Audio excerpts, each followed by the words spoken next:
the webinar.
For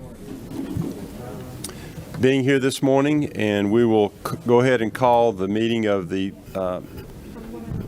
Subcommittee of the Judiciary on the election to order. And I'd like to open us up with a word of prayer, if you would bow your heads. Heavenly Father, we thank you for the opportunity to meet, to serve our state and our nation. We ask that you'd guide our thoughts and our deliberations, and thank you for helping us to arrive at truth. In Christ's name we pray. Amen. Okay, the first item on our agenda, we have a report of the subcommittee, which of the prior election and a prior meeting, which we held on December the 3rd. And it's in your folders. It has been sent to the members of the committee previously several days ago. You've had a chance to review it, and I don't really think we need to go through it paragraph by paragraph, but I know we've looked at it, and I'm willing to entertain a motion to approve the report. I have a motion and a second. Is there any discussion? Okay, all those in favor signify by saying aye. Aye. Any opposed? Okay, it passes unanimously. Okay, now we'll proceed with our order of witnesses that we have, and I would like to begin by calling Kathy Latham. And to the witnesses, we have we're on a time limit. I'm going to ask you to begin by just telling us who you are, where you're from, what your position is, and then if you would get to the point. Okay, and after Ms. Latham, it will have Ann Dover by Zoom call. Is she on? Okay. So, yes, ma'am. Yes, ma'am. My name is Kathy Latham. I am the underage chair for the caucus for the 80,000 caucus in the Georgia GOP. I'm over 129 counties in the rural counties in Georgia. I'm also the chair for the Coffee County Republican Party. Okay. Okay, go ahead and tell us what you want us to. Okay, well, I've been involved with the voting process from the very beginning with Coffee County. We have a very good relationship in our board, Democrats and Republicans. We all want a fair election. I began during this cycle working in the June primary, and from the get-go, we had nothing but problems. The scanners were messed up completely as we were scanning. Constantly having to be cleaned. They wouldn't scan. Finally, halfway through, even just trying to scan one at a time, we had all kinds of problems. We sent a city cop to a county a couple hours away to go get an emergency scanner in the middle of the night, lights blaring, brought it back and finished the next day with a borrowed scanner. In the meantime, during the time getting ready for the November election, I was in a couple of Zoom calls with the Secretary of State, and I reminded them of that we had had problems with our scanners. He remembered the problem, and he assured me that we would get a new scanner for our county. Gave it over to Mr. Gabriel Sterling. I was given, promises that we'd get a scanner. During the time frame, we never got a new scanner. So then we get into the November election. We had the election, had the scanning, all of that with the same old scanner that we had to be done in certain batches. But in the meantime, in between the June and the November primary, it was discovered that we could manipulate the ballot. And our supervisor of elections realized that accidentally she clicked and could change a ballot. And I believe that is shown on a YouTube video that you have queued up right now. Okay, would you like to show that to us? Yes, sir. Okay. Before you start, your microphone was not on when you told us who you were, and there are people that are listening Sure. by live stream. Could you just state that again for us, Yes, please? my name is Kathy Latham. Okay. I am the under 80,000 caucus chair for the Georgia GOP. I'm over the 129 rural counties of Georgia. I'm also the chair of the Republican Party for Coffee County. Okay, thank you. All right. I Now want let's go ahead. to adjudicate it right here. This is one that I did right before y'all got here. So we're going to go and say we're going to complete this one just like it is.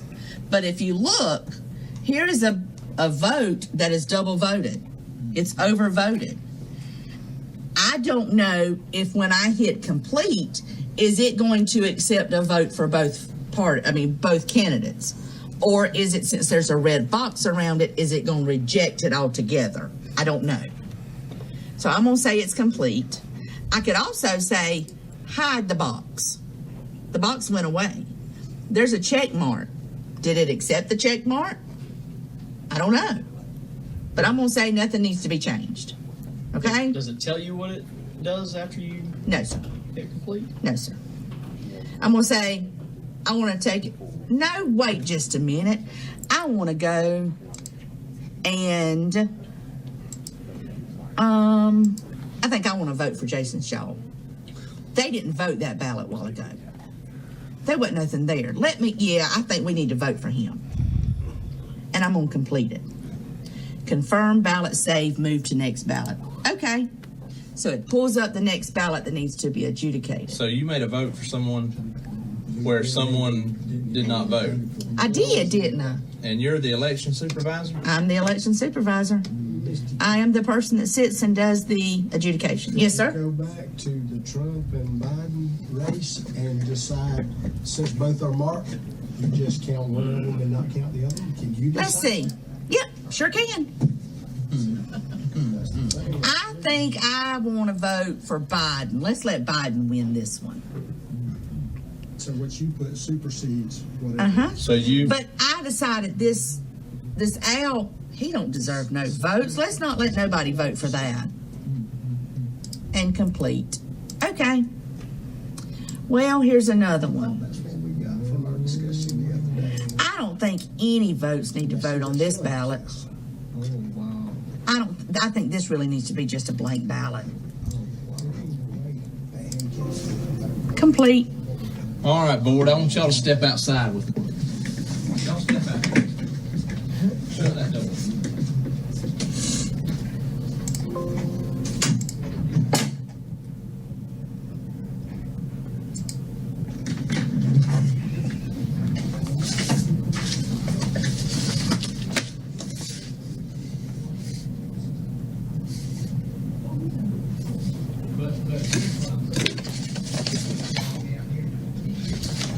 Was that it, or is there a little more?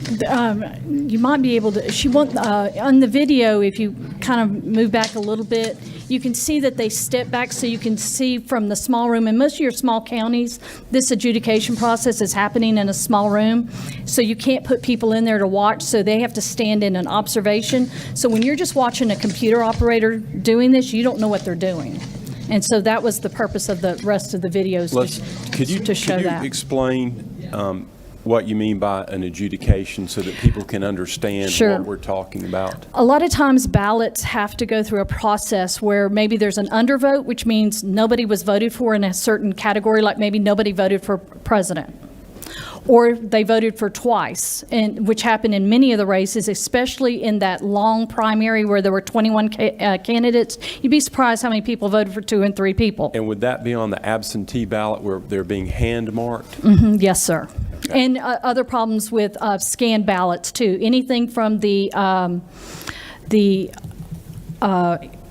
ballot marking machine or from the day of voting, that some of those have to be adjudicated because there may be a stray mark on the ballot and it will pull it up as an image, and you can go in and look at it and manipulate that image. And so what happens if there's a double vote or there's no vote?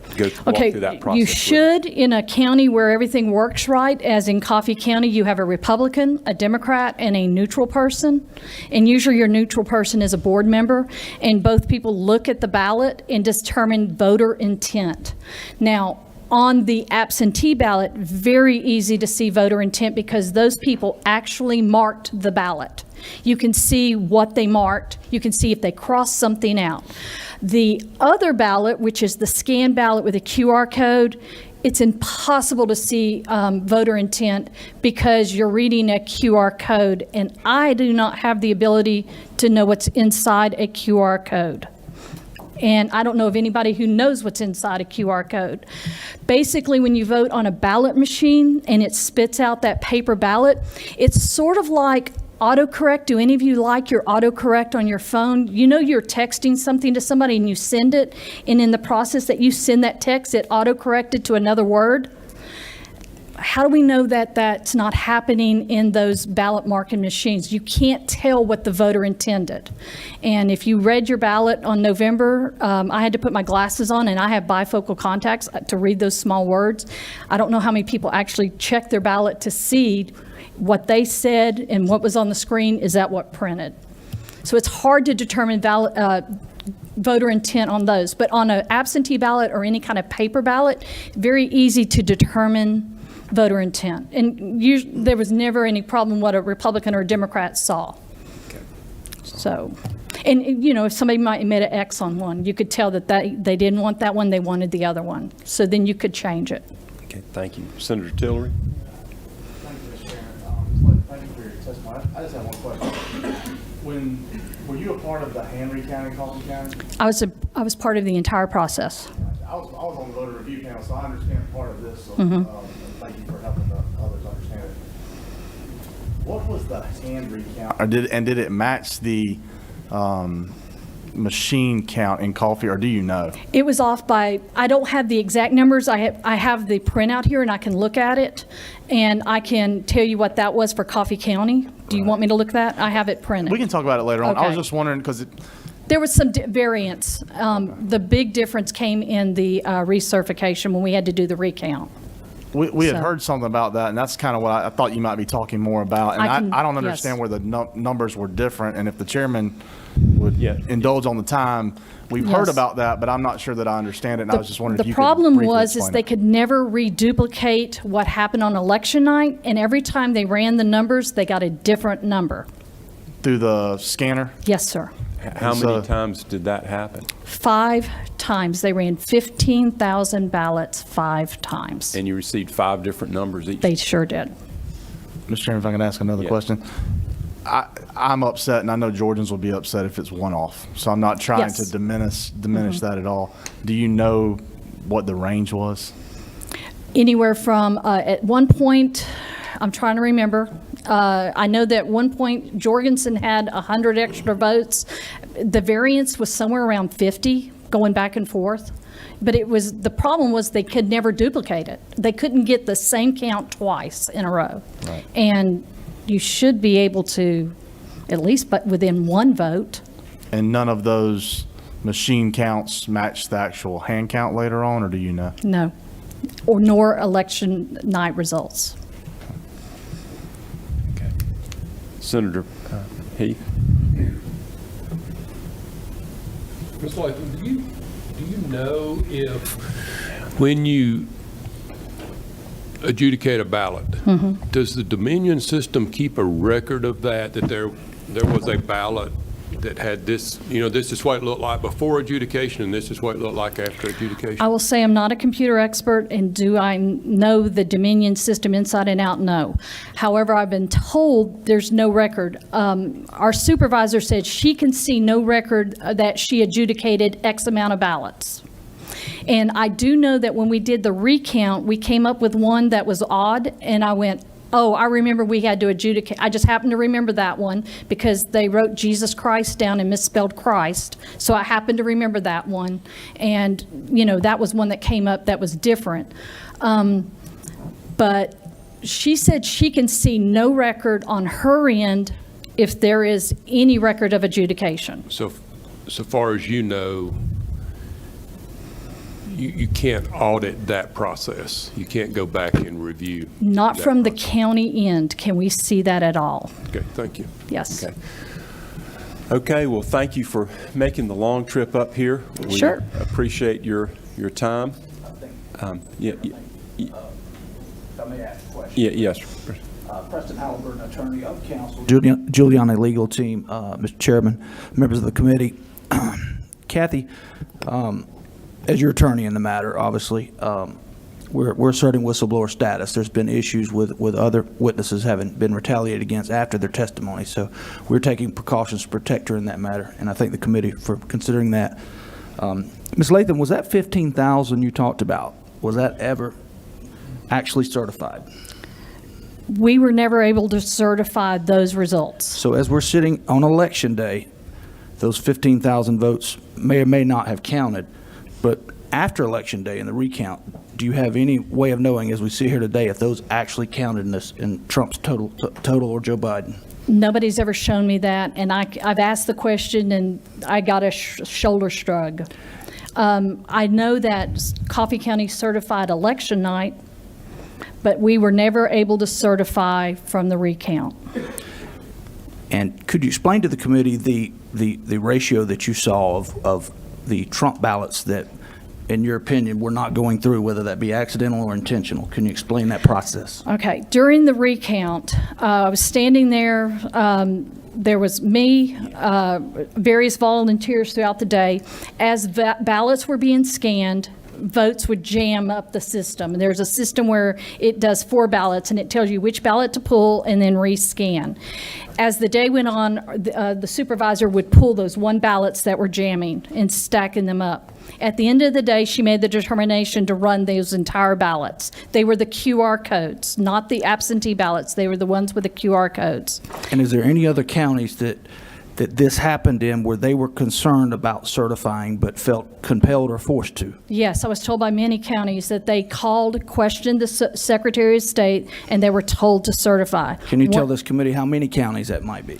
I talked personally 8 counties, and out of that, 6 said they were forced to certify. Can you explain what you mean by forced to certify? One county was 106 votes off, and the Secretary of State's office told them they must certify that number. Another county, which was a small county, was 2.3% off. They were told they had to recertify. Another county was off. They questioned it. The Secretary of State said, upload your stuff, let us look at it. They called them back and said, oh, we found a missing batch. And then they magically matched. That's what I was told. I have copies of the emails later on, whatever you need. And those people were willing to do an affidavit. Can you tell us what steps the Secretary of State took when they came down to Coffee County? When they came to Coffee County, they came down on a Friday. They told them that Thursday, I believe, it may have been late Wednesday that they were coming. 3 people from the Secretary of State showed up with guns and badges and handcuffs, and 2 Dominion Tech reps. They came with the intent of intimidation. Luckily, the county attorney stayed with the supervisor so that she wasn't by herself. And basically, he said, you want to recount? We'll do a recount. There were no Democrats, no Republicans there to watch this recount.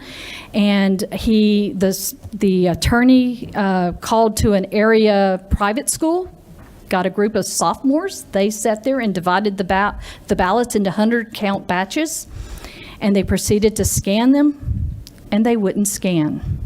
The Dominion Tech ran into the problems that Coffee County ran into. The Dominion Tech sat on the floor for 2 hours with a manual trying to figure out why they couldn't get the machines to do what they needed to do. And Kathy, was the Secretary of State responsive or helpful during this process? No, sir. In fact, I even personally texted him at times when we needed help. He would say he was on it, and we never got a response. I had emails sent to Mr. Sterling. He would say, I'm on it, and we would get no response. I think that's conclusive testimony. Yeah. Did Senator Jones, we'll need. Real quick, thank you for being here today. Was Coffee County, a lot of the counties that I represent had IT or techs that were contracted through Dominion to serve. Senator Jones, might need to speak directly into the mic because they can't hear online if we don't. To serve the local counties. Did Coffee County have a technician on site, a Yes, Dominion sir. technician on site? He had many problems. He didn't know that he was supposed to clean the machine after X amount of scans. He had never been told. So when y'all were doing what we just watched on video, was the technician around to try to No, not during assist or that, anything? not during that point, no. But you saw, I'm sure you pointed out that issue to him or her at some point in time. Yes, and in they fact, the still Secretary of State was sent a letter telling them about what they could do with the ballot. And those technicians were provided by the Secretary of State's From what I office? understand, yes, they are hired. They were hired. They're Dominion they're techs. yes, Contractors through contractors. Dominion and paid by way of the Secretary of State's office. I'd love to know how they're being paid. That's a lot of people, tech per county, and in some counties, a lot of techs. So that's a lot of people. Okay. Thank you. Thank you. You're welcome. Okay, now is Ann Dover on the Zoom call? We are not sure this is her, because it just says Zoom user.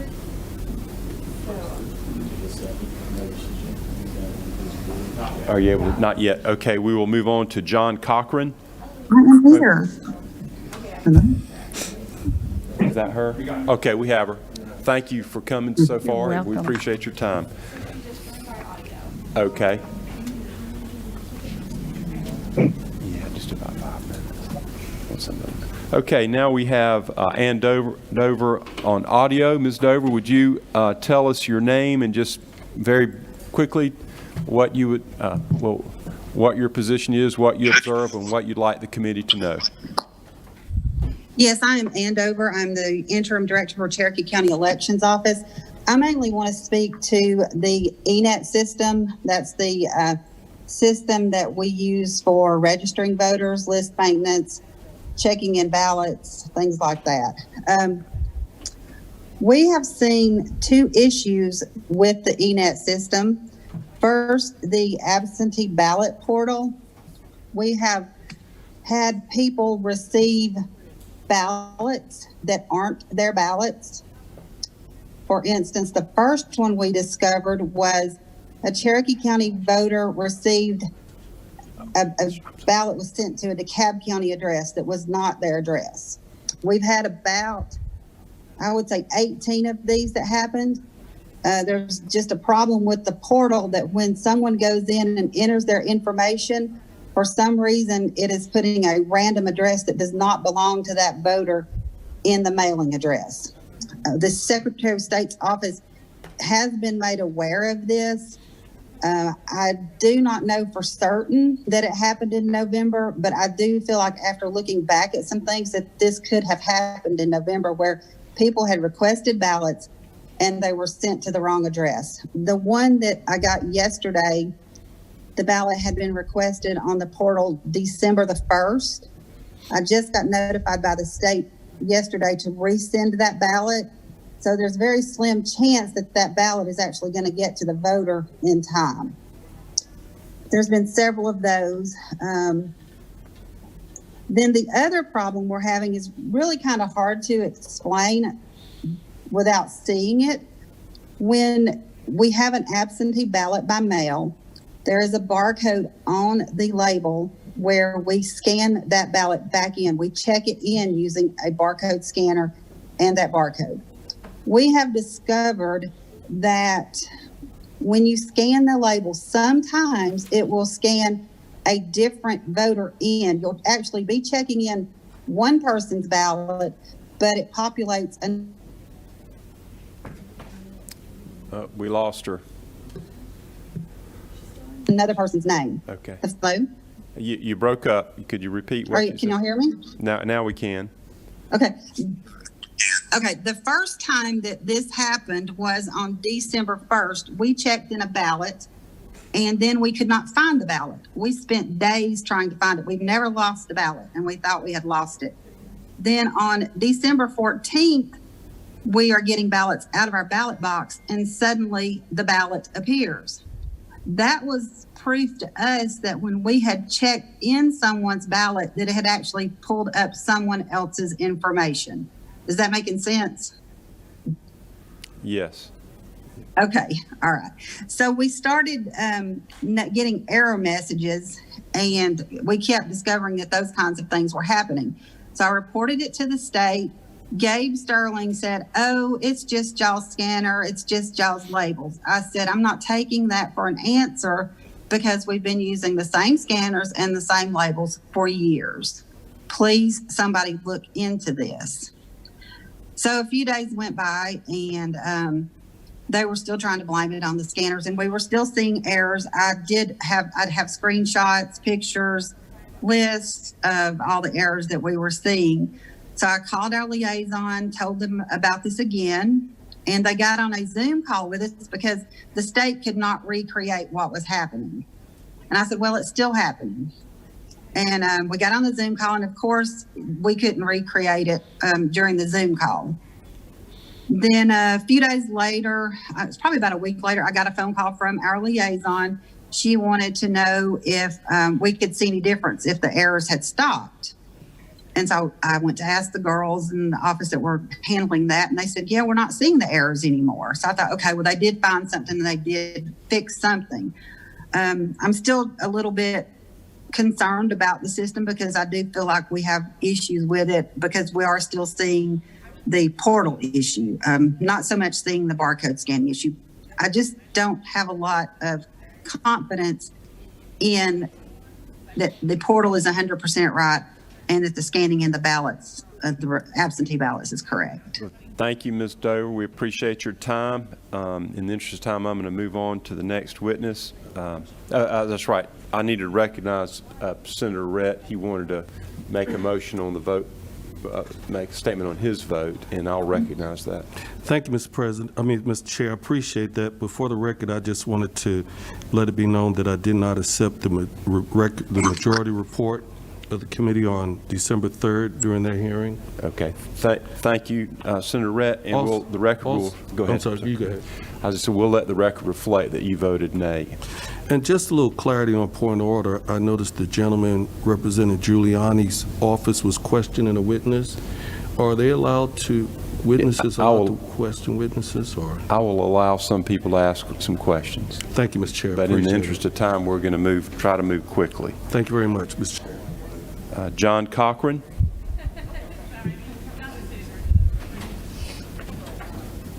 Here he is, Mr. John Cochran.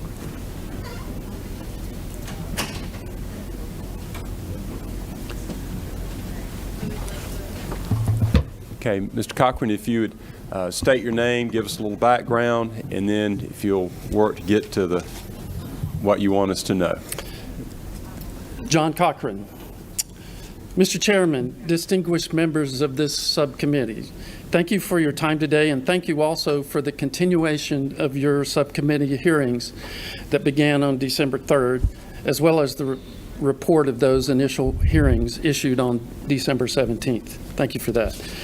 My testimony today will center around my experience as an observer and monitor during 3 days when I witnessed the data collection and reporting of the presidential race vote totals that were extracted from 410,000 ballots in Gwinnett County during the statewide risk limiting audit conducted last month.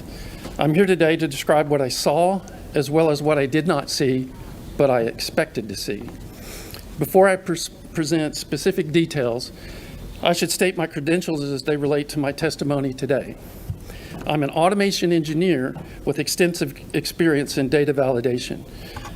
Throughout my career focus in a variety of industries, I have spent many hours, months, and even years involved with the collection, analysis, auditing, and validation of all sorts of data in many settings, from DOE nuclear weapons facilities and regulated pharmaceutical industries. Early in my career, I designed industrial security systems and coordinated installation of threat detection and deterrent systems in Oak Ridge, Tennessee, and the Savannah River site in South Carolina. These systems were deployed to protect access to and custody of plutonium and other nuclear weapons materials. Most recently, I spent 2 years on site in Social Circle, Georgia, at a $2 billion Baxter and now Takeda pharmaceutical production facility, where I authored written protocols, which are procedures and quality procedures and helped validate the proper functionality of process control systems, networks, and related production equipments per strict FDA guidelines for such validation. Typical data I've collected and or scrutinized during my career has been as simple as material inventory counts and as sophisticated as complex software code used in the production of products in regulated industries.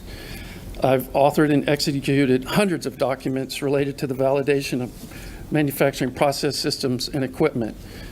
And as you know, there's a variety of documents and software applications that are created and executed to track the production, inventory, quality, storage, and handling records for many valuable substances and items in American factories and businesses. One such valuable item is a voter's ballot. Such documents and protocols would be expected to be found in the recent election and hopefully in the upcoming election. After the November election, I saw very little evidence of such documentation. My election monitoring activities transpired over 3 days, where I was present for a total of 20 hours on November 14th, 16th, 17th in Gwinnett County. Because of my 35-year involvement in such data analyses, I was keenly focused on the data collection process during the purported risk limiting audit. A very detail of my experiences in Gwinnett is contained in my affidavit. It contains specific observations and conversations with election officials and hired consultant who is most familiar with the Arlo system, which is the risk limiting audit software. What follows are key facts that I observed and discovered during and subsequent to the purported risk limiting audit. The Arlo software was used to tally 5 million votes in Georgia. Supposedly, it was used in each of the 159 counties. Prior to the November 3rd election, the Arlo software had never been used in Georgia before. We had no experience with it. The Arlo system is purported to be an independent auditing system that was used to compare manual vote counts to the Dominion system count in Georgia. The Arlo system is owned by Voting Works, a nonprofit company of approximately 10 employees based in California that is primarily funded and sanctioned by DHS and CISA. Former director of CISA, Chris Krebs, described the Arlo software in a November 2019 article 1 year before the election. At a time when we know foreign actors are attempting to interfere and cast doubt on our democratic process, it's incredibly important elections are secure, resilient, and transparent. For years, we have promoted the value of auditability in election security. It was a natural extension to support this Arlo open source auditing tool for use by election officials and vendors alike. Voting Works founder Ben Adida stated in the same article, CISA helped fund the engineering development of Arlo to ensure it was free and open source. Free meaning no cost, open source meaning easily accessible by a coder to see how the code works. In addition to the software, CISA's organization will be offering states, this was a year ago, low-cost hosting and support options, as well as training on how to customize the software for their specific election process. It would be nice to know how much Georgia taxpayer dollars were spent on this free system and its consultants. In addition to Georgia, the Arlo software has been deployed in other states. Pending audits are being considered or had been considered for Pennsylvania, Michigan, Wisconsin, Missouri, Virginia, California, Colorado, Rhode Island, and Ohio. I should note that all the states that will use Arlo may not use it the way Georgia used it. Georgia used it to do 100% audit of 5 million votes. The most standard way to use Arlo is to take a random sampling and test to see if the votes show that the statistically relevant number of ballots did or did not deviate from the final margin. So they're just looking at margins as they test the random ballots. I have in my written statement, I have links to the sources for these states that are considering using Arlo or did use Arlo. The Arlo software is an internet cloud-based web application. There is no need for local servers. The tallying computers contain the Arlo client software, which is a small piece of software that is phoning home to the mothership. And it's connected to the internet via local wireless network. Each tallying table in Gwinnett County contained one laptop and 2 election workers who would enter data into the Arlo application. From what I could see from 6 feet away, that there were 2 people sitting side by side, entering data and verifying the data from batch tally sheets.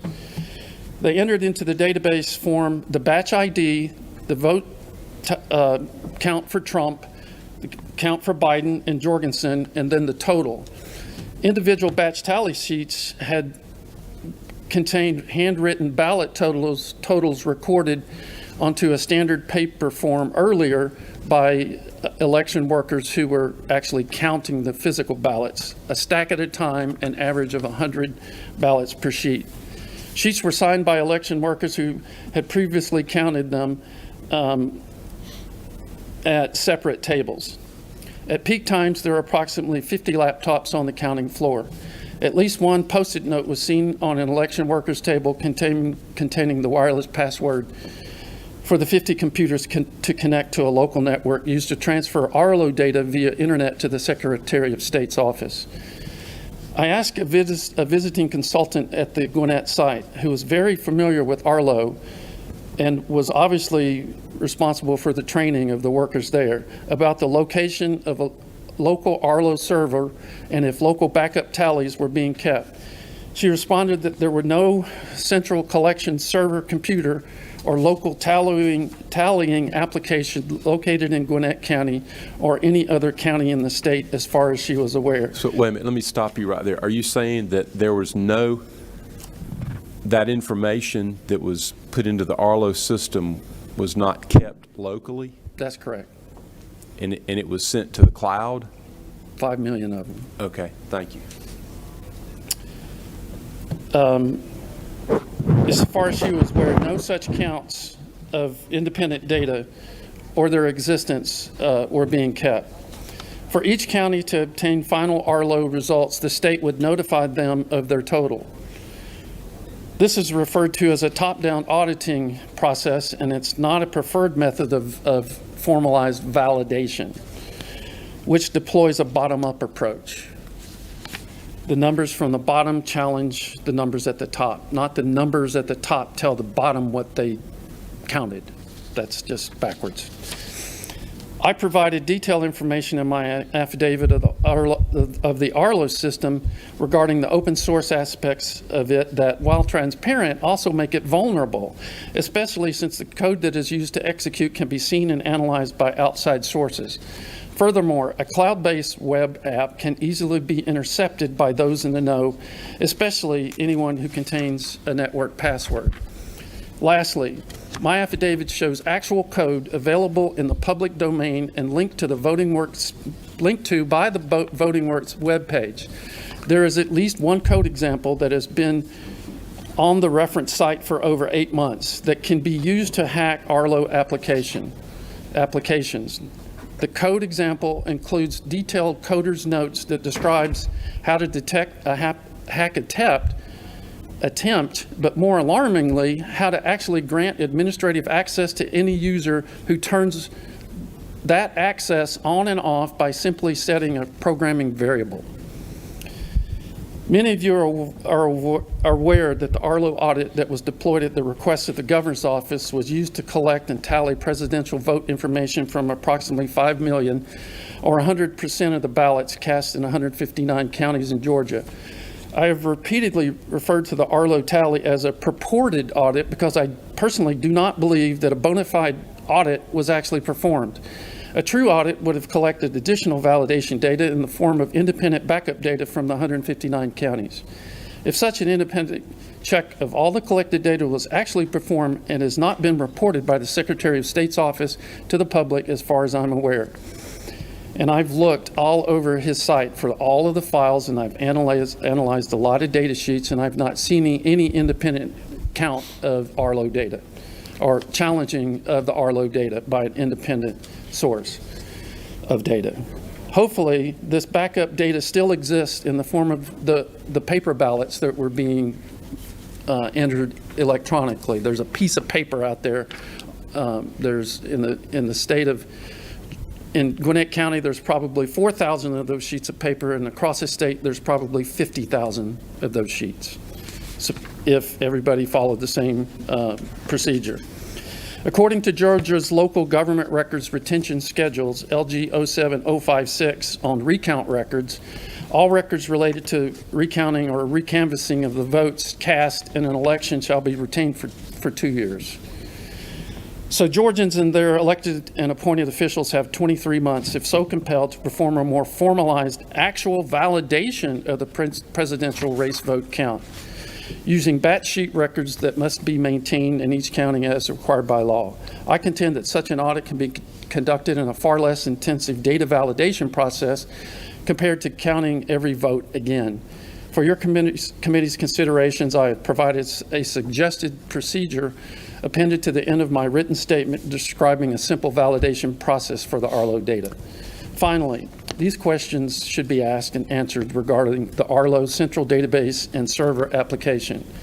Is there a record of who actually performed the final tally at the Secretary of State's office using the central server's cloud application? Were any of these central server administrators connected to Dominion as employees or consultants? Were there any electronic connections to Dominion systems or Dominion data in any way during the Arlo audit counts? Were the Arlo server administrators comprised of properly trained elections officials who were employees of the state of Georgia or appointees? Were any Arlo server administrators outside consultants whose names and credentials can be shared with the public? What was the process of collecting the Arlo data at the Secretary of State level? Was that process witnessed by Democratic and Republican monitors? Senators, after the most recent November 3rd election, scarce few of the aforementioned validation type records or documents have been shared with the public, and they may not even exist at all. The web-based, potentially vulnerable, centrally tallied and possibly compromised Arlo system was used and might be used again in January to provide an unvalidated audit of the Dominion vote count.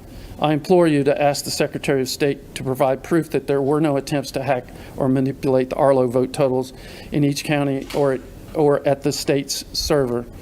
Suggested examples of electronic file and software validation methods are also described and have been included at the end of my written statement. If such measures have already been performed, these records should be shared with the public. In conclusion, I and many other Georgia voters are concerned about the lack of transparency regarding the Arlo audit. This concern can easily be alleviated by auditing the audit using proven validation methods for software systems. Finally, as a citizen of the United States and a resident of the state of Georgia and a property-owning taxpayer in the county of Gwinnett, I and other voting Americans applaud your efforts to uncover and address the anomalies associated with the November 3rd election. We are also watching with vested interest to see if any of your findings or recommendations will actually be implemented in the collection of, reporting of, auditing of, and finally validation of and certification of the upcoming January Senate race. The eyes of the nation and the world are focused on Georgia's ability to conduct a fair and transparent election. Thank you again for your diligent efforts to take what was and is still being learned, and to the extent possible, applying those lessons learned to restore the public's trust in accurate results of the Senate runoff next week. These same sentiments apply for future elections in the great state of Georgia. Thank you, Mr. Cochran. Thank you. Appreciate you being here. We've got to move on, so I'm not going to take any questions here. I'm going to ask Ms. Marcy McCarthy. Appreciate you being here. Thank you for your testimony. And we need to make sure that I have a copy of the affidavit that you were referring to, please. A little taller. Good morning, everybody. I'm Marcy McCarthy, and I'm a successful businesswoman in the cybersecurity industry. I was also elected as a 2020 national delegate for the Republican National Convention. In 2020, I served on the voter review panels known as VRPs, representing the DeKalb GOP during the presidential primary in June, the August runoffs, and the general special elections in November. Today, I'm going to share with you how the processes and controls were either altered and removed entirely for the general special elections that were in place in the June presidential primary and in the August runoffs, which caused several irregularities and inconsistencies within the VRPs in DeKalb County. Specifically, the role and the composition of the VRP changed from a two-person bipartisan panel to a four-person non-objective panel, which resulted in two pairs of VRPs operating independently for each other, for 5 days during the adjudication process. I will also share with you how, when adjudicating ballots via scanned images on the computer workstations, there are absolutely no system or physical controls. There's no audit capabilities either to protect the integrity of the ballot as it is originally cast. We also could not protect the changes that we were making to the general election sections of the ballot. Additionally, computer IDs were shared amongst election personnel on the workstations that we were assigned to for the ballot adjudication process by the VRP. This made it absolutely impossible to track what work was done and who made this work. The duplication of the absentee ballots and the military ballots did not have witnesses as required by Georgia election code. Unlike the summer elections, the duplication ballots... Wait a minute, let me stop you right there. I want to catch that. So if there's an adjudication of an absentee ballot, does that require you to create a new ballot? Through the system. Through the system.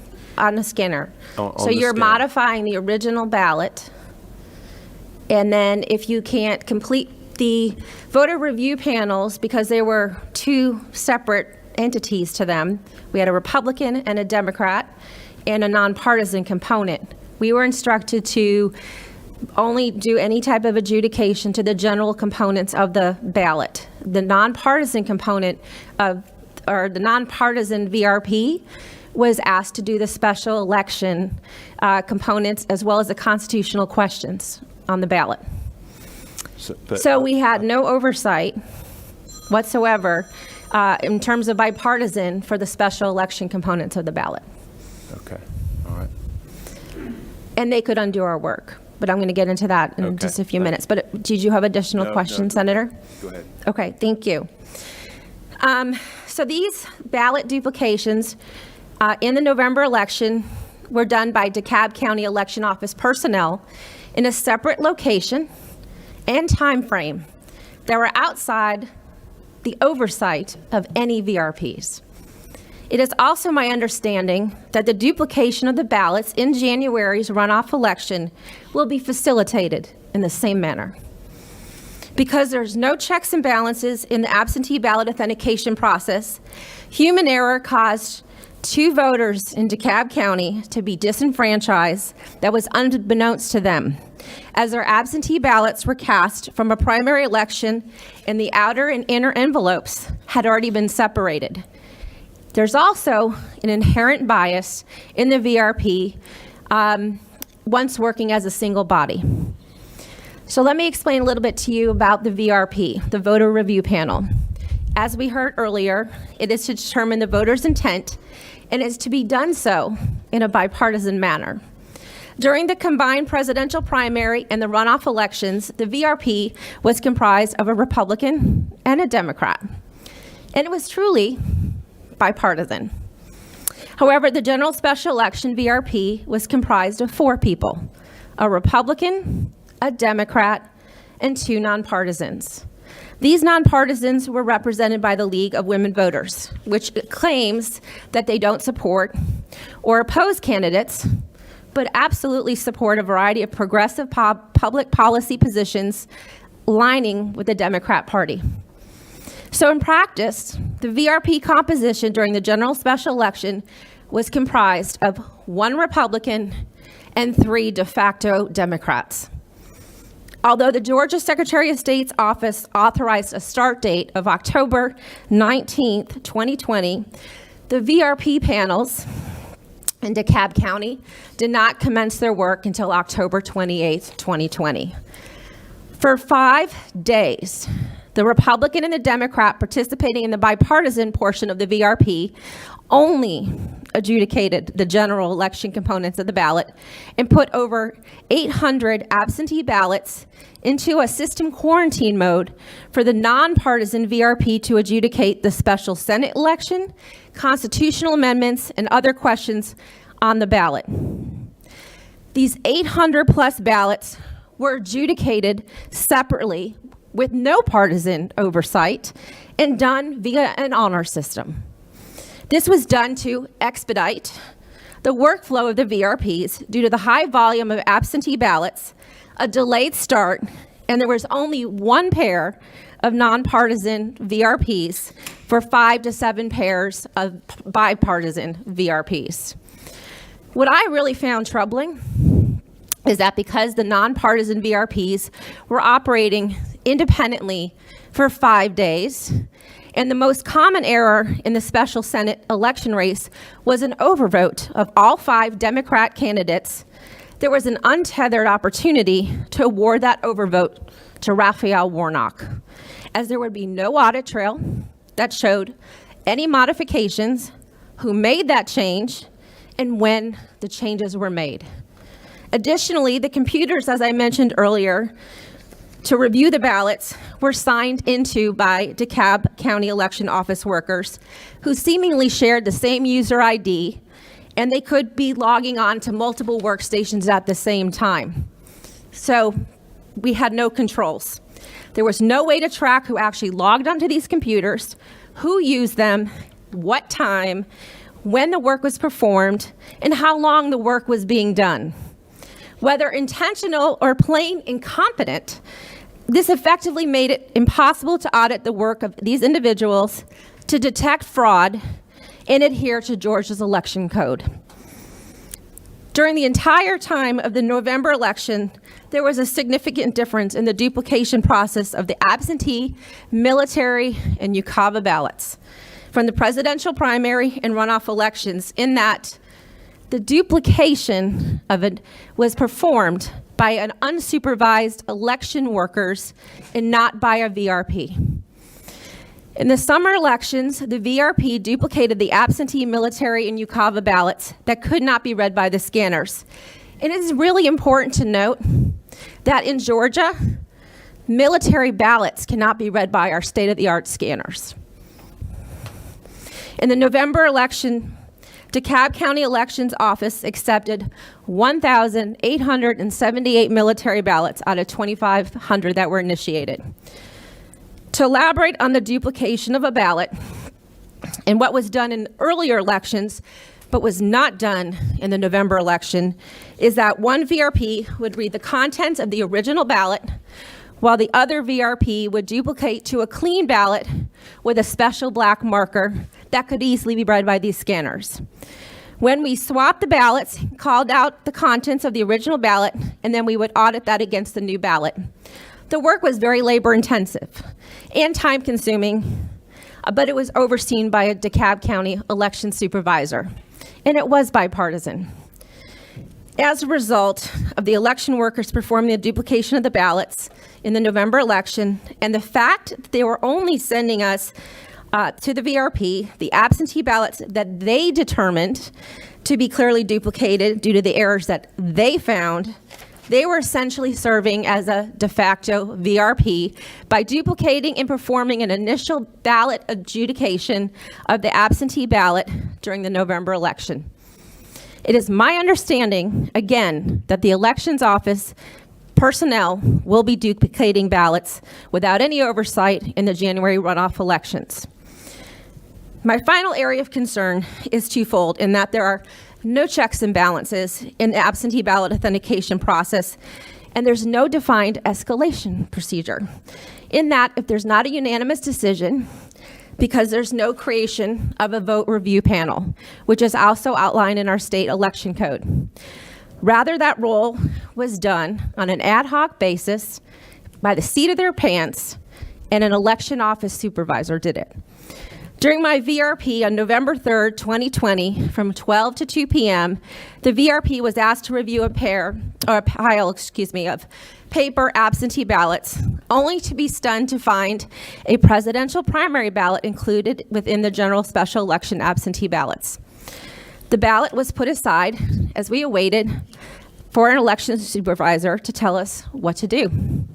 This was a Republican ballot voting for Donald J. Trump at the top of the ticket.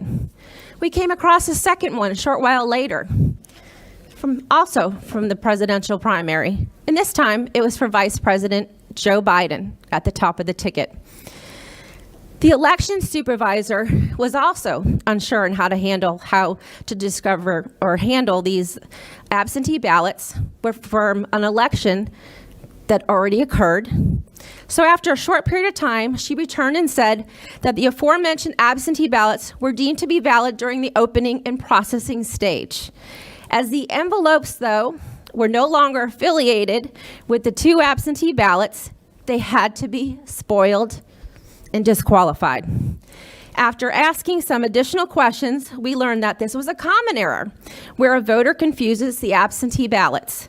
This error should have been caught by the election office personnel at the time of the opening and validation of the absentee ballot, where the voter could be contacted to cast a ballot in the correct election, which was the general special election.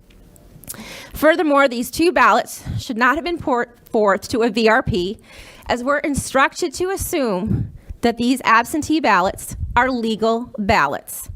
Consequently, two DeKalb County voters had their absentee ballots accepted, but were ultimately disenfranchised.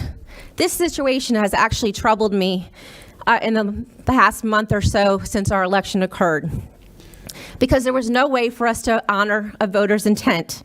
And since I've often wondered, since this happened, how many other Georgia voters unknowingly had their votes suppressed because of these mistakes, but logged into the MVP system only to see that their vote had been cast. My final area of concern was on November 4, 2020, during my 12 to 4 p.m. shift, where the VRP was asked to review a set of paper ballots. Now the four-person VRP was working in sync, and we came across a ballot that had gotten wet and the ink had run. After a careful inspection of the ballot, the one Democrat, two nonpartisans, and myself were in disagreement around the voter's intent. 3 were favoring a vote for Raphael Warnock, and 1 was against. As the sole Republican, I was outnumbered. Due to my strong dissent of this decision, We sought the advice and knowledge of an election officer supervisor to determine the correct resolution on how to handle the vote or how it could be escalated. Once again, acting as the de facto chief voter review panelist, the supervisor ruled in favor of Raphael Warnock, siding with the de facto Democrat VRPs. The process was, again, on the fly, and the only thing that we were able to do at this point was fill out the green exception form that outlines the instructions for the VRP, for the ballot duplicators, now the election workers. It was tossed in a pile and later scanned, assumingly, in a pile. In conclusion, my testimony demonstrates that there is not a bipartisan VRP in DeKalb County that took place in the November elections. And furthermore, it is evident from my firsthand account from serving as the VRP representing the Republicans that there's a significant bias towards Democrats. Combine this with the dereliction of duties and inadequate communications, DeKalb election officials and the DeKalb Board of Elections have failed to deliver a transparent election.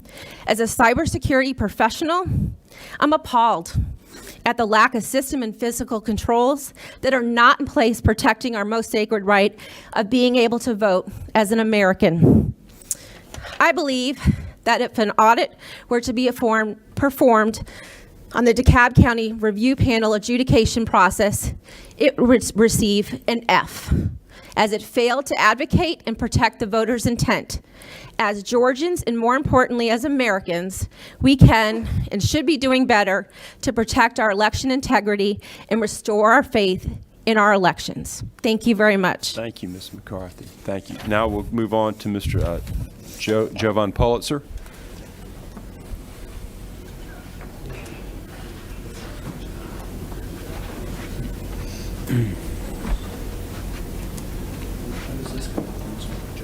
How's this connect? You need to show something. He needs to connect to the. PowerPoint? Yeah, you want my laptop or? We can't connect the laptop. It needs to be on the jump drive.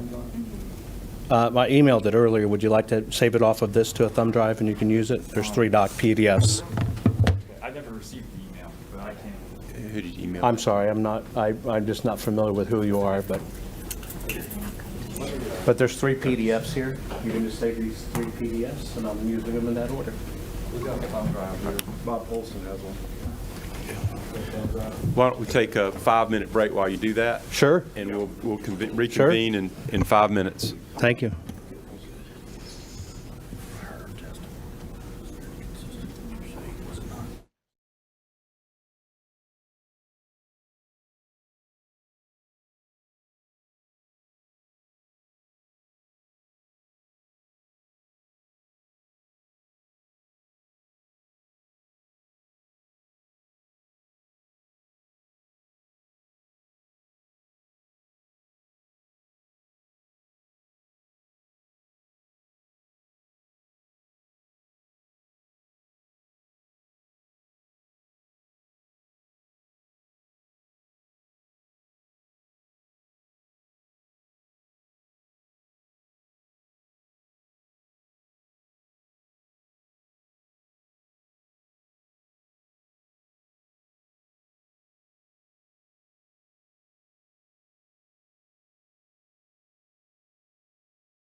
Get started.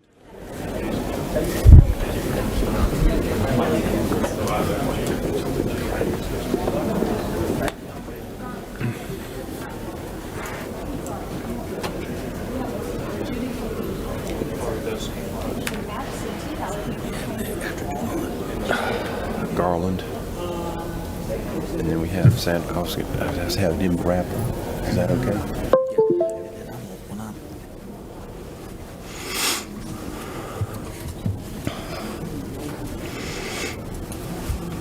Okay, let's see if we could close that door.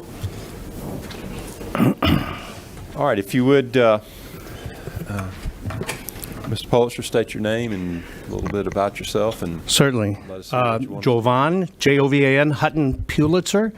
I am an inventor and pattern recognition expert. I'm also part of the Gold Institute of International Strategy out of Washington, D.C. So to understand what I'm going to talk about today, even though I'm a technology guy, my goal is to make it really simple, really obvious. I'm not going to be talking about codes on machines, how things are swapped, server overseas. I'm just going to show you the simple basis of what possibly went on, but most importantly, how this is fixed, how it's detected, fixed, and will never happen again. And that basically is based on my technology background for over the last 30 years. Just so you have a little basis in it, the fact that your phone now can scan a barcode in any grocery store or any kind of code, or in fact you hear Q codes here today, any type of machine readable code as it talks to the internet, that's my technology. It's a basis of my patent portfolio of about 200 patents on that particular one. My patents are so prolific in licensing that every manufacturer in the world basically licenses my patents to use on any mobile device except one, Huawei out of China. They don't license it, they just use it. And I'm on approximately about 12 billion devices globally. And that's what I'm going to be talking about today, keeping it simple. What could have happened here? How can it be detected and confirmed? And then how can this hole be plugged from now on? Because this is about vote verification. It's 3 Ps that I'm going to deal with today. First, the people. Second, paper. And 3, protection. That's all this is about. So if we'll go on the next slide, if you just roll up for me, I want to kind of show you what I'm talking about when I talk about kinematic artifacts. Kinematic is just a nerdy word for evidence on paper.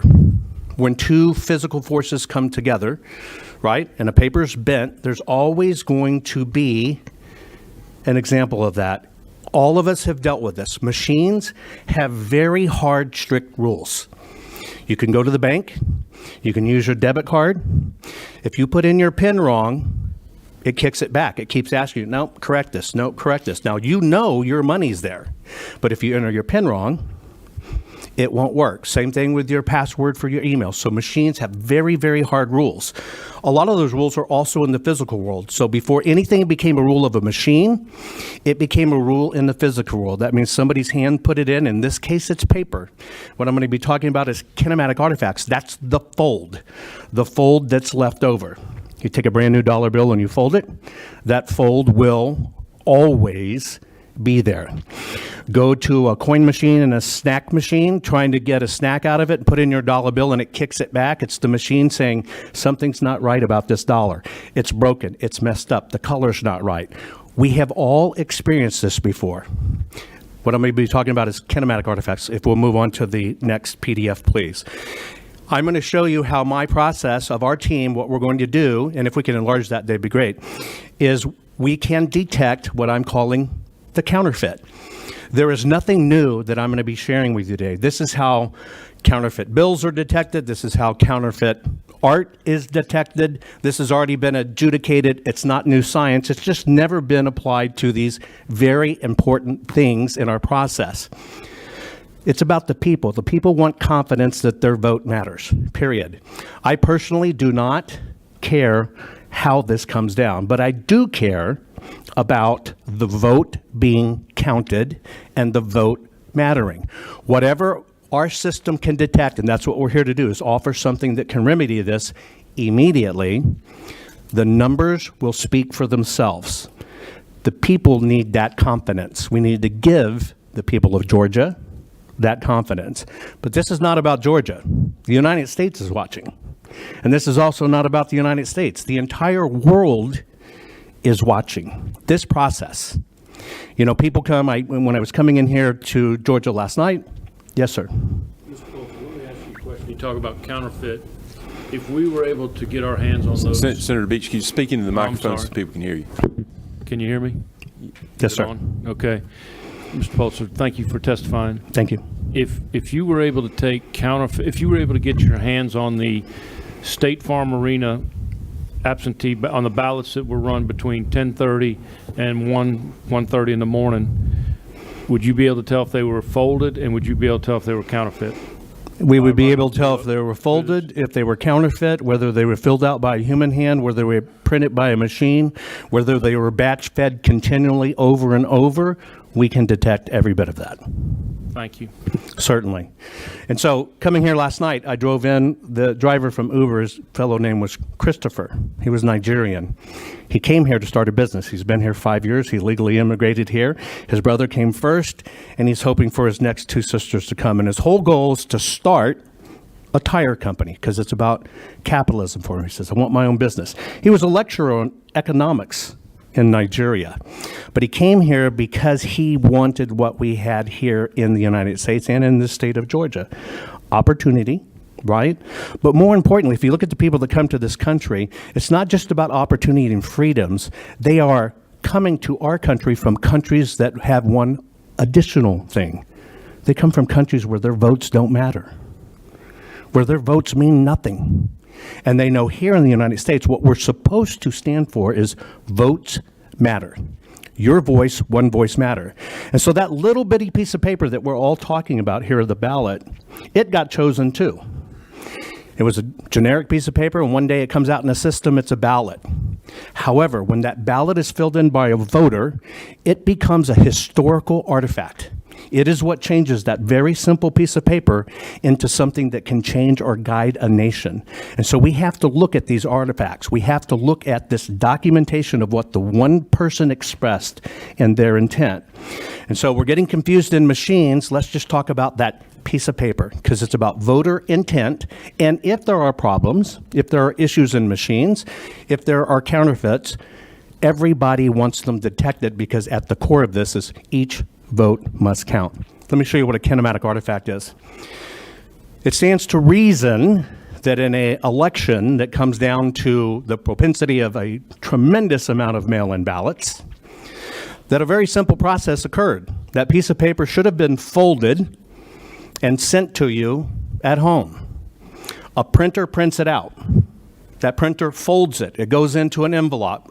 It's tracked in the process. United States Post Office sends it out. That is tracked. It comes to your home. You receive it. You open it up. Chances are you didn't vote right then. You kind of put it off a little bit. You opened it 2 or 3 times. You finally got around to it. You put your pen to it. Folded it back, put it in an envelope, and sent it back. That entire process is a folding and rolling process. Every time that piece of paper is opened and refolded, it's like a hinge. Remember, paper is nothing but a reconstituted tree. So it's constantly breaking fibers. It is actually changing that piece of paper into something else that it can never be hidden once it's done. This is what's called a kinematic artifact. So what you're looking at on the screen is just a simple fold.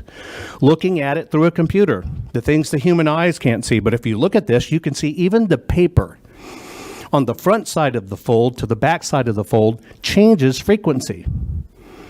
It becomes a whole different level of light frequency. If you look at the bottom, on the left, you're looking at an oval filled out by a machine. The two on the right are by human hands. The first one, that's somebody who fills in a circular motion. Handwriting is the opposite of a rocket. Rockets take off, impact. Handwriting is impact, and then you're filling in that circle, and no matter how creative or non-creative you are, your mind goes, oh, I'm finished with that.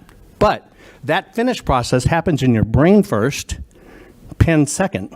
And so you always start to lighten the load. And so those little bitty light areas you're seeing is the load being lightened by the person's hands. The second one is actually a gel pen. If you look at the one on the left, that's done by a machine. A machine can never hide that it was a machine. Can't. Because the same process of printing the ballot is the same process of printing the vote. Is there another page in this slide? Let's look at these a little bit closer in it. Go on to the next one, please. You can roll them up. So keep on going. So you're looking at 4 forms of human dynamic. First, we want to know where these things mailed. That's the definition of a mail-in ballot. Second, we're supposed to vote for them individually by person in hand. If you have a machine one in there, you didn't cast it by hand. You're looking at the 4 different types. Every pen has a signature. Every ink has a forensic signature. Every hand has a different stroke. You're looking at circular, scribbler, right? Inside out, gel, and Sharpie. Now let's go up to the next one, please. No, other direction. Thank you. Keep on going. Now look at the bottom in the machine. If you're looking at it, you can see the difference between the two. The handwritten one, the ink is over the paper. Look at the bottom one. That's a machine filling in an oval, and that's a machine filling in a scribble. But you can still see through it. You see all the little bitty dots? That's because the machine still prints the same exact way, just a little denser. It can always be detected. And unless the ballots all had original scribbles, that scribble can be detected. Every time that scribble shows up, we find it, we map it, and all of a sudden, if you have 50 of these scribbles, or even if you have 2, you technically have a problem. We'll go to the next part of the slide, next presentation, please. And so, things I'm hearing about that concern me. And this is what concerned me when I looked into this. So I'm the guy that told the world that, hey, that little bitty barcode that means a product can talk to the internet. And so things started to be tracked that way. Everything you see sitting out here on the committee's table that has a barcode can now talk to the internet. That's what I'm responsible for, making the physical world talk to the internet world. What bothers me in this process is to continually hear there is no, when you get adjudication, there's no paper trail, or that's kind of wiped, or you can't tell what the predecessor was. That's disturbing. That's the first rule of forensic audits, and if it was an accountant in a corporation, you'd be fired. If you ran the financials for a public company and the numbers didn't match, and all of a sudden you couldn't adjudicate it and show the records, you'd go to prison. Now, this is as simple as scanning a loaf of bread at a grocery store. When you walk in and buy a loaf of bread and it works off that barcode, that's your vote. You're walking in saying, I want this bread. This is my candidate. You walk up to the cash register. You're handing it to the checker, or you're doing it yourself. That's basically the polling machine.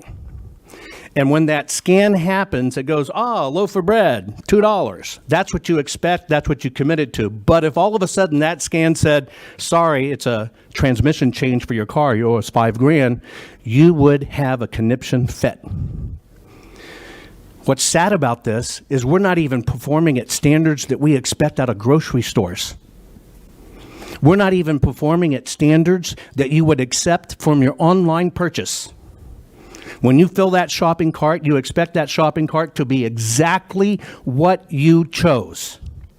And if you had a problem with Amazon because they shipped you 20 things you don't need but still charge you, you would be on the phone to Amazon complaining. They would have to audit it, figure it out, and make it right. But we don't do this in elections. We play hide and seek with documents. We don't turn documents over, which are the property of the taxpayer. Federal law states this has to be available for 22 months for audit and inspection. That is a federal law, ratified many times over. But yet somebody can sit and say, no, we don't want to show you. You don't have access to it. That is an issue. All of these issues we can fix if we can get access to the artifact that the voter intended. And what is that? That's the physical ballot. I heard about testimony about Q codes. They wouldn't run in the machine. The one thing that was common that wouldn't run into the machine was what? You heard it, the Q code. And then you heard it had to go through a secondary audit, and it still didn't run for the employee of Dominion. They had to do it over and over and still didn't run. You know what the common denominator is in that? The code. If you go to an ADM, put in the card because you have the card, but put in the wrong pin, what happens? Reject, reject, reject, reject. That paper ballot was reading that code. That code was what was making it fail. It should never occur. Ever. What it was really telling you is, I've seen this before. I've seen this before. I've seen this before, and they're using the code to adjudicate it out. It's a trick in systems commonly used. Let's take a look at some of these things. This is a Fulton County ballot. You can see the voting area of Fulton County on this one. We referred to it as 08L. It narrows down to Roswell, Georgia. These are physical ballots. You know, people got extra ballots. Some people got 5 ballots. Some people got 10 ballots. Tremendous amount of Texans got Georgia ballots. All kinds of interesting things happen, right? If you ever lived in Georgia, even people that moved away 10, 11, 12 years ago, they got ballots to vote in Georgia. So here you're looking at a ballot in Fulton County. This particular county, not according to my data, but according to public data, says 67.7% of the people voted Democrat. I'm just pointing this out so you understand. I use traditional coding, the blue for the Democrat side, the red for the Republican side. Let's take a look at the next ballot, please. This is a ballot for Buckhead, Georgia. This particular one says that 69.2% voted for the Republican Party, right? This one is what we call our ballot. Will you roll back to the first one? Look at the top right corner of that ballot in the block that says Fulton County. Now go to the next ballot. Look at the top right corner right there that says Roswell or Buckhead. Why is there not a tracking code in that ballot? That's the code that makes it cross-checked to the signature. Why is it absent? There are a lot of these inconsistencies in these ballots, and they run along party lines. Next slide, please. So here's the sample. Yes, sir, you have a question? Yes. Help me understand something. Can you go back up just a little bit? If you'll come a little closer to the microphone, I'll hear you. Sorry. When we're looking at, I'm just watching across Buckhead, Georgia, on your left side, Morgan County. I just want to make sure we're comparing apples and apples. Is there something here that's off with the data? Because it looks like we're talking about Buckhead, Georgia on your left side and Fulton County, which would be the neighborhood of Buckhead on your right side. I'm actually showing you the two ballots and what they relate to. I don't program that. I don't write that. That's in your servers. That's what your state says. So I am serving you back according to the coding on this ballot right up in the corner of what it says it relates to. So on the left side, did our servers make the left side of your screen that says politics and voting Buckhead? The left side is actually the public data you can pull based on neighborhoods and areas, based on the propensity of how they voted in past elections. The bottom is Morgan County, Georgia, but we're using the Fulton ballot. So I'm just making sure that... I'm just giving you examples of the general areas, right? So you understand how they break down. This is the only breakdown that's available, right? And when you put in that precinct and that zip code, this is the only information available. My question is, though, while I support your end premise, I believe, I'm concerned your data may not be the accurate data. That's awesome, because that's not the data I'm even referring to. Okay. Let's get to the ballot and talk about the exact ballot, because here's why. I'm not the webmaster for this. Neither are you. I'm not the webmaster for that. Neither are you. I can throw that off the slide, and we can focus on the ballot instead of what doesn't matter. Here's what matters. Yeah, that's what I'm wondering, because I'm afraid that your boxes refer to a different county. So I'm wondering. I'm referring to the ballot. Okay. And if you want to continue to refer to the ballot, I will show you the ballot. Might I invite you to ignore every footnote that goes with the ballot, only focus on the ballot? Okay. Right? Then we'll focus on the same exact thing. Then we could still be talking. Okay, that's what I was wondering is if... That's all we're talking about. We're only talking about here, Georgia ballots. So if you look at this ballot here, You can confirm on your own what district that comes from. You can see it right underneath there, right? And have nothing to do with the presentation, the box on the left and the box at the No, the bottom. boxes have to do to give you some reference to what outside sources say about where the ballot area is. That's not the right ballot area. I would suggest you submit that to the webmaster that does this for the state. I don't program it. I don't say it. And do me a favor. Will you scroll down? No, scroll down. Cover up that bottom. Now, if you look at the screen, let's look at the ballot. Don't get distracted in anything else. Okay. That might not even be the right red for the Republican Party or the right blue for the Democrat Party. But let's look at the ballot, may we? In fact, if you'll blow it up so big, Yeah, that would help. if you'll just blow it up so big that people who can't connect the dots will get it, let's just look at the ballot, right? This is called simple. Let's go even further. They might get distracted by the left side. There you go. That is so fat and so big you cannot miss we're talking about the ballot. Do you agree? Okay. I do. And I'm not going to roll up to the bottom so nobody gets concerned. So let's look at the differences between the two. You see the code on the right? He's talking about That barcode? Okay. Let's scroll back to the other one. Please be very careful not to show any other data to confuse people. Let's go up. There we go. Keep on going. And now let's look at the right side of the ballot. See that? There's no code there. Okay? where it would be right there. Okay, that's the point. Okay. Yeah, so there's no code there. Can we agree on that? Yes. Side to side. Okay. I didn't print this ballot. I do not assign the districts. I only look at the ballots. This is what the ballot says. Let's go into the next slide, please.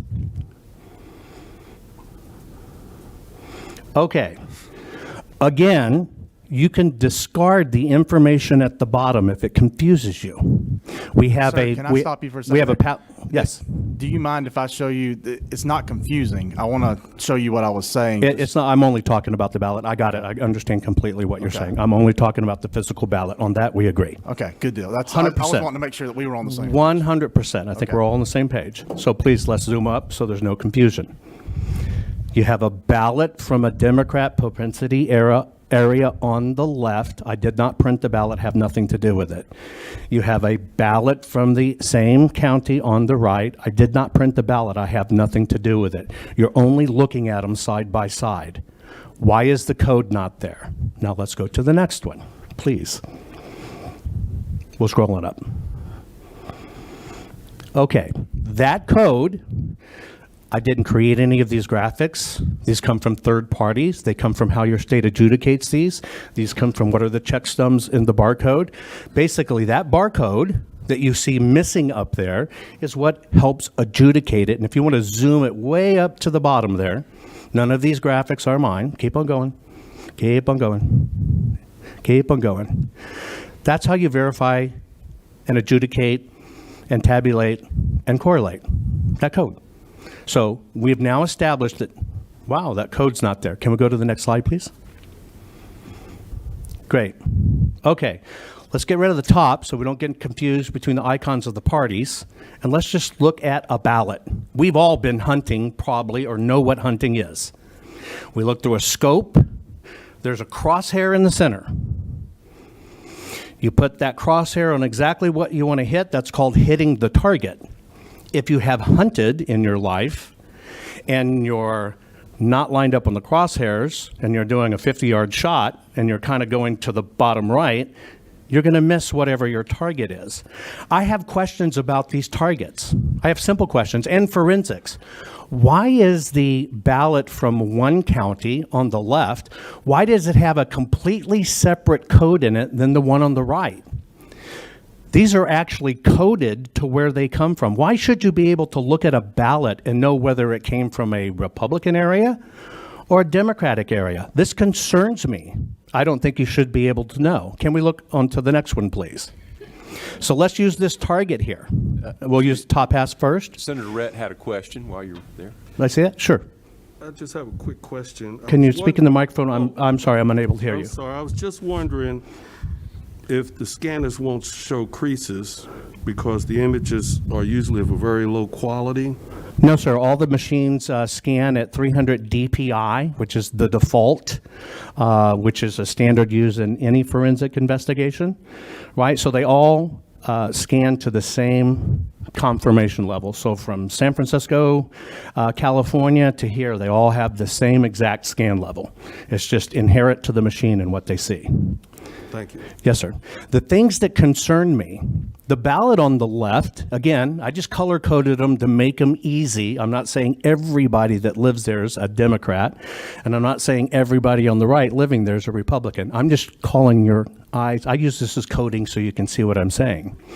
However, what's really interesting to me is the ballot that goes to the Republican area is printed completely off register.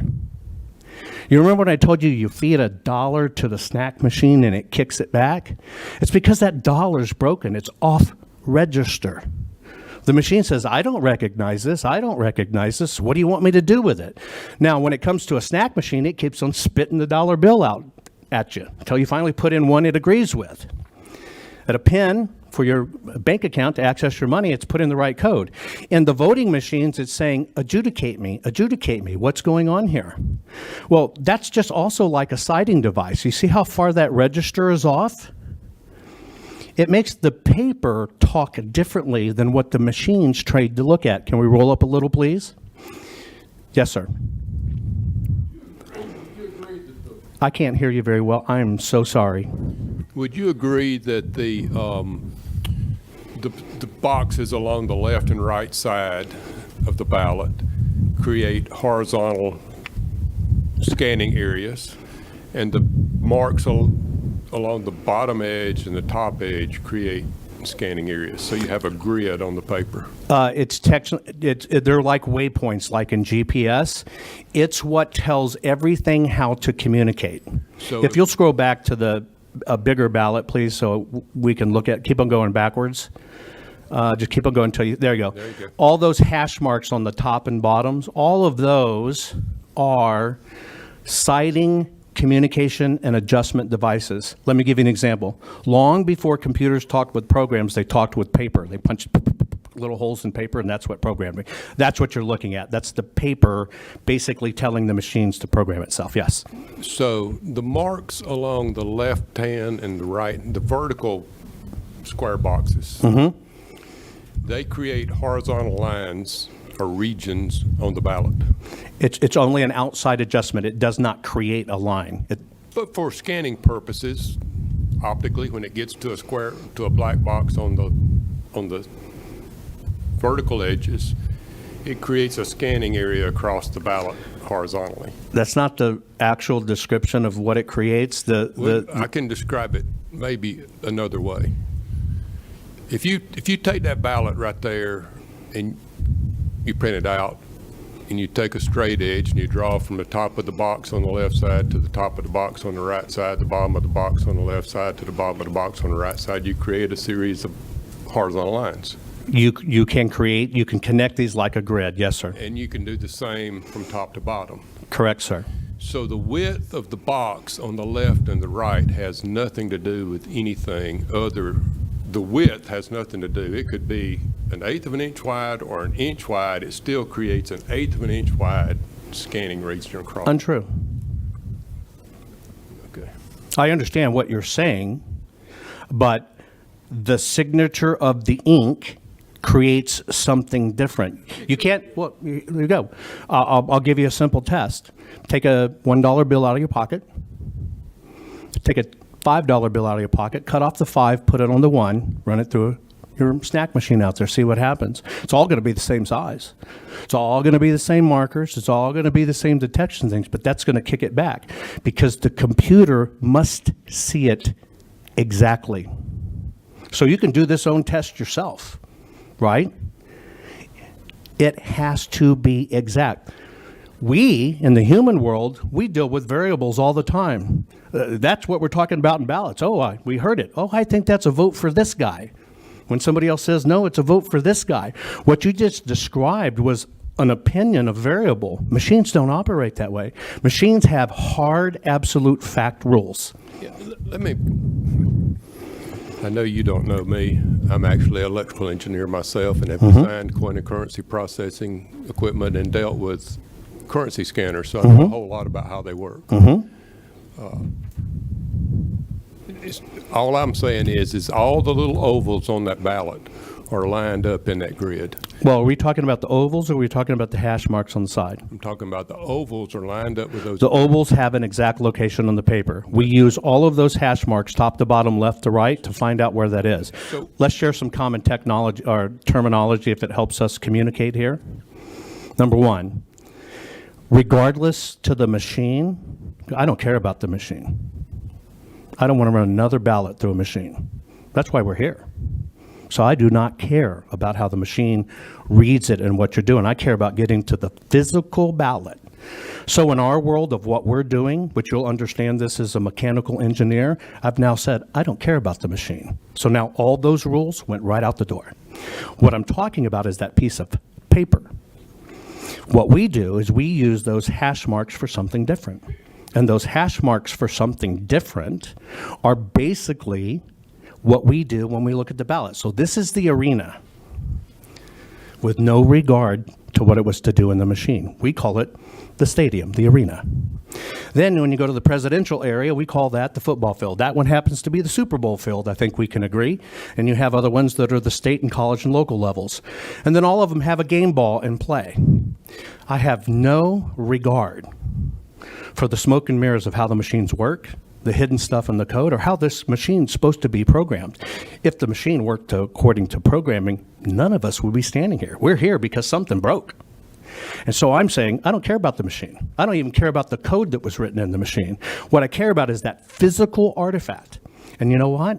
That physical artifact has material differences from district to district that should not be there. Now, we can all talk about, well, it's scan lines and it's this. You know, as a mechanical engineer, that doesn't create a scan line, period.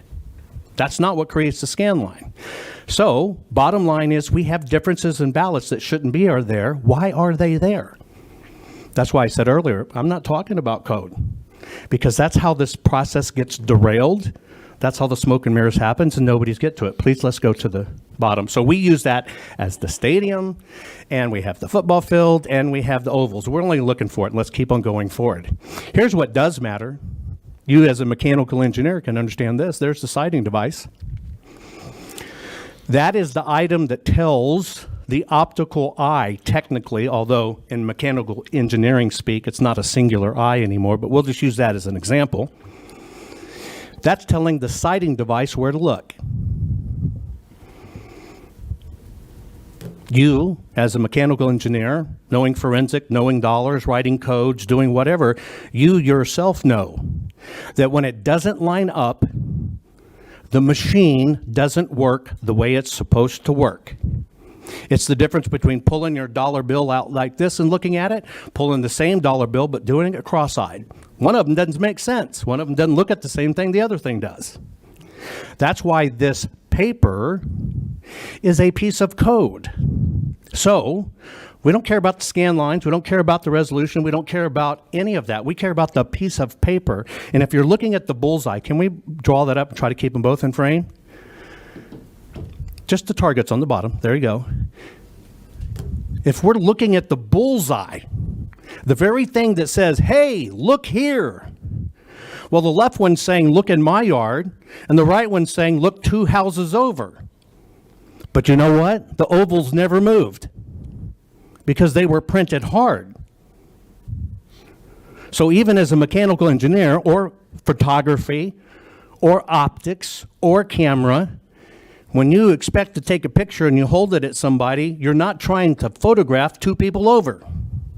And this is what it tells the machine to do. This is a problem at the most lowest elementary level. And the number one way it's cloaked, well, we can't see it in the code. We don't know how it's done. Show me the code that does it. Well, that's the code.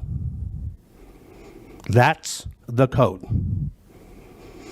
Any printer industry executive, any monetary printing executive, any engineer in the world that deals with printing will tell you this simple fact.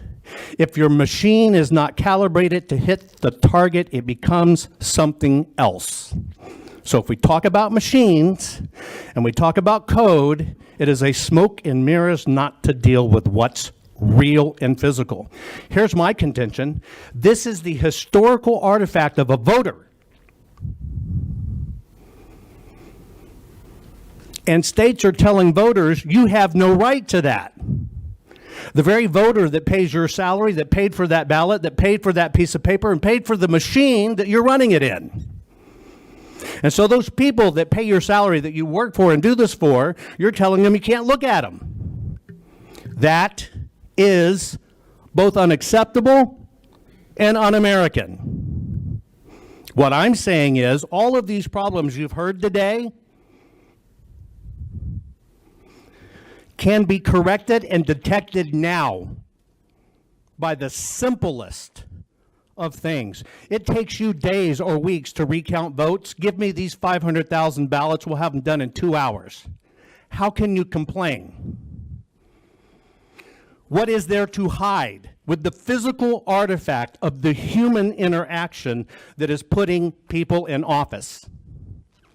That is unacceptable, un-American, and to talk about it any other way is smoke and mirrors, is geek gobbledygook.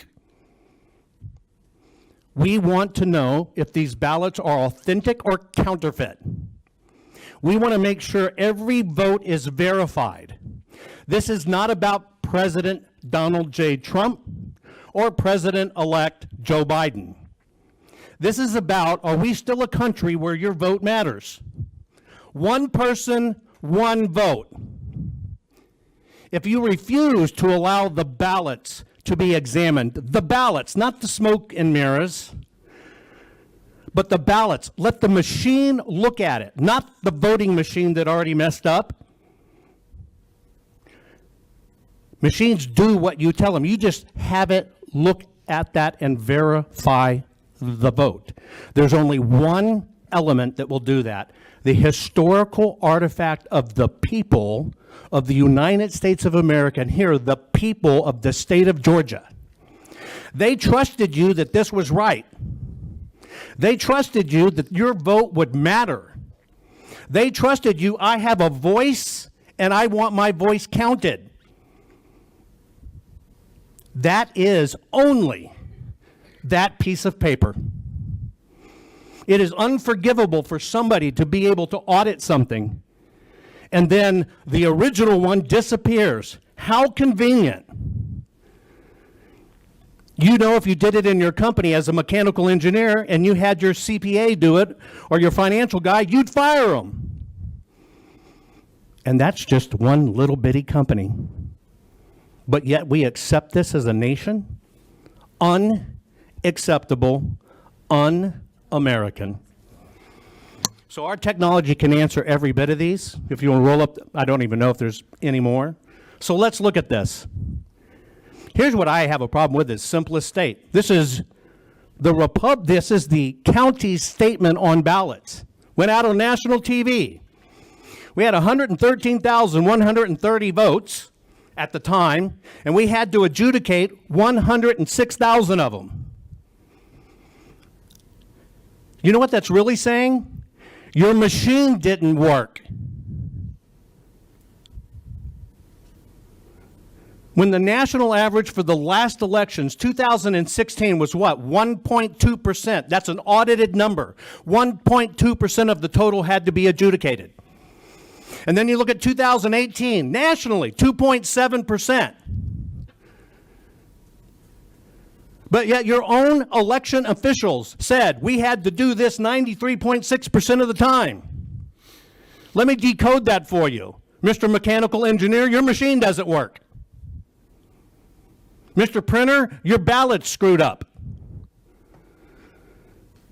Because you took something that should have been transparent and easy and readable and you put an opinion smack dab in the middle of it.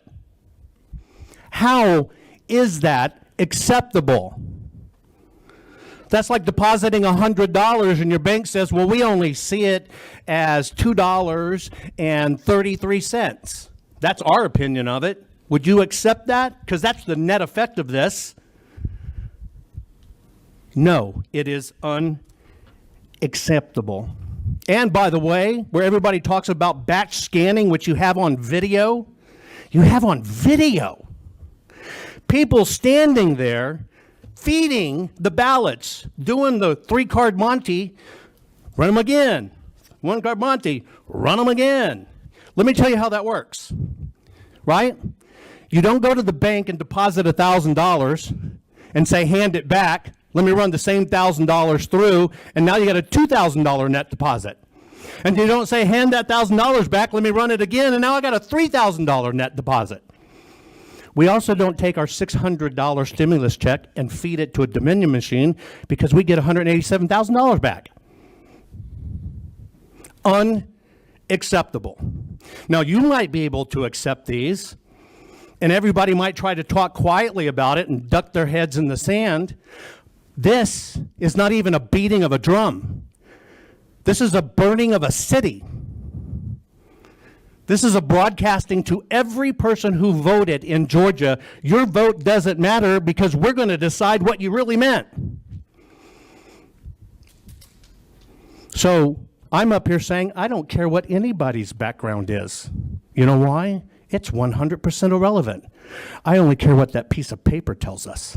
And I'm not going to listen to anybody else.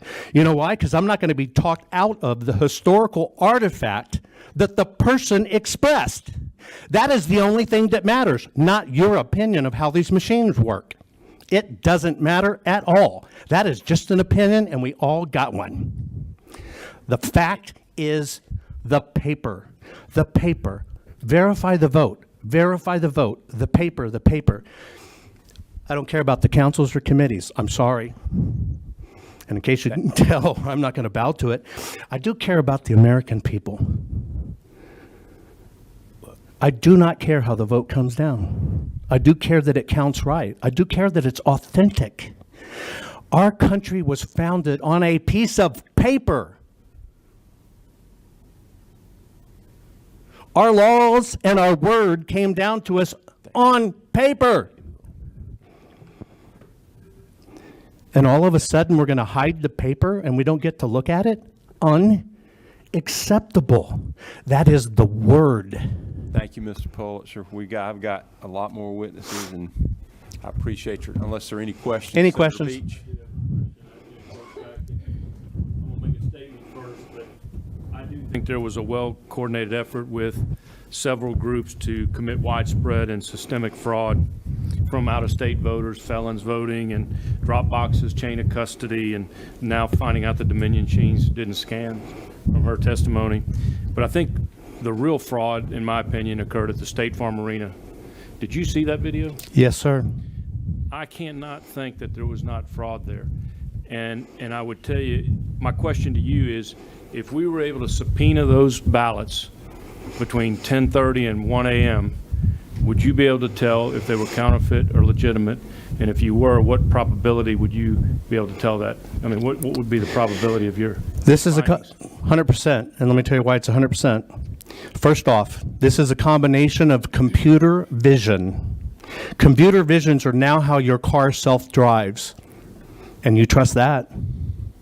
It's how we look at everything on an assembly line, that those tolerances for that jet engine are perfect so that plane does not fall out of the sky. That's all computer vision. Machine learning is looking at these patterns and going, I've seen this. What does it mean? I've seen this. What does it mean? So every time you feed in a ballot, it keeps on learning. And then it uses artificial intelligence. And the artificial intelligence goes, wow, what do all these patterns tell us? That's it. And so on those ballots, you could take a section of every hour of the day and look at them, or you could take that spike. What could we tell? Was this the real ballot? Did you know there is a forensic difference between a ballot that was officially printed and something that ran on a high-speed press that should have never been on a duplicated press? This is why people are screaming to look at the physical ballot, because we will tell you instantly what came out of a mass copier versus what came out of a printer. officially printed. We will tell you, did a human fill this out or did a machine fill it out? We will tell you, was it mailed or was it not mailed? It can be checked against spoiled or adjudications. There's still going to be a difference in number. And last but not least, we will tell you, have we seen this number before? Did we see it keep popping back up? We're looking at the wrong things. I suggest every one of you, if you want to understand what we really should be looking at, go into your computer right now and change your clock in your computer to 1900. Watch it shut down and nothing work. And you can't get back in to change the date. This should be looked at with timestamps and dates and the correct portion of code, not the smoke and mirror codes we're being fed. And you will see what got run over and over and over and over again.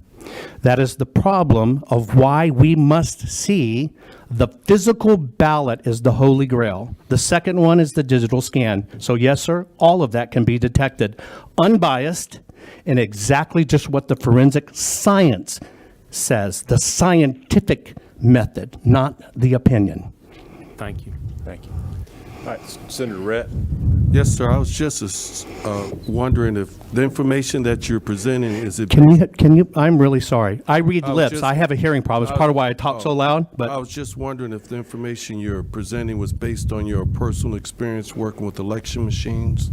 my experience, this has never been done for election machines before. This is exactly how counterfeit money is detected. The elections machines have always tried to hide the physical ballots so it can't be done. I've spent the last 24 years in understanding how papers and machine and internet interact. I spent the last 6 years almost understanding the paper reading details at the nano level. I can tell you what paper came from China. I can tell you the person that handled it was a smoker. All of it is detectable with the physical ballot. So yes, 24 years doing this, the last 6 years doing it in the new field of science, looking at it at the nano level.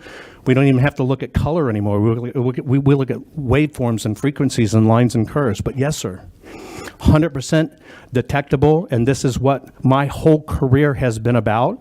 And it is also why a tremendous amount of the functions on your mobile phone work. You interact with me 8, 9, 10 times a day on your phone. You just didn't know it was this loud guy, right, who has a hearing problem. I'm very sorry, but it's just the way it is, right? It's probably because I grew up the youngest and I had to talk over my older brothers and sisters. It's just kind of the way it goes.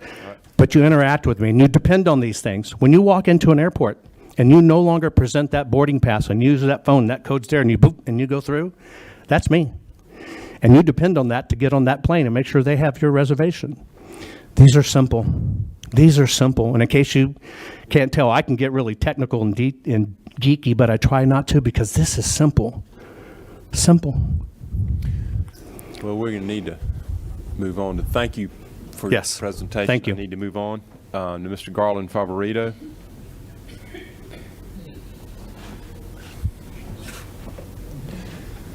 By the way, for the state of Georgia, we'll do this for the people. We'll do it absolutely for free. The moment you let us do it, we'll put it in the system and we will give you the answers you seek.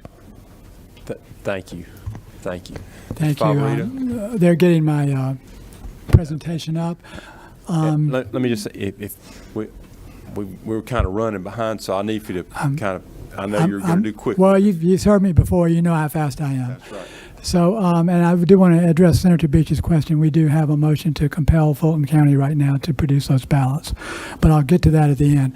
My name is Garland Favorito. I'm a career IT professional, over 40 years of information technology experience. I co-founded the nonpartisan Voter GA, Voters Organized for Trusted Election Results.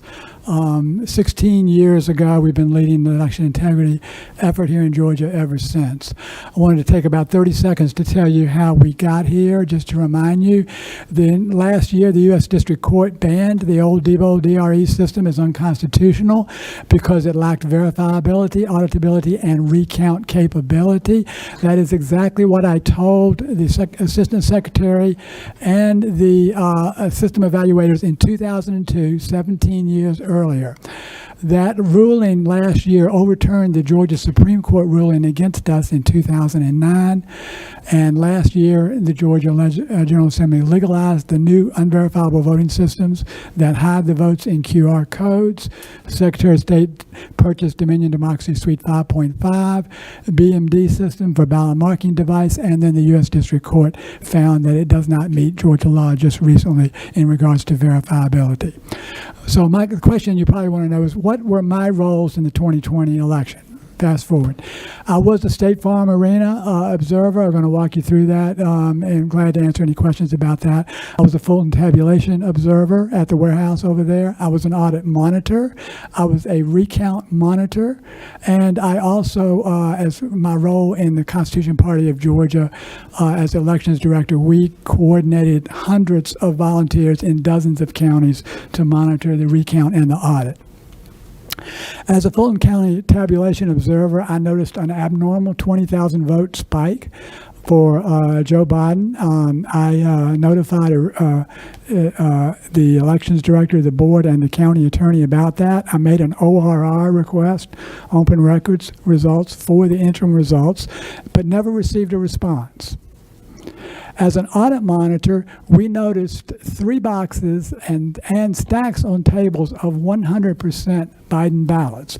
That is mathematically, if not impossible, it is improbable beyond the nth degree. We also had 4 auditors that detected potentially fraudulent ballots that Jovan talked about earlier. These they were not creased from being mailed, they were not marked with writing instruments, and there were differences in ballot stock. I immediately filed an open records request to view those ballots in the custody of the elections department with Fulton County, contacted all the same people at Fulton County again, attorneys, board members, and so on, but my request was ignored.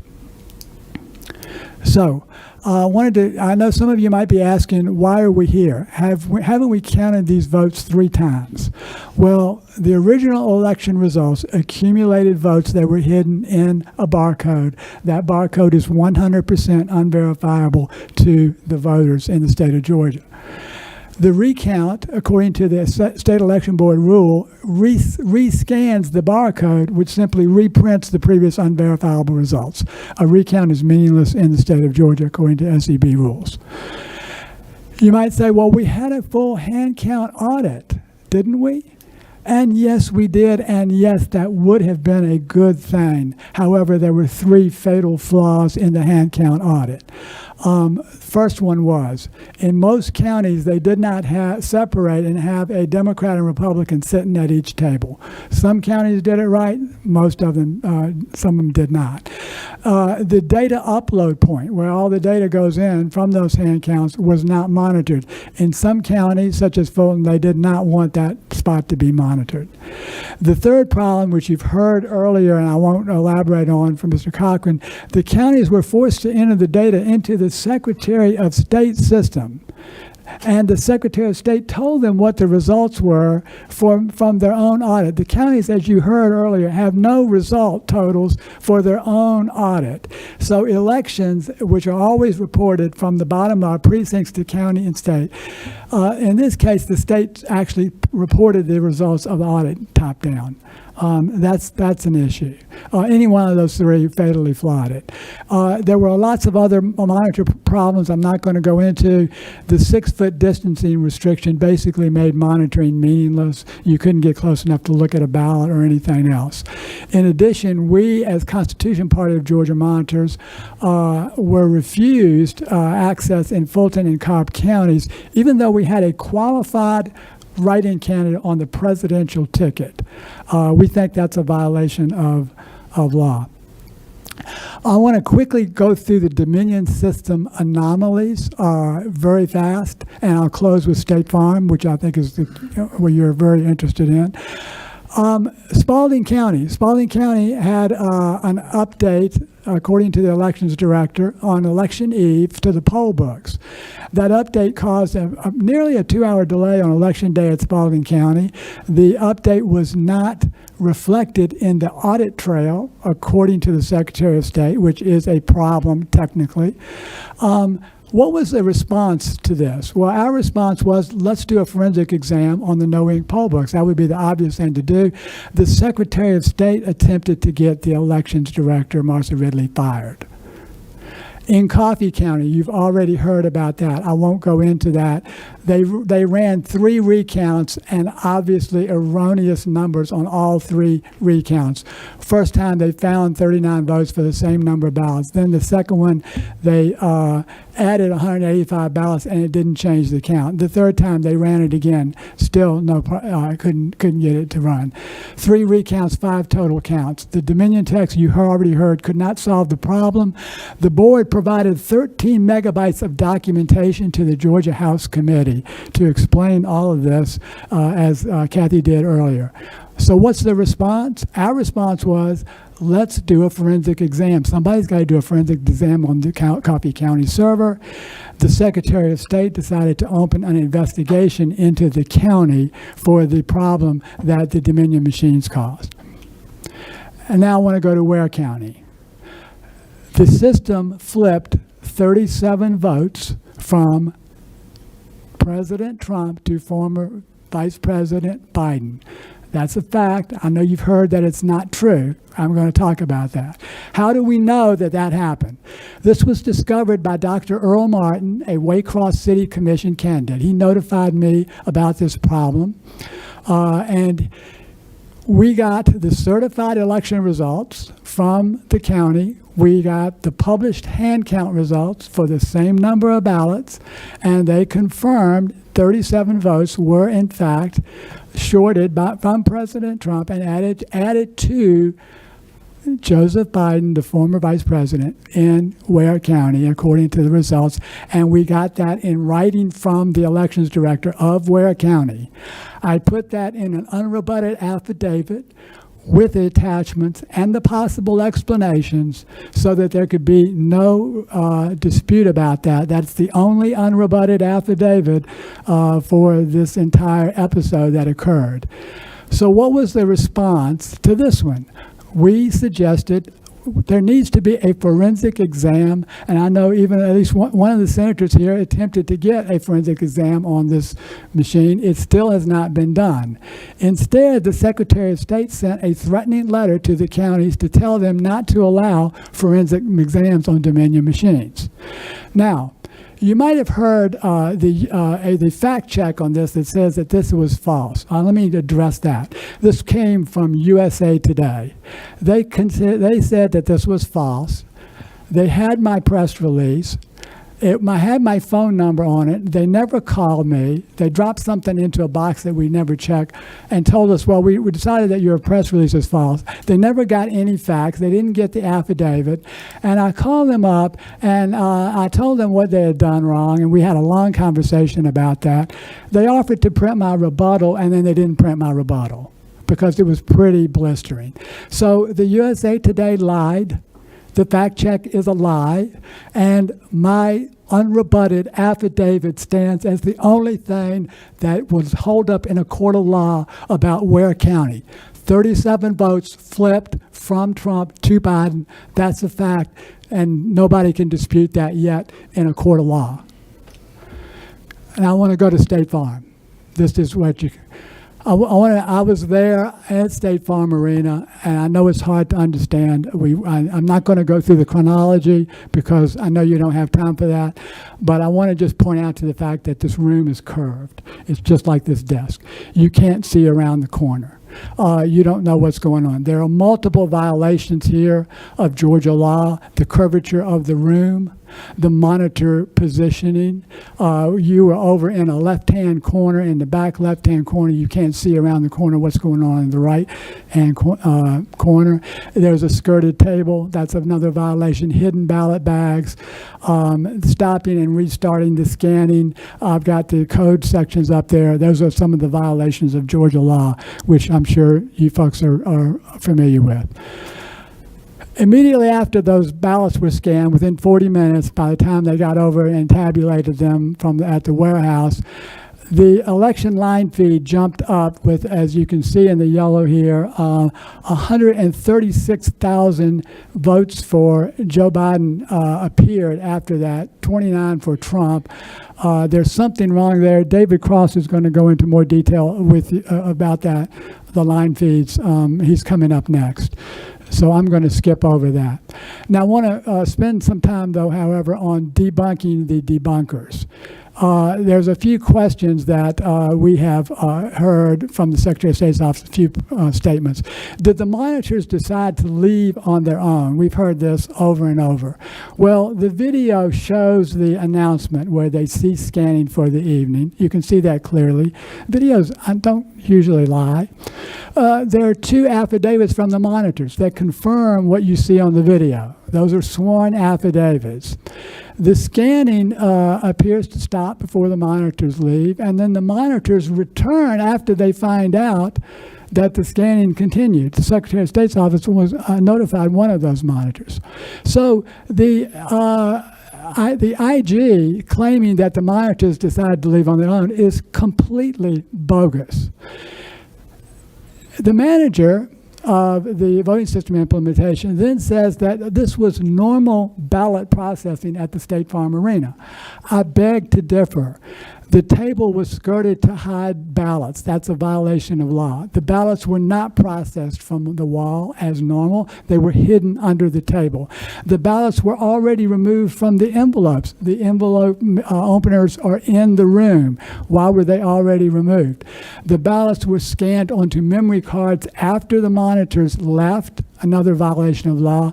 We talked about the curvature of the room, but here's the key thing, as Jovan has already said.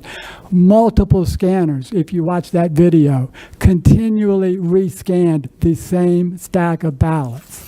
Now, that could happen if there was a problem, but as you can see from the video, they kept just running them through. They were not interacting with the machine as though there was a problem. They were simply rescanning those same stack of ballots over and over again.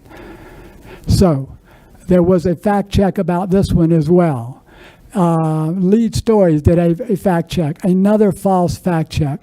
They claimed that Watson's declaration, she was the IG, was a sworn affidavit. Those of you who know law know that a declaration has no basis in a court of law. It's not a sworn affidavit. And the Inspector General would probably never swear to what she said because she could be held accountable for perjury. So let's look, now that we have gotten through of all of the garbage that's out there and the facts that are not facts, let's look at actually what is the compelling evidence about State Farm Arena. First of all, the video evidence shows that a group of workers illegally scanned thousands of unsealed ballots and tens of thousands. They were hidden under a skirted table.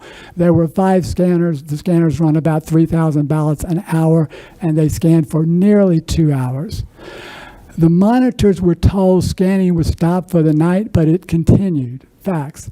2 affidavits confirm that. The announcement that you saw on the video. There are also 3 media reports out there quoting the Fulton County communications director as saying that scanning was going to stop for the night. That's the evidence. Those are the facts. We had 4 affidavits from experienced auditors claiming that they handled fraudulent ballots. The election line feeds shows the huge spike in Biden votes after the scanning. We have 2 affidavits on that. And then we have Fulton County's response to all that. They terminated 2 whistleblowers, one of whom is here today to testify again. You've heard from the other one once. They kept the State Farm Arena personnel that did this on the payroll. And now they are refusing to show us the ballots, as Jovan mentioned. We have filed suit against Fulton County. We just filed it last week, and we want to inspect the ballots. We want a visual inspection of the ballots. We want the forensic exam that Jovan has described, and we want the digital ballot images and the election reports. All of that should be public, but it is not, because Georgia does not operate transparent elections, and that's got to change. We can't continue with this kind of corruption. So the Secretary of State it seems to be determined to cover up for Fulton County. That is probably disgusts me more than the cheating that went on. So I want to close with a nonpartisan perspective. I want to just make it clear, I did not vote for either one of these two candidates that we're talking about. I'm elections director of the Constitution Party. We ran our own candidate. He was a write-in candidate named Don Blankenship. I voted for him, as did Dr. Earl Martin down in Waycross. Neither one of our votes were counted. If you look at the official statements of records, even though he was a qualified candidate, our votes are gone and missing, and we have sued the county, Fulton County, over that as well. I didn't vote for them. I just want to appeal both to my Republican friends here and my Democrat friends. We were here last year, and again, I appreciate you taking the time for me. My appeal is to the Republican friends. House Bill 316 was one of the worst bills that the legislature's ever passed. I apologize, but that's what got us here. And to my friends who are Democrats, this deal is real. We've got to do something about it because Georgia electors belong to the President of the United States. And with that, I'll take any questions. Okay. Well, I think we'll thank you, Mr. Favorito. Appreciate your presentation, and that summed up a lot of things. We need to move on now to Mr. David Cross.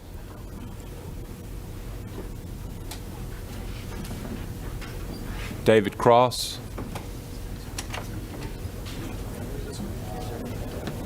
Okay. Mr. Hello. Cross, if you could go to the podium. All right. Got a presentation. Okay.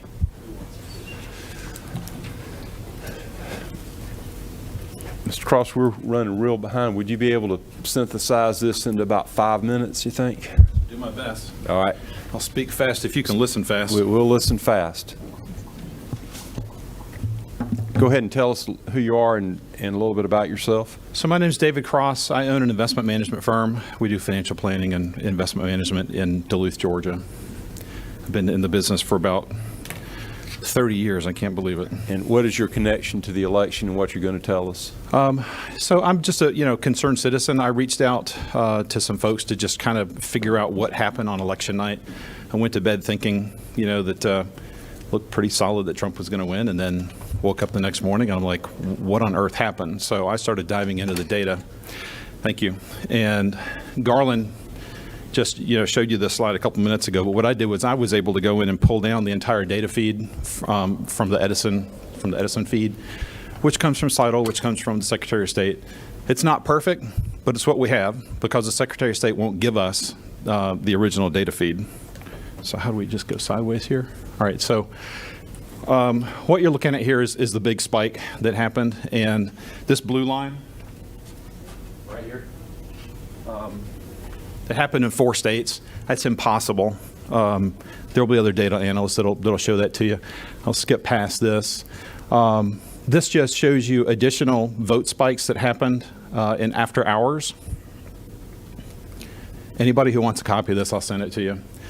There, of course, is, all right, so why don't we have original timestamp data? Secretary of State won't give it to us, all right? If this is a transparent election, why are citizens not able to see it? And with so many issues, why is the Secretary of State not investigating? Why do I have to take time out of running my business and taking care of my clients to come down here and do the work of the Secretary of State? That's inexcusable. Here's Michigan. You see the exact same vote spike that happened where Biden got 141,000 votes and Trump got 5,900. Not possible.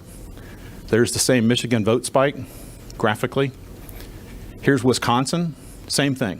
143,000 votes come in for Biden, 25,000 for Trump, same vote spike. All right, what I'm going to show you now is what I actually witnessed at the second recount, the ballot recount that happened down at the World Congress Center. When I was down there, they had 13 scanners that were set up. We were able to go through and take a look at the scanners as they were pushing ballots through. I could get this close to the ballots if I wanted to. You couldn't see anything. I mean, it was just running through 100 miles an hour. I could get this far away from the monitors that the scanners were using.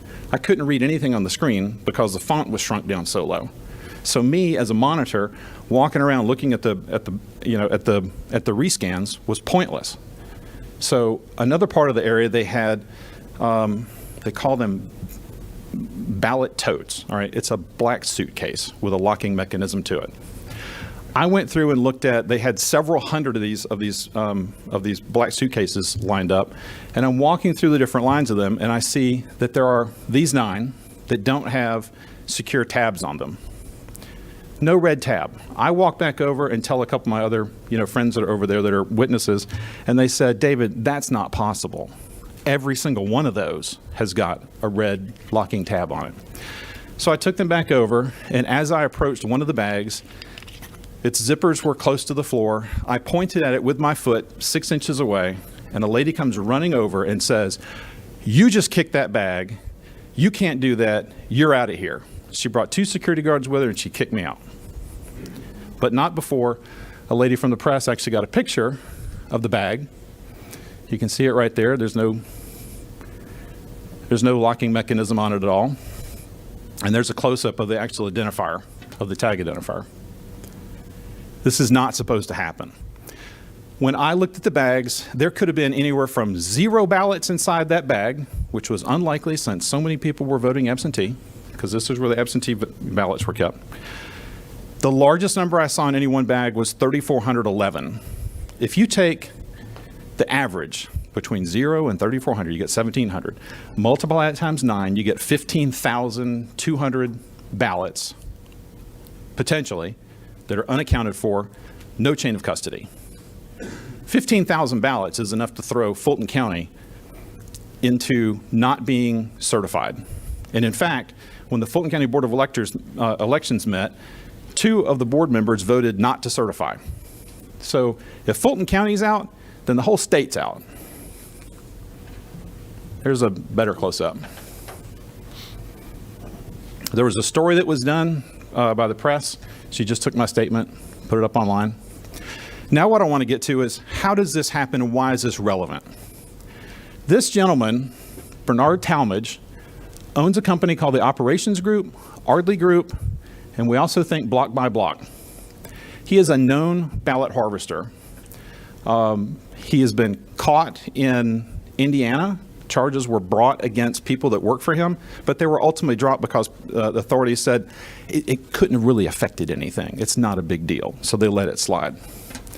What we know is that there were ballots here on the left, or not ballots, checks that were found in 2018, several hundred, all made out for $75. I'll go back here. Made out from the Operations Group and sometimes from Ardley Group for $75. There's an investigative reporter down in Florida named Tom Lauder that did a write-up about this, and what he found was, in interviewing witnesses, he found out that people that worked for the Operations Group and the Ardley Group were paid $15 per hour to produce ballots. Now, they had a quota of 10 per hour, which works out to 1 every 6 minutes. If you're running door to door in an apartment complex, you couldn't get 1 ballot every 6 minutes. It's not going to happen. You couldn't get 1 registration every 6 minutes. It's just not going to happen. So how does that happen? And incidentally, his companies, according to the Federal Election Commission, have taken in $9.1 million for field operations. $9.1 billion, when you divide that by $75 and multiply it times 50 votes, that's enough money to produce 6 million ballots. So here's a spreadsheet from last night from all the people who gave him money. One of the crazy things that's on here is that 1/3 of the $9 million came from the main Democratic Party. They didn't even take in $3 million during the 2019-2020 election. So I sent this letter out to a bunch of check cashers and liquor stores, 400 of them. Again, me doing the work of the Secretary of State. Sent it out, and I had 2 folks that called me back. One provided copies of checks from 2018. Here again, here's a check. This one's for $80. I blocked out the name of the person who received it, but this was payment for field services. What's interesting is that of the checks that were provided, the one on the top here, I don't know if you could see it really well, it says it came from, the check is written on an account from McDreams Enterprises. And on the bottom, the check is written from Ardley Group. Now, the strange thing is that the signature on both of the checks is the same. The routing number is the same. The account number is the same. So what's going on? Again, another job for the Secretary of State, the GBI, and probably the FBI. There's a video that's circulating on the internet of a printer in China that was ordered, or he had an order for 5 million fake ballots to come back. One of the things he said in the video that he could not accomplish was to reproduce magnetic ink. That was one impossibility for him. So if you're going to do a forensic analysis of the ballots, you need to look for paper composition, which International Paper said that they can do, and there's another independent consultant that's up in Wisconsin that can do it. And you also need to do a test for the magnetic ink. This is just some brief data on the total number of registered voters and the 2020 population. Just to show you some obvious anomalies here, Alaska has a total of 597,000 registered voters, a population of 734,000. But if you subtract out the number of people under the age of 18, which is 24.6% of the population, they end up with having 43,000 people over-registered. So they have 108% real registered voters. This is where some of the names are come from, we believe, and circulated around. More interesting information for you. This came out this morning. Doug Stafford says, my wife got a text thanking me for voting in the state of Georgia and asking to get her friends to vote. Doug says it's interesting because she's been a Virginia voter for 15 years, never lived in Georgia. So the next obvious question is, well, who the hell is Doug Stafford? He's the chief strategist for Rand Paul. All right, so this is not some nobody that's out there just throwing around some unsubstantiated rumor.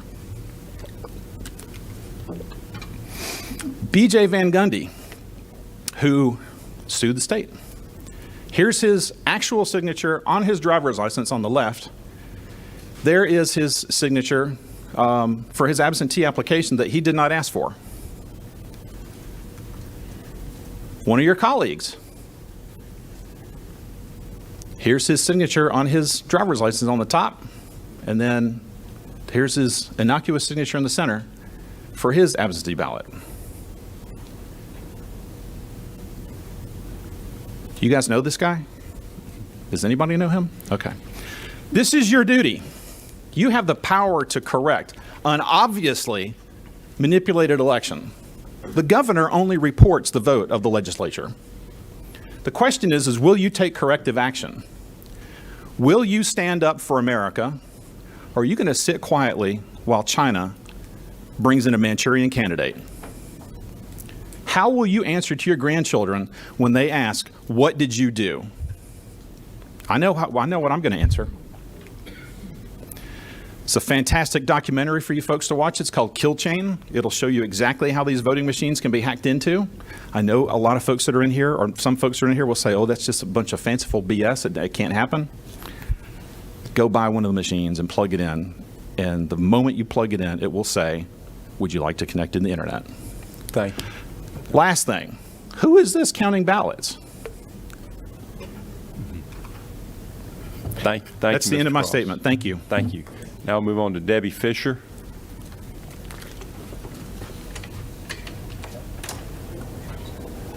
Debbie Fisher.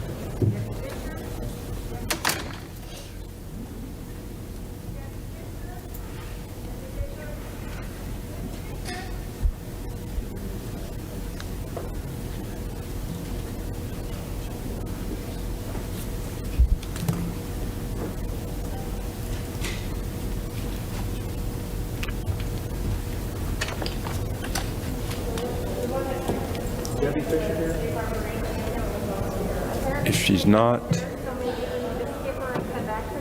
Yeah.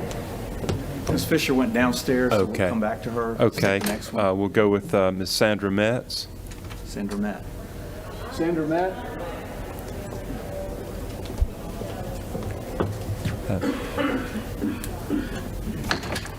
Thank you, Ms. Met, for being here. If we're running on a tight deadline, if you would just tell us where you are, what you saw, and just try to go ahead and get to the point. And yes, sir. let's I will. make it- Can you hear me? Yes, ma'am. Okay, Thank I'm you. Sandra Metz. I worked as a poll worker in the last 2 elections in Clark County, Athens, Georgia on November 3rd. Then we had a local runoff for the DA race in December. I worked there both times at 2 different polling stations. In the first election, November 3rd, I was working at the polling station. A gentleman walked in the door and he said, he held up his Florida driver's license and said, "I'm from Florida, can I vote?" And the polling manager walked over to him and goes, "Of course, come with me." And she took him to the table. We had the provisional ballots to fill out. Fortunately, at that time, we were not busy, and I was able to go over and have a conversation with her, and I was asking her, "How can you let this gentleman vote?" And she's ignoring me that time. And I came back up to her, and I kept on saying, I said, "How can you prove he's not ready to vote in Florida? How do you not know he's going to vote there and here?"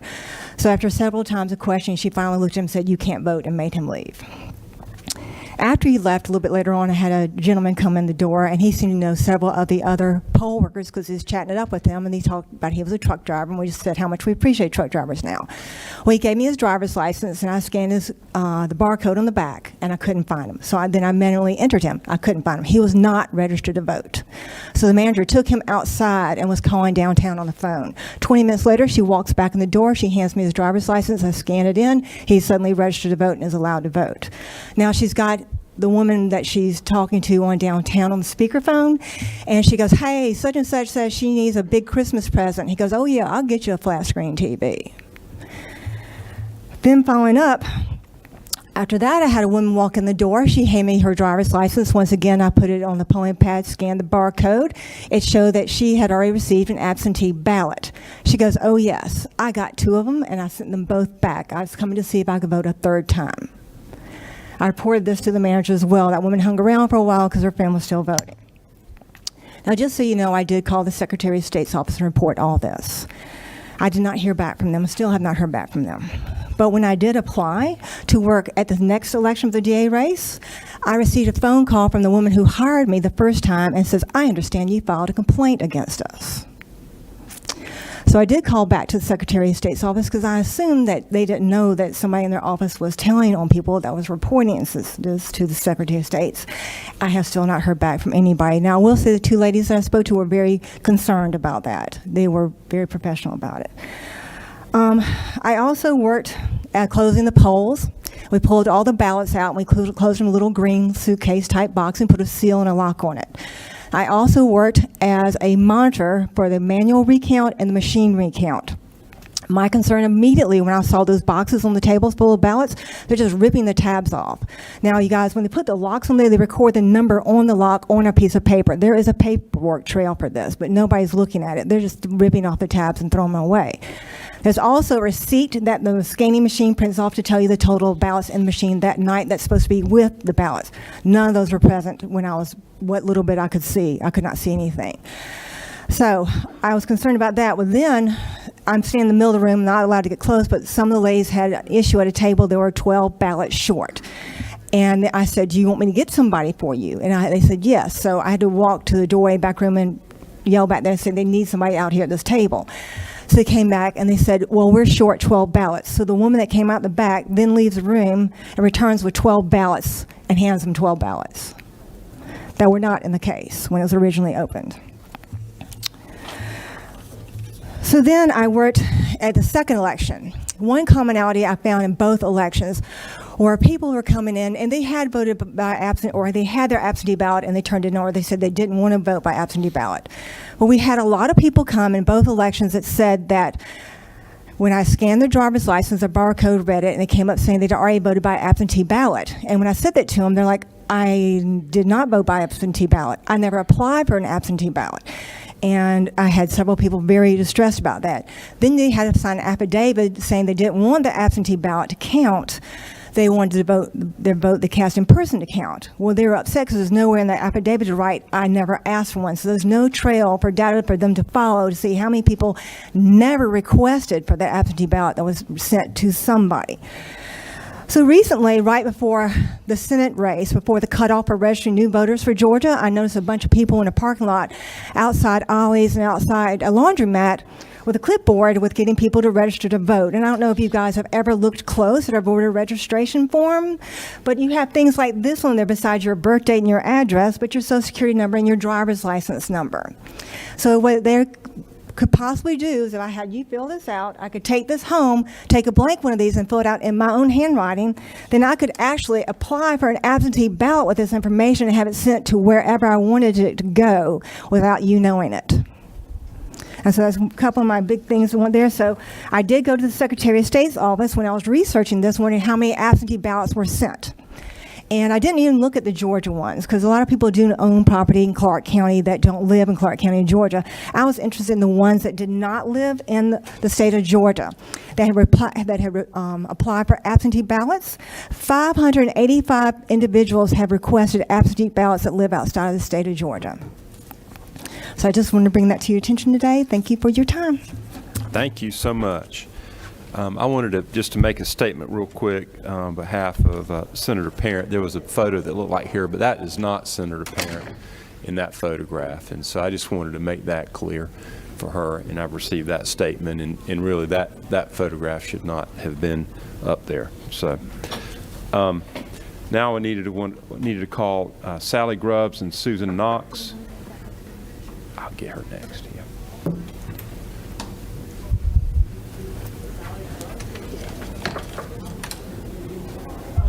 Sally Grubbs and Susan Knox.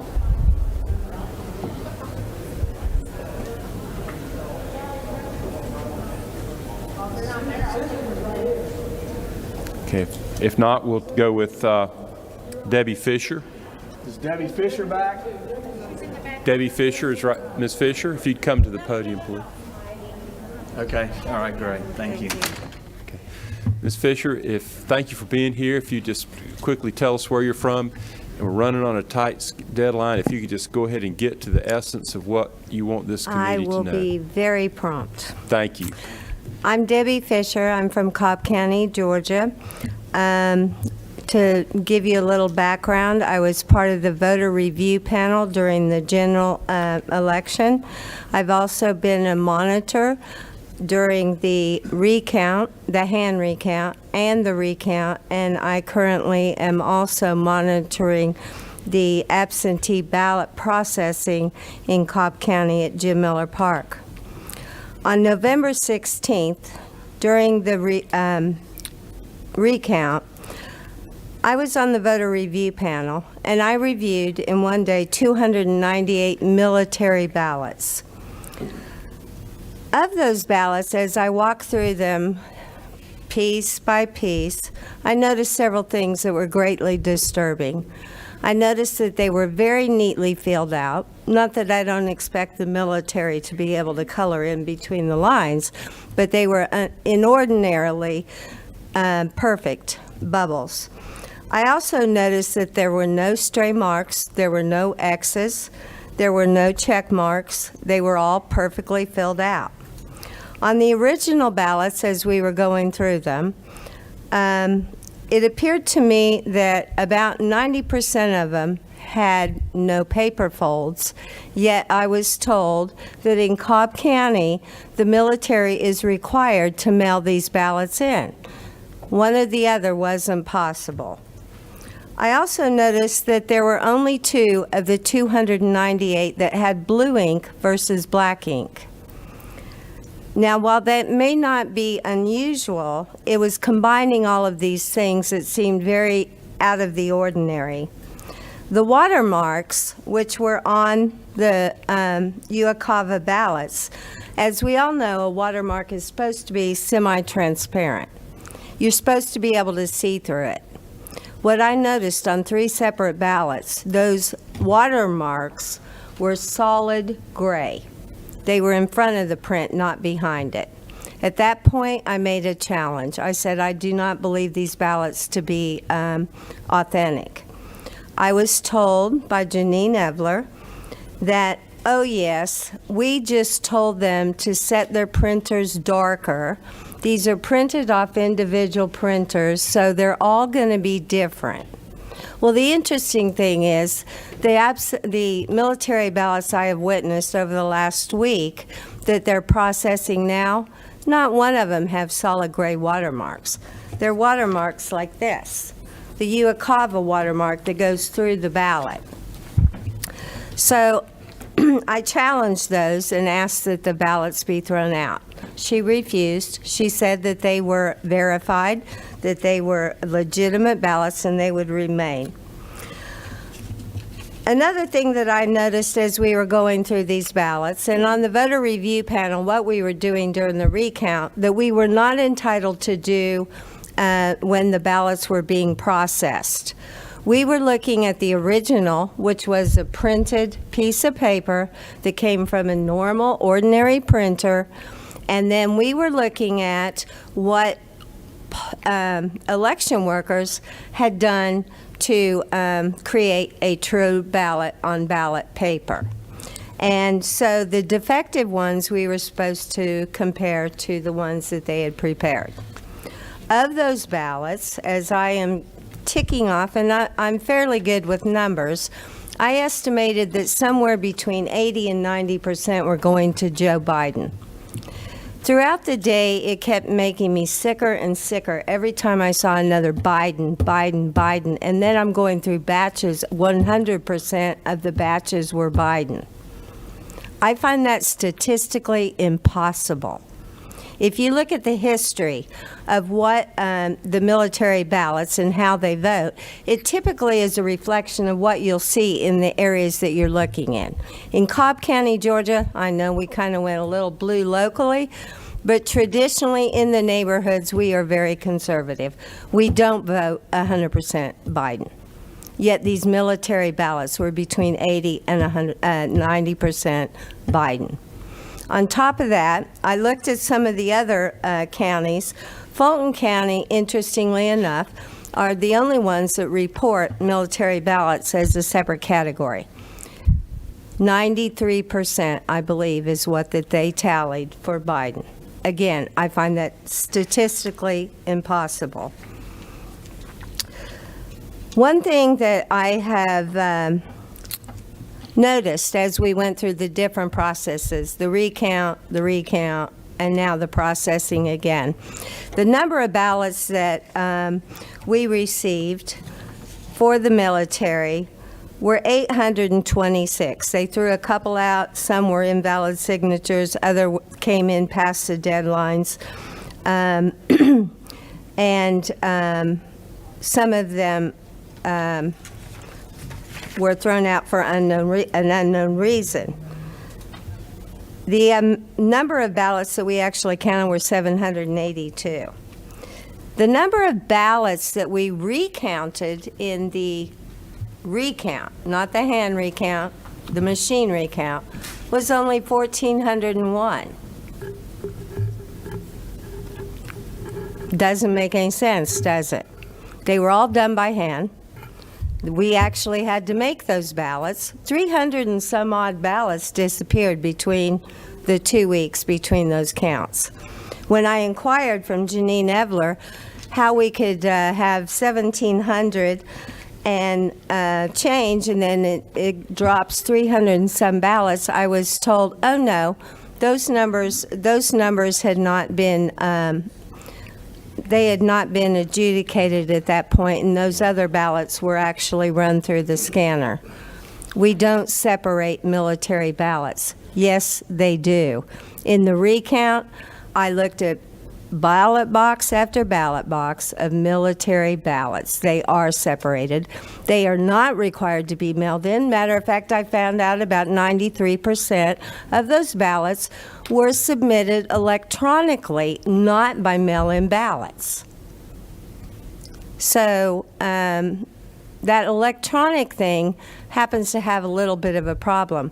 How do you verify a signature on an electronic and on an email?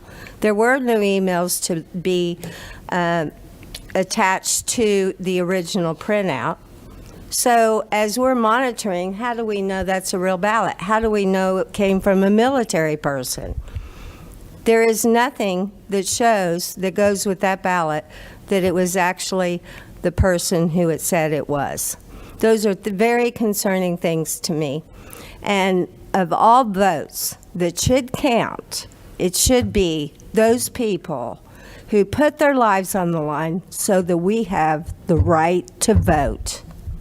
And it makes me sick that 90-some% went Biden. I don't believe that. I can't prove it, but I don't believe it. And I ask you guys, when you're going back and you're looking at these laws, to look at how we process these military ballots, because it isn't right. Matter of fact, I had an election worker tell me, most of the time we don't even count them unless it's a really close race. They should be the first ballots counted. And with that, Thank you, Ms. Senator Rhett, you had a quick question? Excuse me, ma'am, how you doing today? I'm very well, thank you. Were you aware that Cobb County has passed several audits, including just recently a signature audit where they received a 99.99% accuracy rate? Yes, I actually am. Thank And I am aware of the press conference where we got big cred. And were you aware that that audit was supervised by the Secretary of State in the Georgia Department, GBI? Yes, I was. Matter of fact, I was present when the GBI brought back the boxes full of ballots, along with a unmarked ballot box that wasn't the envelopes. I'm guessing it was the military ballots that I complained about. And they both certified a 99.99% accuracy rate. They did certify with no observers available to watch how they audited them. So I'm not saying that they were right. I'm not saying that they were wrong. I'm just saying that I don't believe them any more than I believe anybody else because my lying eyes saw what they saw. Thank you very much. You're welcome. Senator Jones, did you have a question? No. Oh, more questions? Yeah. One more. What was your name Of again? my lying I'm eyes. sorry, I Ms. missed your Fisher. name. Ms. Debbie, Fisher. after I just said that, maybe I shouldn't repeat my name, but it's Debbie No, Fisher. You're fine. Yeah. Ms. Fisher, and everything that you witnessed, did you ever contact the Secretary of State's office directly? 3 times. Did they respond back to you? They thanked me for my submission. Thank you for your submission. Really, that seems to be a common theme that we have with most everybody who's come before us today and in the past. Is Yes. that they've reached out to the Secretary of State's office and gotten no response. What also seems to be a common theme, Mr. Chairman, is in this is I'm proud Cobb County was able to accomplish what they did with the 15,000 ballots that were reviewed, but the elephant in the room here is Fulton County. I mean, we don't hear anything back from Secretary of State's office, and issues arrive in Fulton County.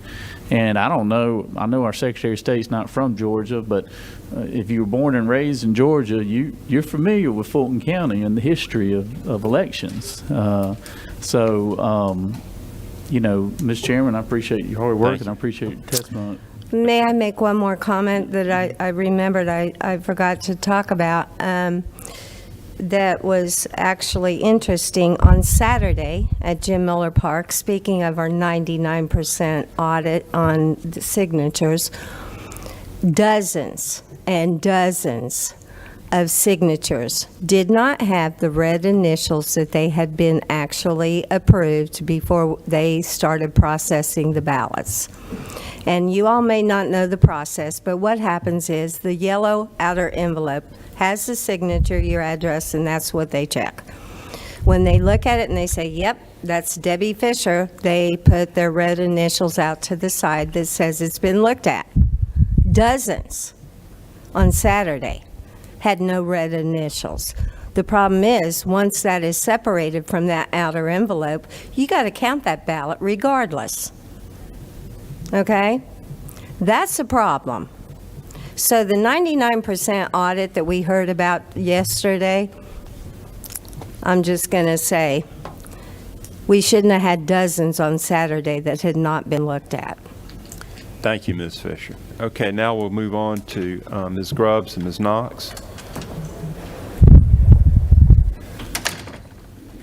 And I think, did you have a slide presentation? I do. Okay, and how do we identify that?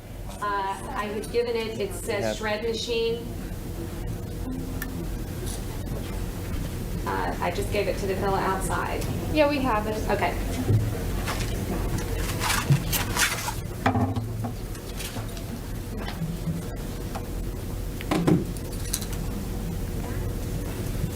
Okay, if you can go ahead and tell us a little bit about yourself. Okay. I'm Susan Knox, and I'm from Cobb County. I'm a 10th generation Georgian.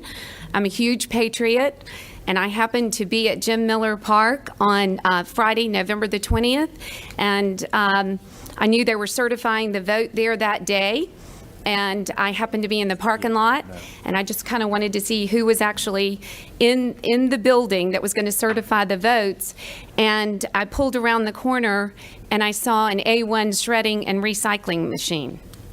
It was a huge box truck shredding ballots. I've got some pictures here that I could hand out for you all, where, sorry, it's a little. Oh, there is come up. Is that it? Yes, and if November the 20th, Friday morning, I'm watching all of these ballots being shredded now. Unbelievable. Let's just move up and let's see what else is going out.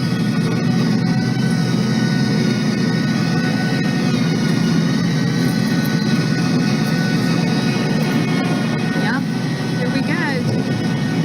What are they shredding? Massive amounts of ballots right there going out.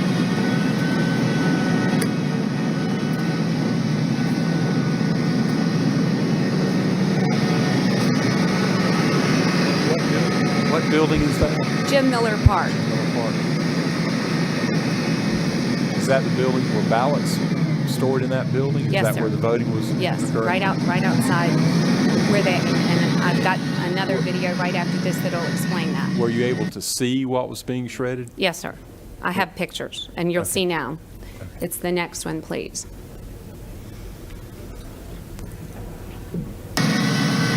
This is Susan Knox. I am in Cobb County. It's actually, Jim it Miller says Park. trash can. There's two on the bottom that they put together Friday for me. morning, November 20th. Here is a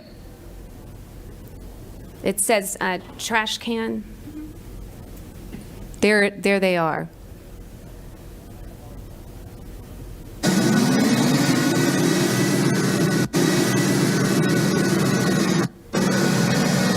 It says shred on that box right there. And according to Janine Eveler, in a statement she made, there was absolutely nothing that was shredded that shouldn't have been.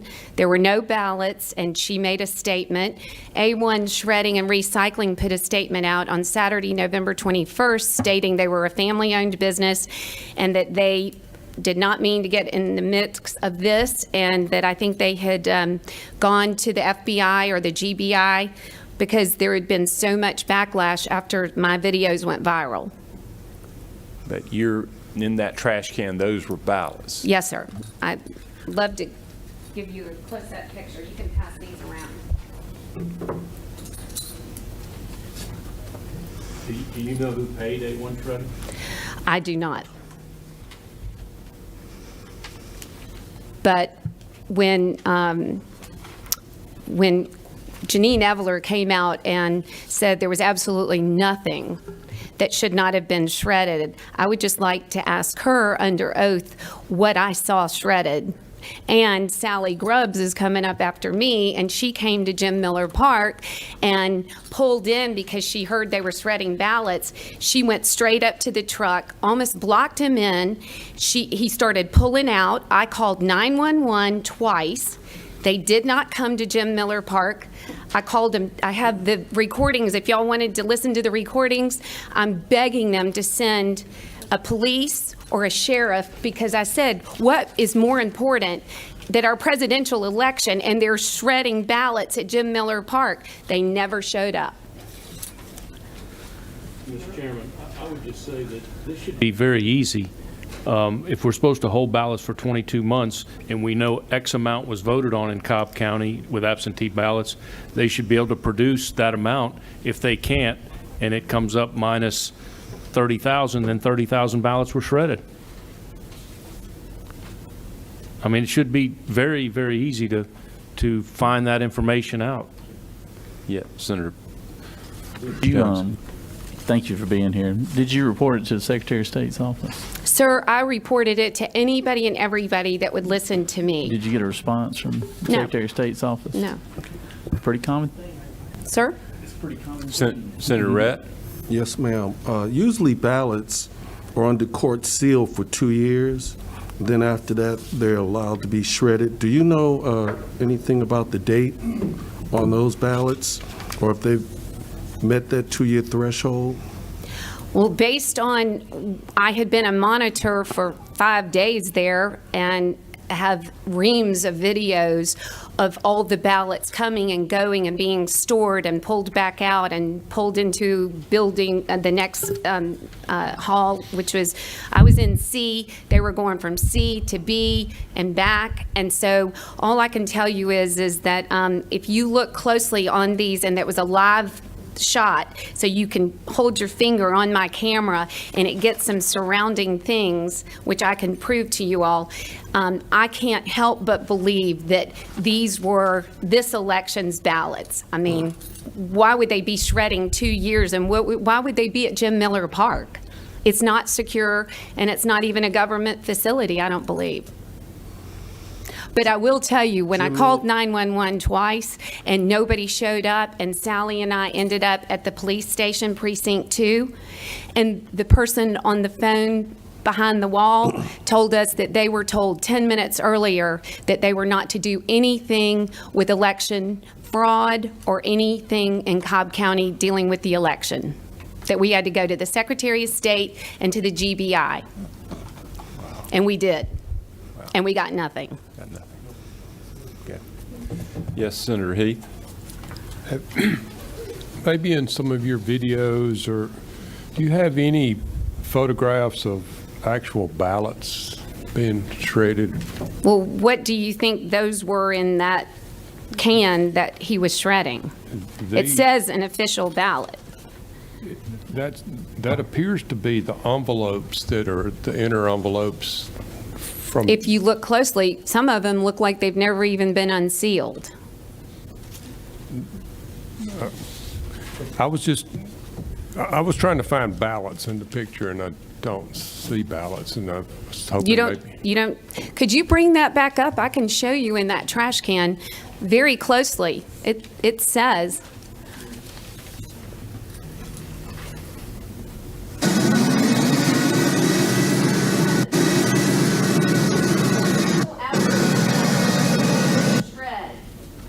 Right there, and I can tell you because I was there with my phone, and there's a picture with a plastic bag that says.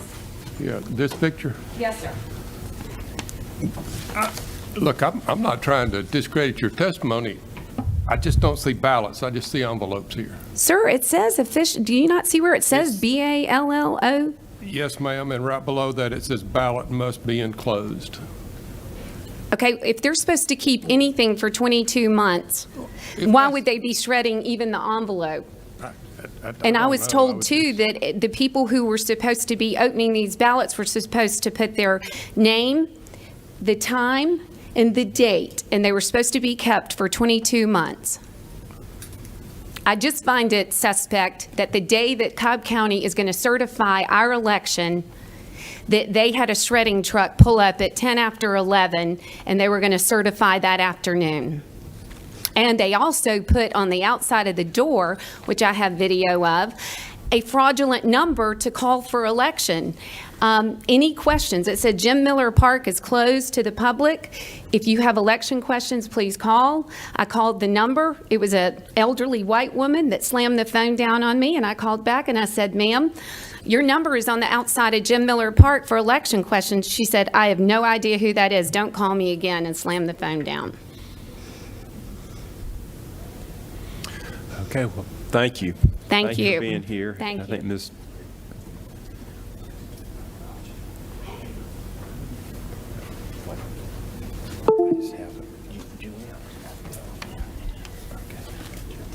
Good morning. I'd like to thank everyone for being here. My name is Sally Grubbs, G-R-U-B-B-S, and I'm from Marietta, Georgia. And Senator Redd, I'd like to make your acquaintance. I apologize I've not been able to connect with you. I think that we have some business in Cobb County that needs to be attended to. I came previously to testify and didn't make the cut list, but I will happily cede to Rudy Giuliani at any time. I do want to say that one citizen, one vote is what it should be. I was there for the recount at Jim Miller Park on the 13th. I saw a number of different things, and I've submitted 2 affidavits previously. I have them here if anyone would like to see them. But there's a recurring theme, and that is our Secretary of State's office.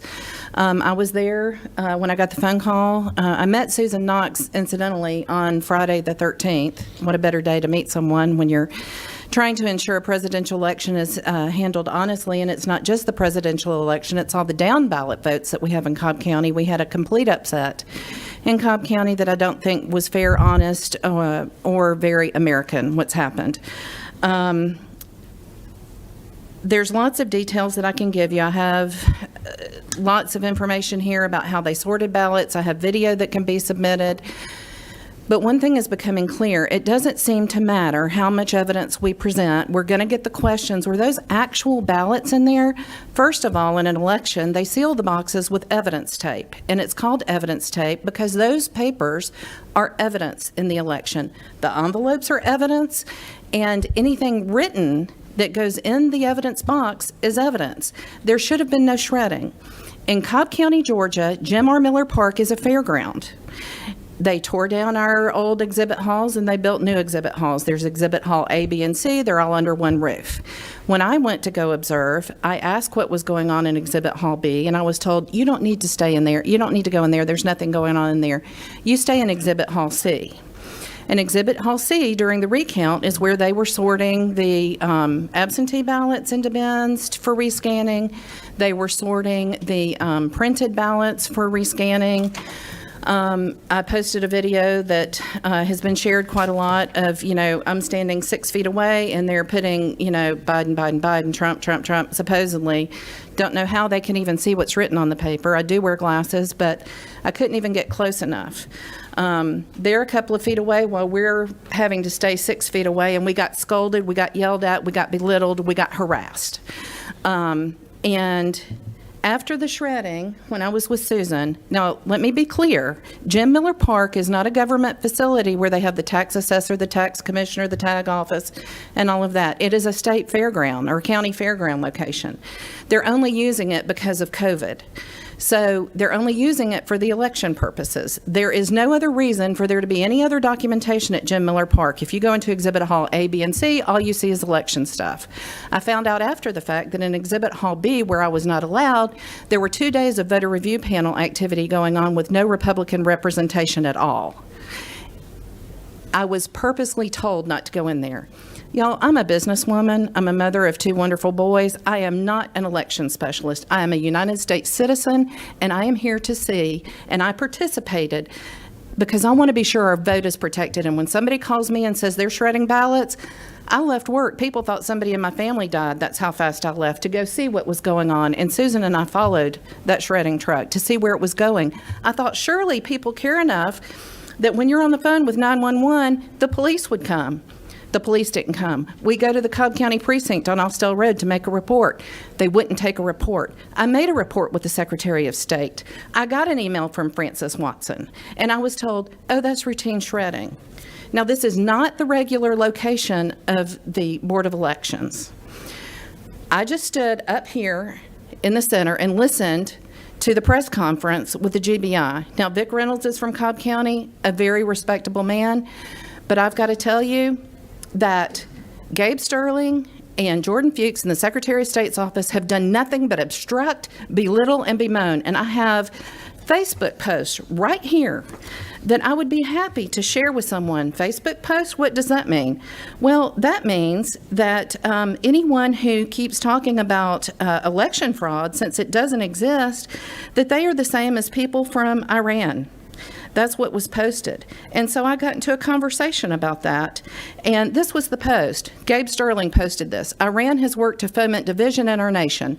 Those continuing to claim the election was stolen are supporting the tactical actions of Iran. This is the state of Georgia. This is the city of Atlanta. And I want Mr. Sterling to answer for accusing people like me who have a job and children and families. I want him to come in here and explain to me how I'm like someone from Iran trying to steal an election. When we have seen the fraud, we have been lied to, we have been distracted, we've been held up, and we're tired of it. And it's time that you people stand up. And I have emailed legislators. We have formed a group called the Angry Patriots of Georgia, and you can tell I'm angry. I am tired of people that we vote to put in office are stabbing us in the back, and they're not doing anything to protect anything. We have begged for you to convene the legislature. We have had people come from out of state on their own dime. I've spent hundreds of my own dollars trying to get the point across. Susan has spent hundreds of her own dollars to get you people to listen, and I don't know what it's going to take. I, honest to God, don't know what it's going to take. Every legislator got a DocuSign document that people don't even bother to open. We are the citizens of this state. We deserve to be heard, and we are tired of it. How many people do we have to drag through here? I'm missing work right now. I missed work the last hearing, Senate hearing. We have begged to be heard, and I'm asking, are you hearing us yet? Is anyone hearing us yet? What do you need to know? I will tell you. Would you like to see my phone that I've backed up in 5 different places because I'm afraid someone's going to steal it and steal the evidence? And you know what? In Jim Miller Park, you can't take a phone in there now. If they're so lily white clean, as they say from the GBI, how come you can't even have a phone in there anymore? That screams fraud to me, and it's happening in the Senate election, and that election needs to be stopped until we have a better way to vote. Thank you very much. Thank you. I'm passionate. I'm not going to apologize for being passionate. And I'm not going to apologize for being a patriot either. Thank you. Any questions? Thank you. No, ma'am. I think what you said is something that's felt by many people across this state, hundreds of thousands of people.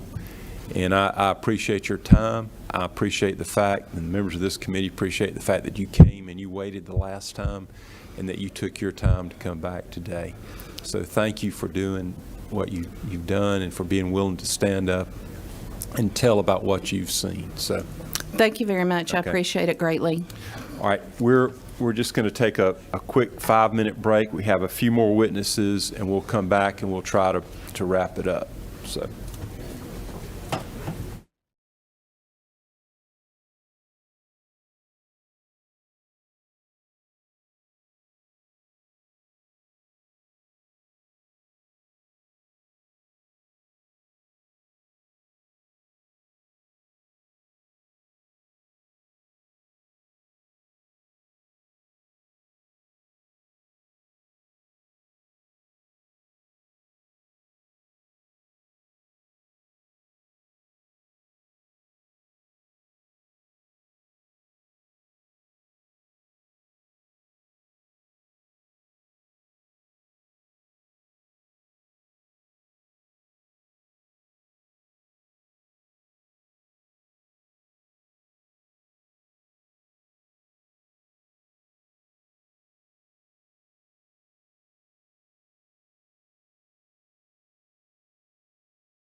Back to order. Senator Beach, could you get that door for me right there?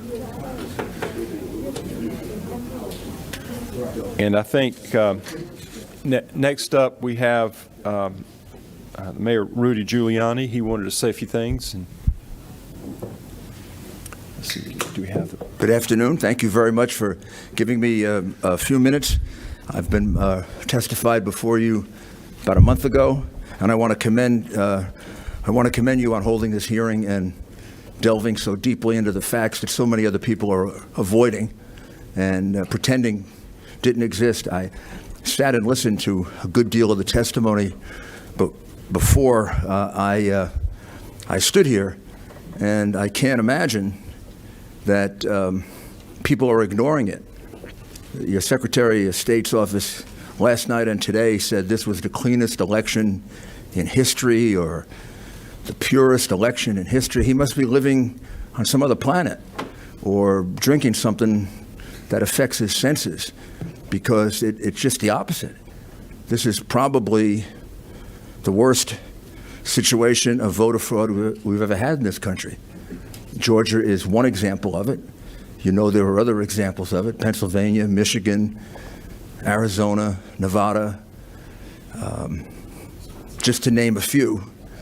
And in your case, you have documentary evidence of it. This is, whatever the result, this election is going to live in history. This is going to be the election that will be the dirtiest election, the most crooked election, the most manipulated election in American history, because there are more facts to be gathered, even more than we have been able to gather in the month and a half we've had to investigate it. It's going to be a much greater dimension than we already know, and it's going to involve international connections, which means people are going to look back on this and they're going to say, what did you do about it? I mean, a year from now and 2 years from now, people are going to look back on it and say, what did you do about the fraud? Did you just sit by and let it happen? And Georgia is going to be at the center of it, because you have what I call the Zapruder film, I don't know if everybody remembers the Zapruder film, but it was the film of the Kennedy assassination that demonstrated the inadequacies of the Warren Commission that live in infamy now. Well, you don't want to live in infamy. You want to live in heroism. And you want to live in a situation where you do something about it, and you're not cowered by the media, by big tech, big corporations, and unfortunately the crooked leadership of the Democrat Party, because this was not an accident. This was organized. What happened here in this state is precisely the same thing that happened in Pennsylvania, in Michigan, in Arizona, and some of it happened at exactly the same time, particularly that phony situation at the Fulton County Center, which you have documented. If you can watch that and not realize that this was a major situation of voter fraud, then you're a fool or a liar.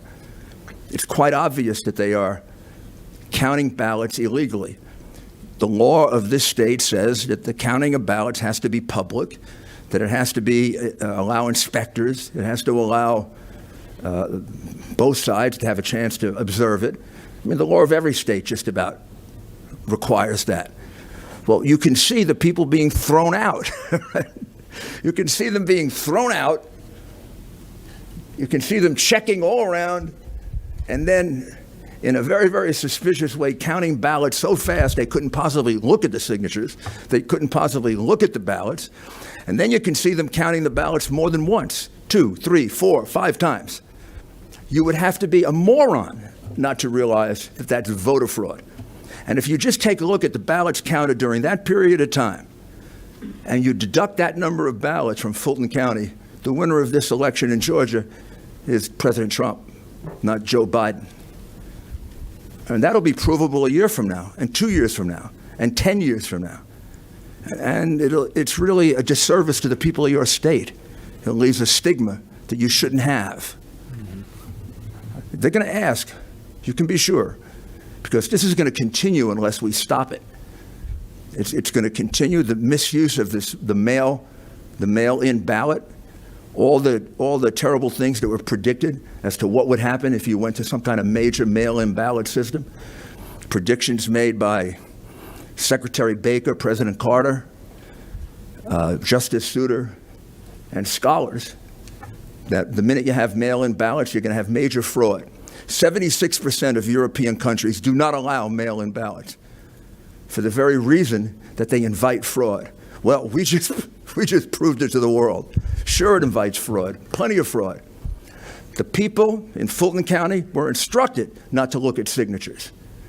They were instructed to do that, and you have testimony to that effect. Not only do you have testimony to that effect, you have film that shows you them not looking at the signature, doing this.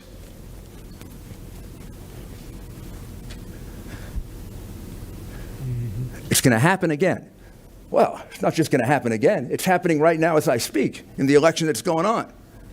The same fraud that went on in the prior election is going on right now with the mail-in ballots because of the unlawful, unconstitutional consent decree that your Secretary of State, I guess, entered into. I don't know what's wrong with him, but that consent decree usurps your power as a state legislature. You're supposed to make those changes. The Constitution gives the authority to you. The Constitution also says the buck stops here, and the buck stops with the state legislature. You're responsible for those numbers that have been submitted to Washington. Is there anybody that believes that Georgia submitted the right number of votes to Washington? Is there anybody that would like to put their name on an affidavit that that's true and correct and take a risk of going to jail? As a lawyer, I would instruct you not to do that, because there's not a person in Georgia or a person in the United States that believes that those numbers are correct. If you look at that one recording, that one tape, you know they're not correct. Or if you look at the fact that you had 2,560 felons vote.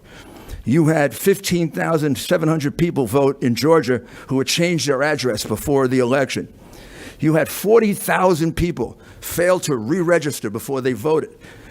You had 10,315 people that we can determine from obituaries were dead when they voted. That's pretty tough to do, to vote when you're dead. So right away, that number you submitted to Washington is a lie. It's not true. It's false. Minus 10,000 dead people. Those are the number of dead people we were able to figure out by looking at obituaries, because your Secretary of State is engaged in what I consider an unlawful cover-up. He won't let us look at records.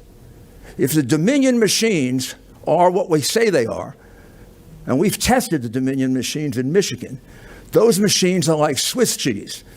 You can invade them, you can get in them, you can change the vote, you can fractionalize the vote. Why would you ever fractionalize a vote? There's not such a thing as half a vote or a quarter of a vote.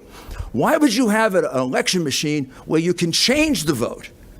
The liars who run Dominion have said you can't change the vote. Read the manual. Read their manual. Their manual says you can change the vote. Why should you be allowed to change a vote in a voting machine? Once that vote goes in there, that's it. You shouldn't be able to change it. You shouldn't be able to move it from Trump to Biden or from Biden to Trump. Well, you can do that in the Dominion machine. Our people have inspected 22 Dominion machines. We've submitted affidavits from, and they're all ex-military people who did this work for the NSA and for the United States government. Every time they would count in the machine, they would get a different count. They were able to move votes, massive number of votes, from one side to the other. They caught, in this county, 6,000 votes having been moved from Trump to Biden, which had to be reversed. But those are the only machines we've ever gotten to look at. If 22 machines move 6,000 votes, how many machines do you have here? How many votes do you think they moved? And why is it that the Secretary of State won't allow us to examine them? If he's so sure this was the cleanest election in history, let us examine the machines. We'll find out really fast. We'll find out really fast if this was the cleanest election in history or the biggest scandal in terms of voting in the history of our country. We'll find out in 2 days. Or we can We can go get the gentleman you had before, the gentleman you had here before who can examine the ballots. He can tell you in a day. He can find out, were there illegal ballots submitted? He can tell you whether it's an official ballot of the state of Georgia or one made up in a garage somewhere so they could plug in an extra 30 or 40,000 Biden votes. He can tell you that definitively, scientifically. We can find out if it was the cleanest election in history or the biggest fraud in history. Who's stopping us? Your Secretary of State is stopping us. If he's so sure that it's the cleanest vote ever in history, then let us examine the ballots. Let us forensically examine the ballots. Let's not keep recounting the same crooked votes that we counted in the first place. The recount in Cobb County is a joke. It's an insult. Yeah, I mean, I can keep recounting the same phony votes over and over again, and I'll get the same result. Let us examine the ballots, and said Mr. Secretary of State. Let us examine the machines. And why are you stopping us from doing that? Why are you stopping the people from Georgia to find out if these allegations, which are made now by numerous witnesses, I don't know how many witnesses you've had that have demonstrated fraud. Well, let's find out how extensive it was. It's easy to do. It'll take about 3-4 days. There's a scientific process to do it. And if you need evidence that this was a deliberate fraud, that's your best evidence. I mean, why would they stop the gentleman who testified earlier from examining ballots this morning, other than the fact that they know if he examines those ballots, he's going to pull out 20,000, 30,000, 40,000, 50,000 ballots that were made up by the Democrat Party and submitted and put in during periods of time like what you saw on video. That's exactly what was happening. And if you look at the number of votes during that period of time, Biden gained 138,000 vote advantage during that period of time from those votes. You take that advantage away, who wins this state? Let me conclude by saying something that I find people resist, and maybe it's because we've never faced this before. Our founding fathers miraculously probably envisioned everything that would happen to us. They even envisioned this: a disputed election, cheating, stealing. And they made a choice. They made a choice of where to put the responsibility in a difficult situation like that. Article 1, Section 2 of the Constitution puts that responsibility right here in the state, in the legislatures of the several states. You are responsible for the selection of the electors, not the governor, not your Secretary of State who's covering up everything he can cover up, not anybody else, but you. It's your power. It doesn't come from the state constitution. It comes from the United States Constitution. You're not subjected to needing a special session. The governor has no right, really, to interfere in it. He has no right to call a special session or not call a special session. The Constitution has taken him out of the process. The Constitution put the power in the state legislature. So strong that you can take that power back right up to the last moment.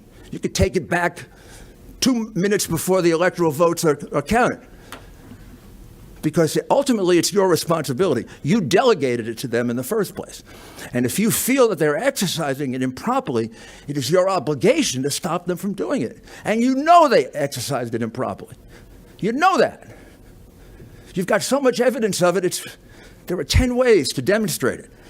There are 10 ways to demonstrate that this election was stolen, that the votes were phony, that there were a lot of them, dead people, felons, phony ballots, phony mail-in ballots. How is it that in every single Republican county in this state, state senators ran ahead of the president by 4 to 6%? Every single one. Exactly the same, 4 to 6%. We know the president's favorability in this state. We know that, at least in a few of those cases, he's going to run ahead of the Republican senators.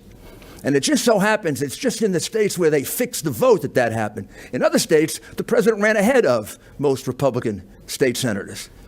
So I'm tired of demonstrating it. There are so many ways of demonstrating it. You know it.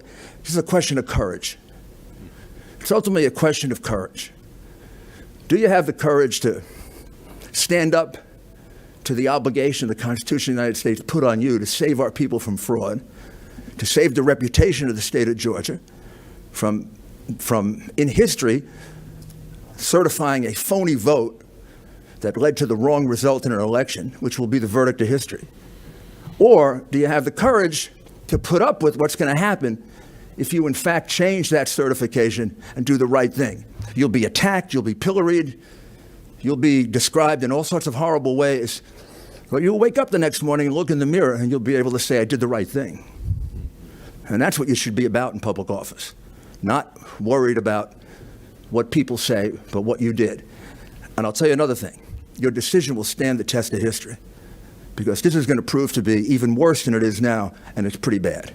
So I implore you, hold a session, take a vote, do the right thing, and forget the criticism. You know what the right thing to do is. You've seen the evidence. You know what the law is. And I implore you to do the right thing. Not necessarily for President Trump, although he is my client and your client, but now it really has become much bigger than that. For the American people, and so this stops right now. No more of this stuff in America. This is the stuff you do in a third world country. We let them get away with this, it can get much worse.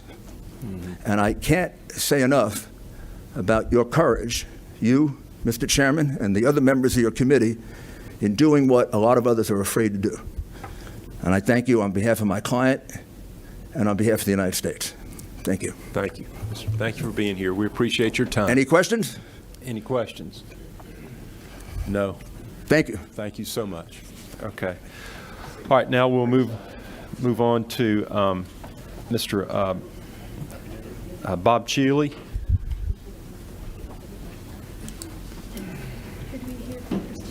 Yeah, I'm going to go back to her. And after Mr. Cheeley, we'll have Christine McKinnell, and we'll be wrapping it up shortly after that. So we'll have a few more. Let me go through the order of witnesses just so that we'll know. After Ms. McKinnell, we'll have Dana Smith, Susie Voiles, Mr. Halliburton, Bobby Pitton, and then we'll have, I think, one more person, and Linda McLaughlin, and then I think I think Ray wanted to speak. So go ahead. Thank you, Mr. Chairman. My name is Bob Cheeley. I'm a lawyer, trial lawyer. I've been licensed to practice law in the state since 1982. I'm a graduate of the University of Georgia School of Law and undergraduate, so I'm therefore a double dog, and I wear that badge proudly. I was born and raised in Beaufort, Georgia. I've been a lifelong resident of this state, and I've resided in Fulton County since the mid-1980s. I practice law in Metro Atlanta, in Alpharetta, and I try cases against major companies. I hold them accountable based upon evidence and facts. And I'm here today to share with the members of this committee evidence that shows that what occurred at the State Farm Arena that night, and I've watched that video, every minute of it, should shock the conscience of every red-blooded Georgian, no matter your political persuasion. I've asked Bob, if you're posting, Bob Poston here, he's got the video. I want to pull it up and I want to show you, for those that may not have taken the time to watch this video, I want to show you what occurred there that night that should shock the conscience of every Georgian. Bob, if you would. All right. So this, in the upper left-hand corner, you can see the time. That's 11:05 p.m.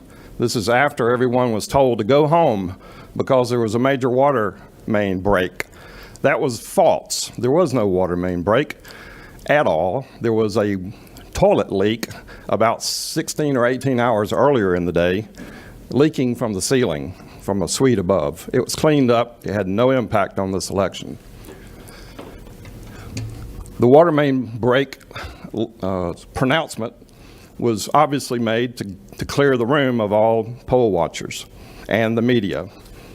So they were told that night that the vote count would be suspended because the water main break, and that they would resume the vote count the next morning. The next morning, everybody was stunned to learn that the people at State Farm Arena, there were 5 women that worked for about 2.5 hours from just before 11 p.m. until just before 1 a.m.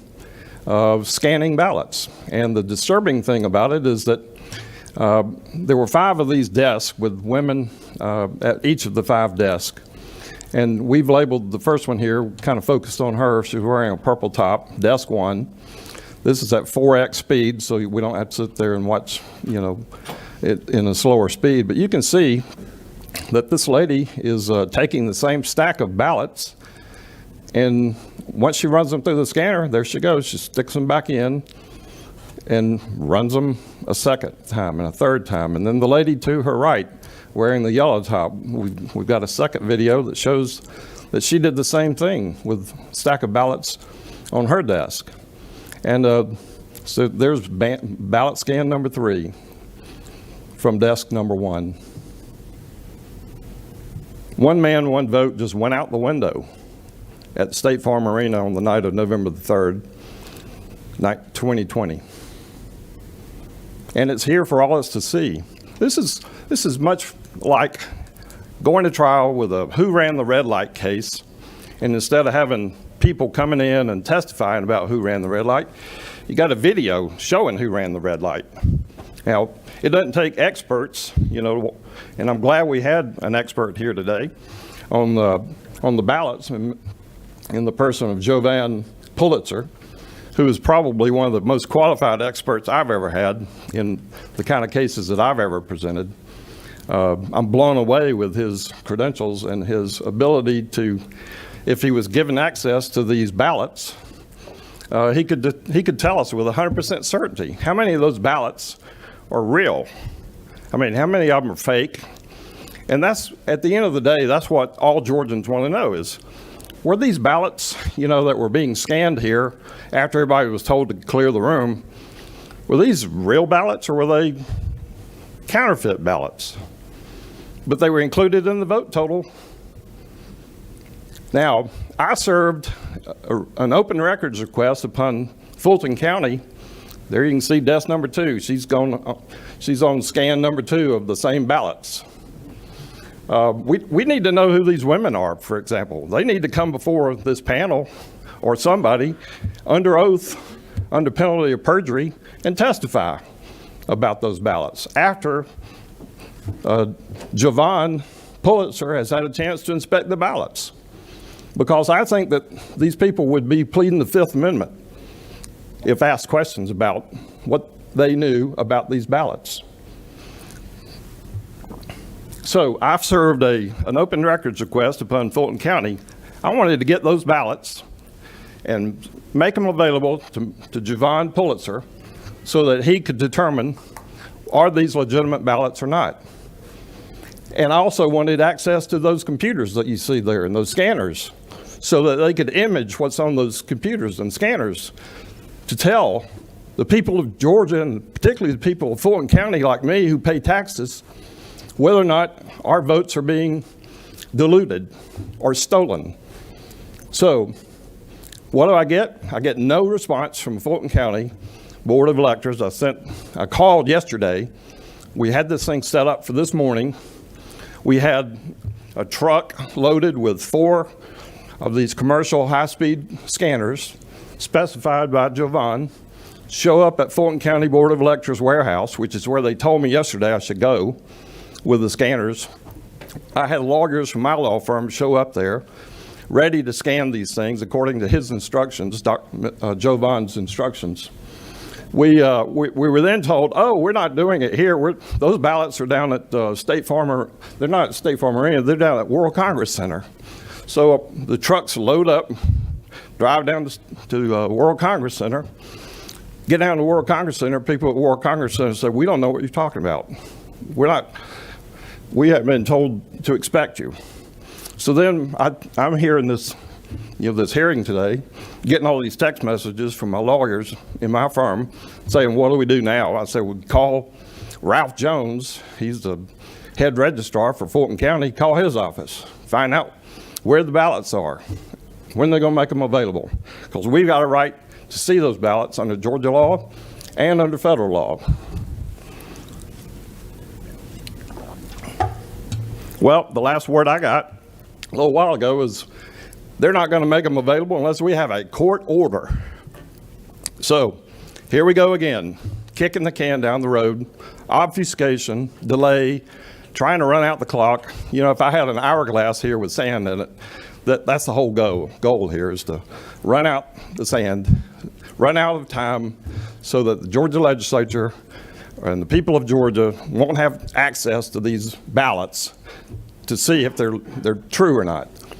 And, it's time for the Georgia legislature, the House, led by a great man, Speaker Ralston, and it's time for the Senate, led by a man that I've known since we were both little boys growing up in Beaufort, Georgia, Senator Butch Miller. It's time for these two gentlemen to do their job, call in the House and the Senate to look at this video. Look at the State Farm video. We all can see it. We know who ran the red light. It didn't take an expert to tell us who ran that red light. We can see what happened. How many times the same ballots get voted over and over again. So it's time to call a session and let the people, one by one, every legislator who's been elected needs to raise their hand and say, I'm for one man, one vote.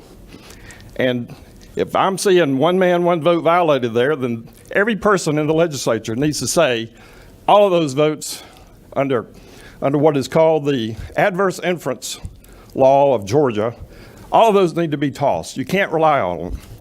So that's the summary of my testimony. And thank you for your time, Mr. Chairman. I'll take any questions at this time. Senator Rhett had a question. I thank you for your testimony, sir, and your video.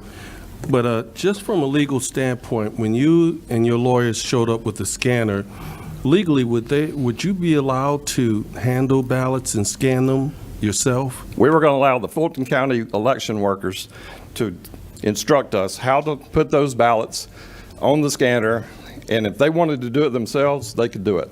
But is that legal? Yes, it is. It's non-destructive testing. And we, under Georgia law, you're entitled to have access to ballots for the purpose of verifying the authenticity of ballots. Thank you very much, sir. Thank you. All right. Okay. Senator Jones, did you have a question? Thank you, Ms. Cheeley. I appreciate you being here. Appreciate your testimony, and you're dead right in what you're saying. I mean, it's as they used to say over at the University of Georgia, the eye in the sky doesn't lie, when I was over there playing ball. But to your knowledge, has anybody been able to speak with the 4 or 5 people who were left in the State Farm Arena as far as subpoenaed them or any group or? Not to my knowledge. And you filed a couple of lawsuits, I think, in Fulton County, and the Fulton County judges I know in Mr. Smith's case, they've yet to even assign him to a particular judge, and it's been there for 2.5, 3 weeks now. And have you filed a suit and had the same luck? I mean, I have not filed a lawsuit. Mm-hmm. I know Ray Smith has, and others have that have testified here, and I've heard that no judges have been assigned to hear their cases, and there's just total breakdown in the system here. Mm-hmm.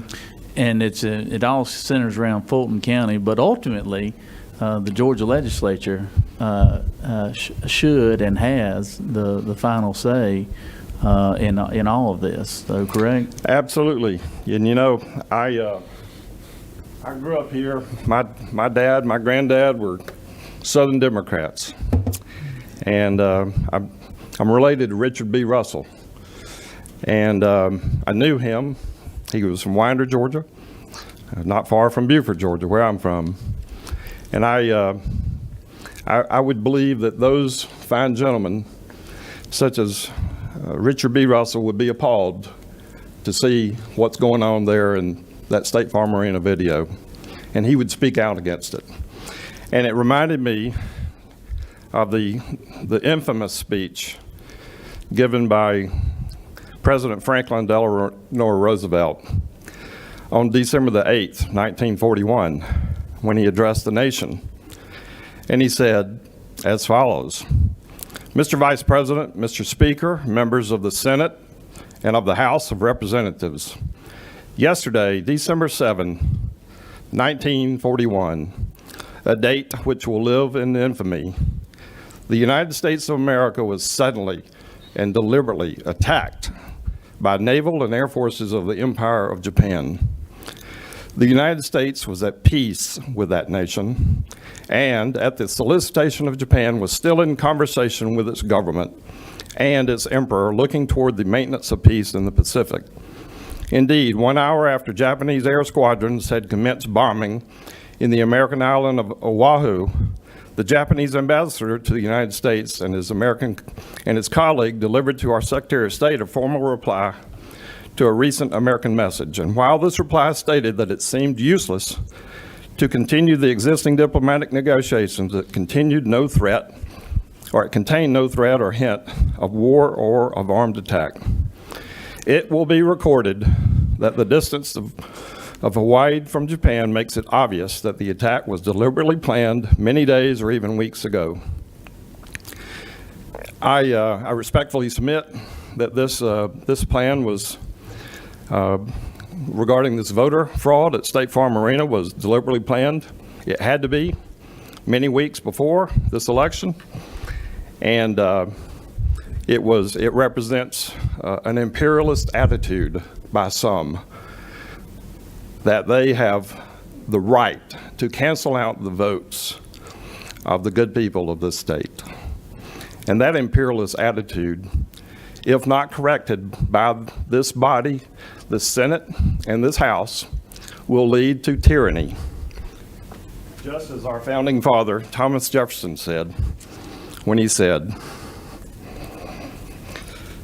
"We in America do not have government by the majority. We have government by the majority who participate.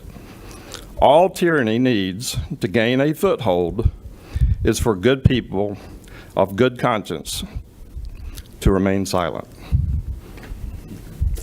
I trust that our elected officials in the House and the Senate will not remain silent. Thank you. Thank you, Mr. Shealy. Thank you, Mr. Shealy. Okay, now we'll have Christine McKinnell, and then we'll have Dana Smith, Susie Voiles, Mr. Halliburton, and then Bobby Pitton by Zoom, and then Linda McLaughlin, and then Ray Smith. And then we'll, you need to go. That's right. Thank you for being here. Hello, good afternoon. I don't have a PowerPoint, I just brought paper. Kind of old school, so I'll have those after if anybody would like those. Yeah, Ms. McKinnell, yes, ma'am. If you would again say your name, and I know you have a lot to say, but if we could kind of let's get to the I will essence, go fast. get to I the will go essence of fast. it. Hi, my name And we is Christine appreciate your McKinnell. presence, yes. Yes. I am a resident of Cobb County, and I come before you as a proud daughter of a Vietnam veteran, and even more for the Vietnam veteran whose vote did not count this last election. I am begging of you to please look into the technology and who really is in charge of our elections here in Georgia. While I know Dominion has been in the news not only here but nationally, I would ask you to please look into the poll pads that are being used in Georgia and the no ink software that is on the poll pads. I chose this year to get involved in elections, working in the primary advanced voting. The poll pads are used, it's basically an iPad. It scans the voter IDs. when they enter the polling location. It is also Wi-Fi enabled to let you know that. And it also syncs in real time to the local boards of election. It also shows the poll worker the voter's party of choice, and it loads the ballot onto a green card the size of a credit card, and it's widely used across the state of Georgia. During the general election, I was a poll manager in Cobb County. Leading up to that election, I received emails weekly from county election managers. None of these emails mentioned that a software person would be with me in the enclosed area at my polling location. Just to let you know, the Sunday before voting, I receive a very thick binder. It is required that if a poll watcher is to be in the enclosed area, a list of poll watchers will be in this binder. I did not have poll watchers. A nice gentleman by the name of Lucas was in my enclosed area for the entire day. He was a software person, I was told, and he was there to address any issues I had with software. Lucas sat at the end of the poll pad station the entire day. He did use his cell phone. Just to let you know, strict rules. No one is to use a cell phone in the enclosed area except the poll manager and the person at the provisional table. He had a sheet that I was required to sign every hour stating that he was present. Also, when he took a lunch break. I don't remember what was on that sheet. I just signed my name to it stating that he was there. I also didn't know what he was doing on his phone. He sat at a specific chair at the end of the table, and his back was to the wall. The first issue we had on the poll pad, this was not related to absentee ballots, just to let you know, came up when a driver's license was scanned. The voter went through the process on the poll pad. They had walked away and came back. The person working at the poll pad called me over, and it said that this voter has already voted on the poll pad. I went over, the voter said, I didn't vote, it didn't work in the machine. But another voter had already gone to that machine. So we put it in. It clearly stated that we go to the manual. There's a poll pad manual. That was not an option as an error. So the software person who I look to as the expert didn't have an explanation or an answer. He's not permitted to touch anything on the screen. So we went through to cancel that card and reissue it. I made a note that I would have a canceled ballot at that time, and we reissued that voter card to that voter so that he can continue to vote. In the primary, I had worked the poll pad at a different location. I myself processed 300 voters, and that screen never happened. So I never had seen that screen before. The font on it, the way it came up, looked completely different. It was just something I had never seen before. So later in the day, I made a note of that at my desk because I knew every hour it's the manager or assistant manager's responsibility to track how many voters you have checked in at your location. And you do that by looking at the poll pad, counting how many people are at the machines, and looking at the scanner. Sometimes you're off a little bit, and I knew I would be off by one by that canceled ballot. I was at the beginning, right after that voter. This screen, though, came up a few more times. In the interim, I received a call from Janine that stated I should not have canceled that ballot. I should have just reissued the card. I'm new. I said, okay, fine, I will write that out on my report at the end of the night. I made a note that I'll be off one. However, in the middle of the afternoon, when the assistant manager was doing this report, he said, oh, great, our numbers are balanced. And he used to be the manager of that location. I was glad to have someone with so much experience.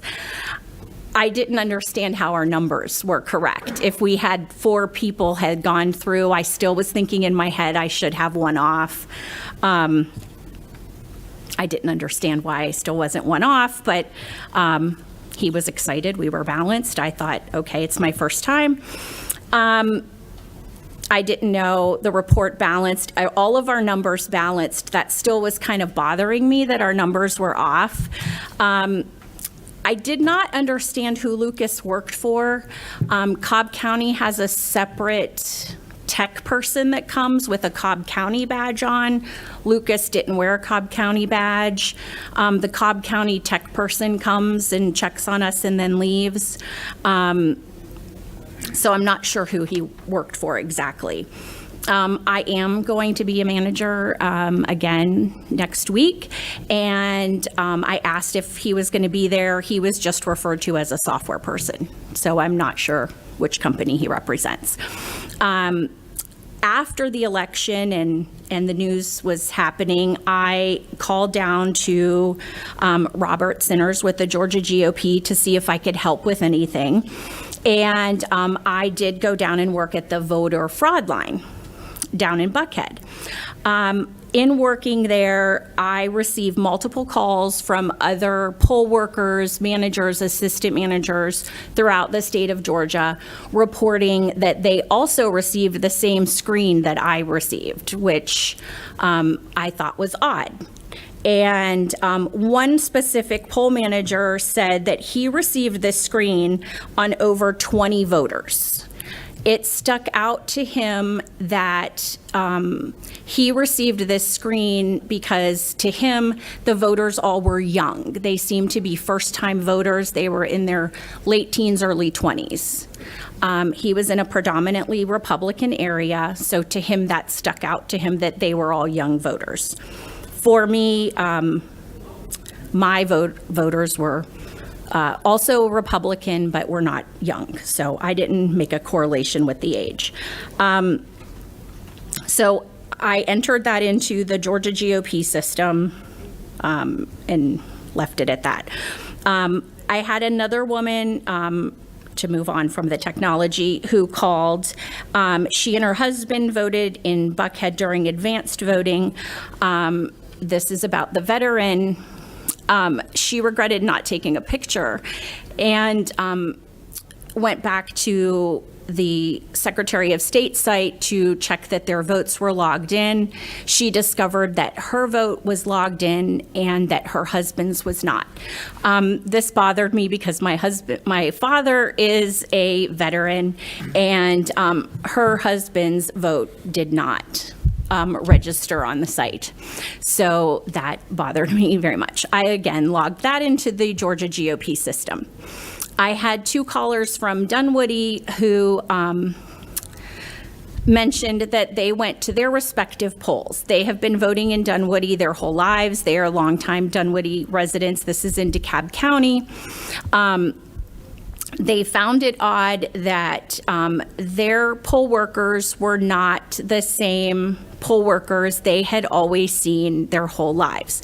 They're used to seeing community members. They said, Mr. and Mrs. Smith, who are like grandparents from the neighborhood, are always at their polls. They showed up and they did not see any of these same people there. They thought they had maybe outsourced the workers at the polls. The other caller said the same thing. They also noticed this one specific caller said there were no cars in the parking lot except one covered with Biden signs, and that a van came and picked up all of the workers from that poll. And they seemed to be young college students working.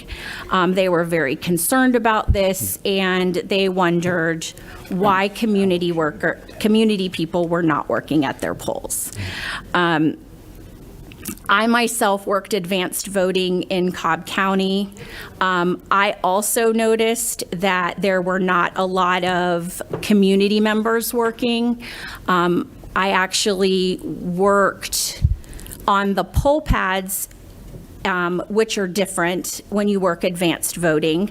And I get paid more money when I work the poll pads. And I thought that was odd. As a community member and Cobb County resident, I get paid less money as a temp worker would. So I was a little upset about I've got a couple of deadlines to meet here, but could you kind of summarize? Yes, really that's quick? about, I'm at the end. The other caller from Dunwoody, to go back to the QR codes, had an issue that Democrat ballots had one QR code on them and Republican ballots had two QR codes on it, and that they were directed to different scanners. My reason of bringing that up is I had logged in a lot of issues while I was down there for weeks into that system, and including Uokava ballots that also had issues, and overseas people with the watermarks, and people were not followed up on. And this was my first election being involved. I'm licensed by the state of Georgia. I know if I don't follow rules and regulations, I get in trouble. And I don't know who is following up and who is standing up for residents of our great state. So if the Georgia GOP is not following up with people, if the Secretary of State is not following up with people, and our guidelines and rules, and I get that book and I put up signs in our voting locations with these OCGA rules, I don't know who is following them and who is enforcing them.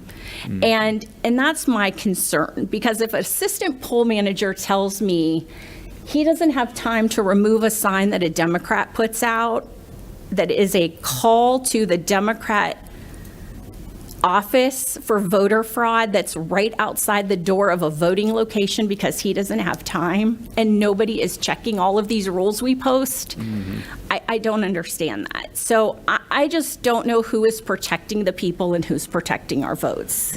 So this was my first year being involved in our election process, and I'm just wondering who's protecting us. So that's why I'm here, and I have a lot of notes from, I also watched the recount in Cobb County, and I know I don't have a lot of time to share all of that with you, but I did bring it all down for you. Thank you for coming down and being willing to share what you saw and your concerns. We appreciate that. Thank you. Okay, we'll thank you. Now, if we could have Dana Smith and Susie Voiles come in real quick. That's what I had. Thank you. Let Mr. Pitt know he's coming up next. Well, and have listed. Okay. All right. Okay. Hey, Ms. Smith, I believe you. If I you were here look last time, but familiar, I yes. think that you've had some challenges since your testimony here. If you could just relate that really quickly. Yes. That would be appreciated. And tell us where you're from, what election, what county you worked in, and what has happened to you since your testimony. I'll pass these around just so people have them as a refresher. I'm Dana Smith. I live in Hartwell, Hart County. I did testify to you before. Since that time, I have not read the editorial that appeared in our local paper, but I heard from a couple neighbors, and my husband heard from some people at his work. They said, wow, are you comfortable with your election office really slandering your wife in the newspaper like that since you testified? Also, I have not been invited back as a poll worker again for the January 5th election, so I'm pretty sure I'm not really in great standing in my own county where I live, which has been pretty difficult. I came to you as just a concerned citizen. That's who I am. Who happened to work as a poll worker and then a poll watcher, and I'm feeling a lot of repercussions for doing that. I addressed some of my concerns that are listed on the paper you have in front of you, but today I want to very quickly address concerns I have in the third paragraph from the bottom. I'll read that paragraph to you. It's very short. I was asked to be a poll watcher the following Monday, November 16th, and discovered that, and this was when we were counting these actual physical absentee paper ballots. During that counting process, one of the poll workers who was counting absentee paper ballots asked the question, since we aren't even looking at any signatures in this ballot count that we're doing, who has verified these signatures on these absentee ballots? And a lady, probably, I'm guessing in her 70s, said, oh, I personally am the one who verified about 90% of these ballots. And so the question was posed, well, do you have any special education or training in, are you a handwriting expert? What are your qualifications that you were able to yourself validate 90% of our absentee ballots in our county? And she said, well, I don't have any special training. It's really not difficult. People's signatures never really change. My only real challenge is that I'm comparing these signatures to that little electronic pad that people just scribble their name on when they go get their driver's license at the Georgia Department of Driver Service. And so that really bothered me. I thought, here's this lady, she's all by herself, she has no training or qualifications, and she's who's verifying the signatures on our absentee ballots. I sent a little thumb drive in with a photo. Could we pull that up, please? With that in mind, I talked to my daughter, who's a college student. These may be too hard for you to see, so I do have copies to send around for you. You can pass those around while I'm talking. My daughter is a college student. She attends university out west, and she voted absentee ballot. And so my daughter's absentee ballot would have gone through this very woman's hands in verifying her signature. This woman who said that people's signatures never change, I wanted to bring you something to show you my own daughter's signature. This is with her permission. She wasn't thrilled that you would be seeing her driver's license photos, and she would appreciate it if these didn't leave this room. On your upper left, that arrow number 1, you see her signature on her passport. This is her actual passport signature. Item number 2, on the right, the top one, is her South Carolina driver's license signature. We moved to Georgia in the spring from South Carolina. You'll see the issue date on the South Carolina license was in 2018. If you look where the red arrow is pointing, you see what her signature looked like there 2 years ago. You can compare that to her passport photo signature, and I think you can tell that her signature did indeed change. But even more startling is when you look at number 3. Number 3 is her Georgia driver's license, which if you look at the issue date, that was done in July of 2020. If you look at the arrow pointing at that signature, it is shocking the difference between signatures.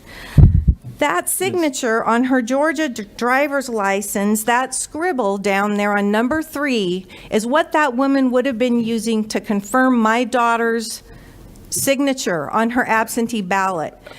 I asked my daughter why she signed it like that, why it looked like that. Smith, could you? I got about 2 more minutes before we wrap up.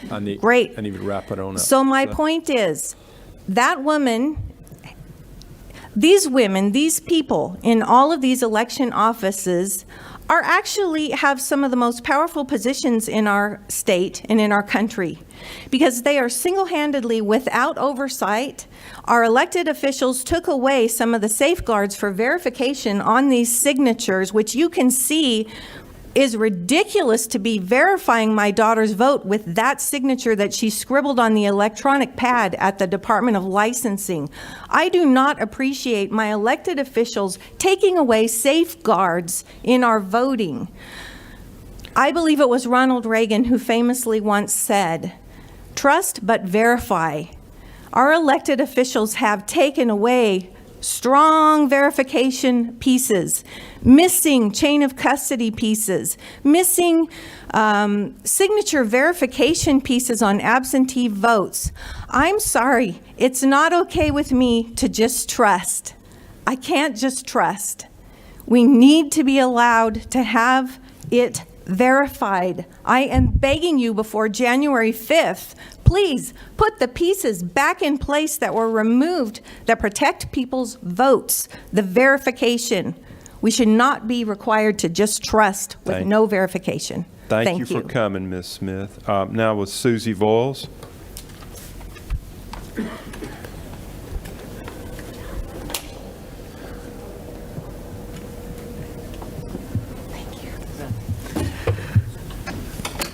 Good afternoon. I had to see what time it was. I had to look down and check.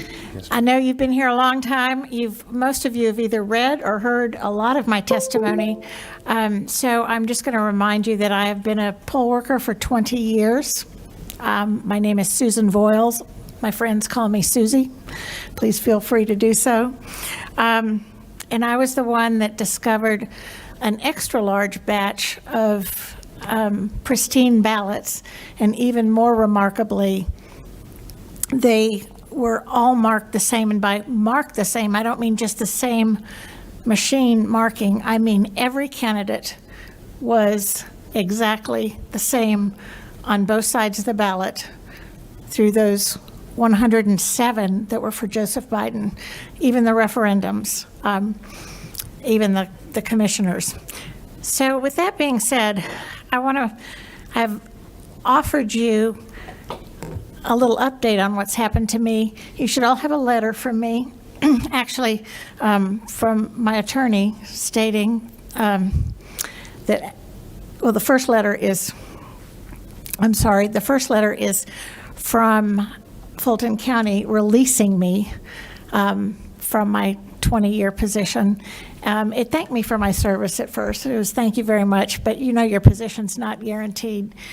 I've been around the block enough to know exactly what they were saying, and that bothered me. A letter was sent in on my behalf designating whistleblower status, and one of my concerns is you also have a copy of the oath of office we take. And in there's a line designating that during the election, I will do whatever I can to avoid any fraud, deceit, or abuse, not only during the election, but the continuance thereof. And that's when I saw these ballots, was the continuance thereof of the elections.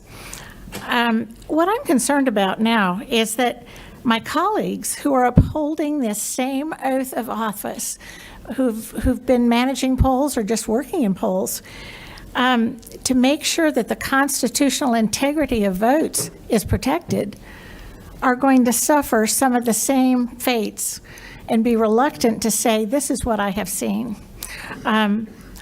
I have received nothing from Fulton County except that Richard Barron has slandered what I've worked hard over the last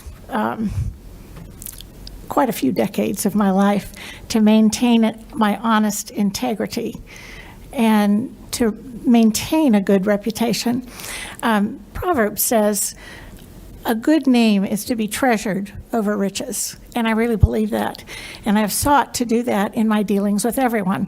And it just seemed rather odd to me that I did not get any response from him except an open response in the media. The other issue that I think is very interesting, even though he has not responded, my direct supervisor and some of the other supervisors have been in contact with me that they were sure I was going to be reinstated. And I don't think it's the matter of reinstatement that is of issue today. It's if we uphold our oath and we see fraud and we act upon that, how is that going to be received by any county officials? Are people going to suffer retribution? I was grateful to hear from my other supervisors that they thought I would be reinstated. The one thing I'm asking you to do is just to do your job. You guys have been wonderful.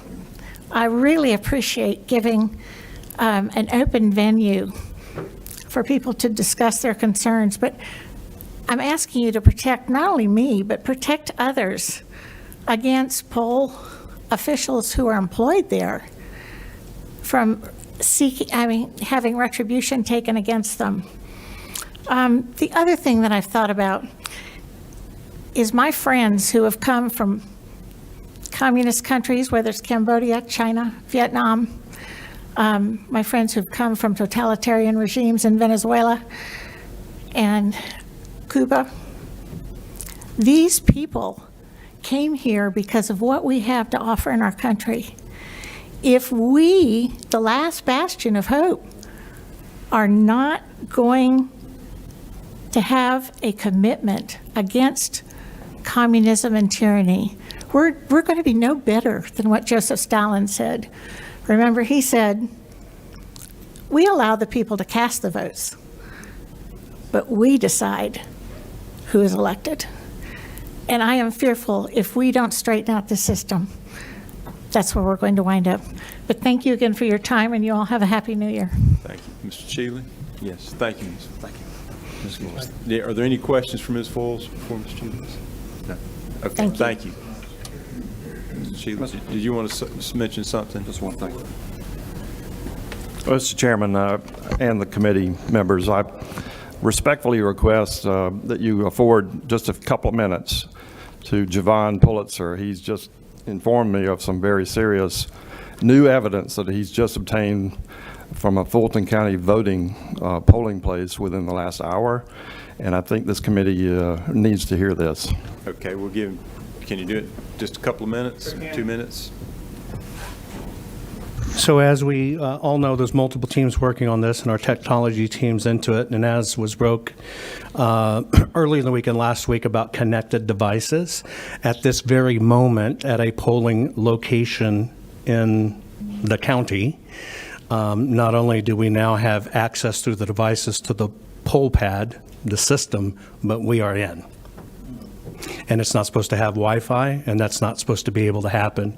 So we've documented now. It's communicating two ways in real time, meaning it's receiving data and sending data. Should never happen, shouldn't be Wi-Fi. We've now documented it in real time so we can suck down the data. But that's going on right there where everybody's voting. And I just wanted to get it into the record. Thank you. Well, Mr. Jones? One of those, is it a mobile precinct or is it a? No, it's a standing building. Okay. That this should not happen. And shouldn't happen in any way, but this is another one in real time. Won't disclose location because every location's being checked, but we've now confirmed it 100%. Right. Thank you. Yes, sir. Senator Beach, did you, and now come to Sil Beach and Tillery. Did you have a question? Okay, well, Senator Tillery. Thank you. Thank you for your testimony. We've heard that there's 3 different types of machines: a scanner, a ballot marking device, and a polling pad.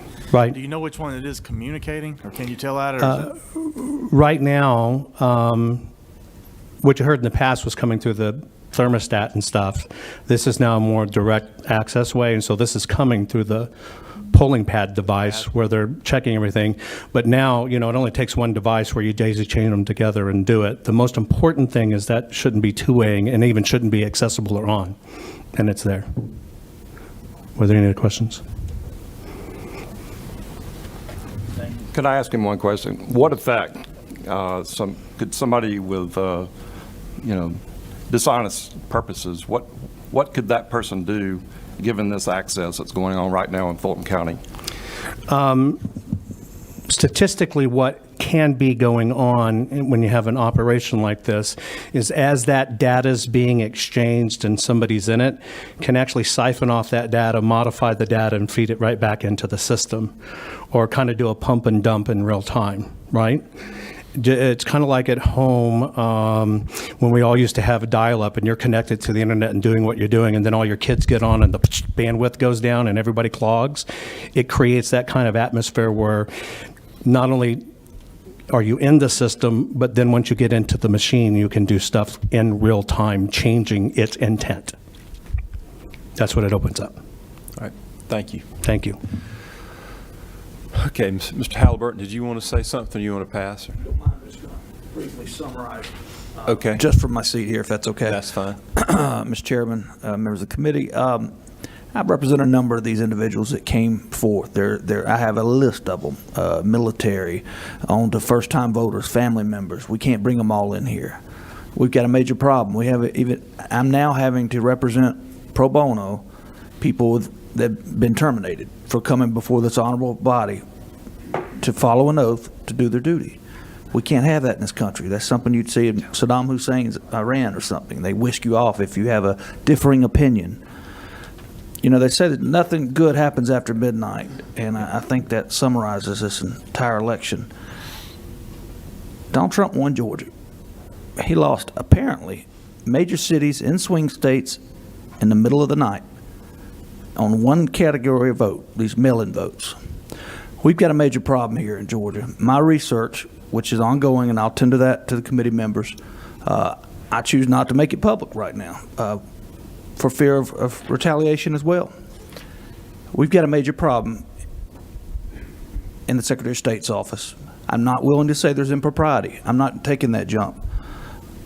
But it's going to take some smart people on both sides of the aisle, Republican and Democrat, to come together and solve this. We have an administration there that's never handled this massive of a presidential election. First time that they've handled it. We've got problems. Let's smart people come together and let's figure out a solution. And this is coming from someone who's not a Republican or Democrat, just a rational Georgian trying to come up with some solutions. I've enjoyed working with the Giuliani legal team. They're very credible people, all these experts. This is not some farcical conspiracy. Very legitimate people, very top-notch experts trying to get it right. I'm asking you to do the same. Thank you. Okay.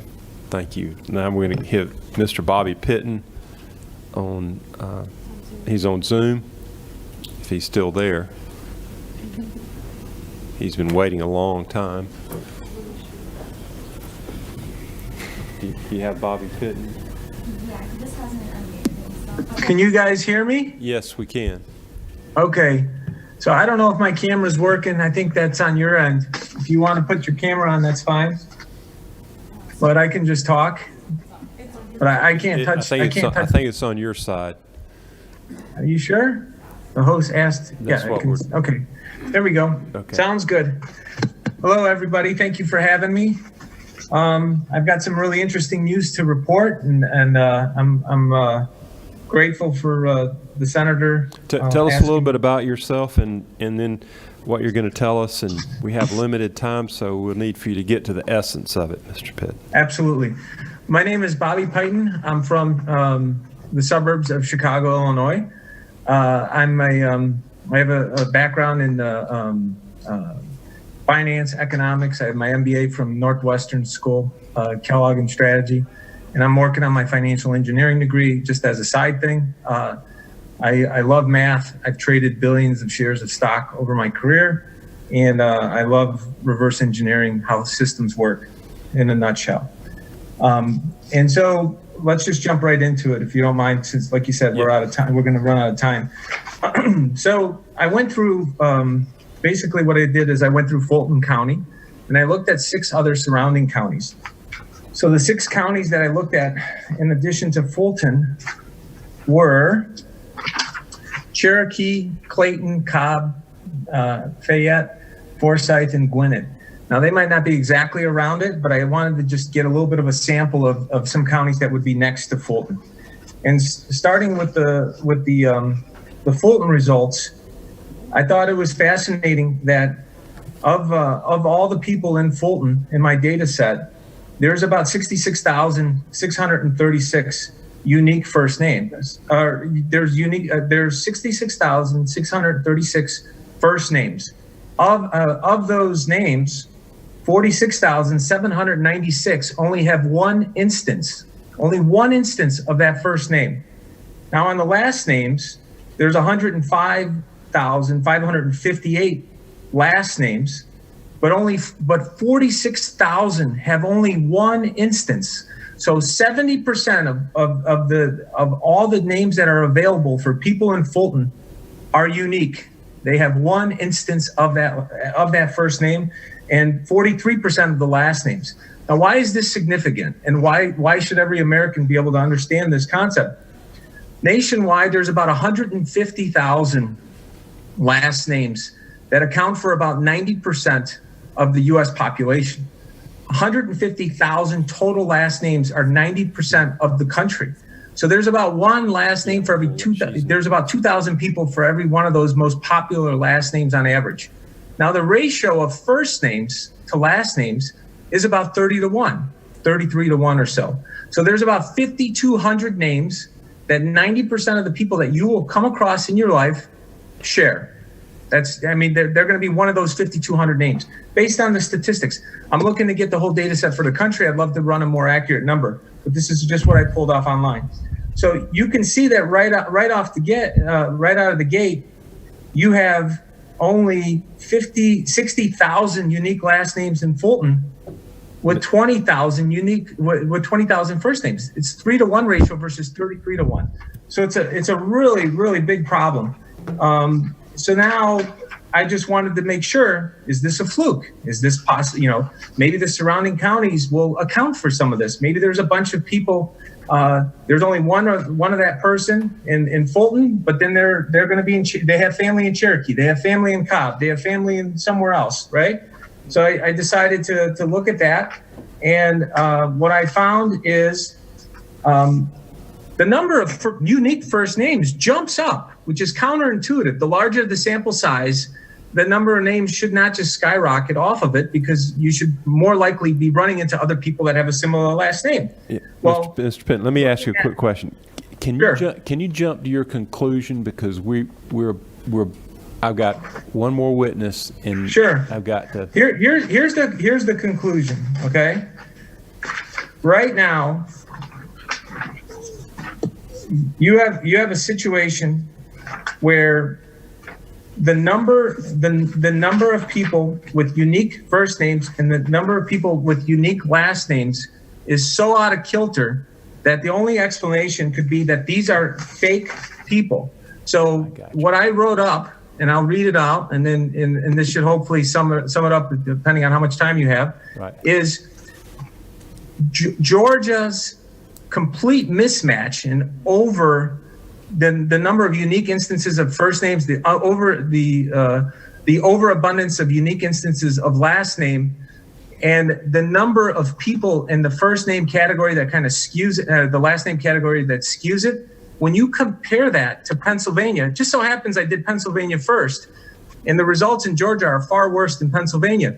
So this is what I wrote. Folks, this is how Georgia and Pennsylvania are intertwined, because a very powerful calculating domestic and or foreign actor ran an optimizer between these two states as though there were two stocks in a portfolio and calculated which voters were disposable.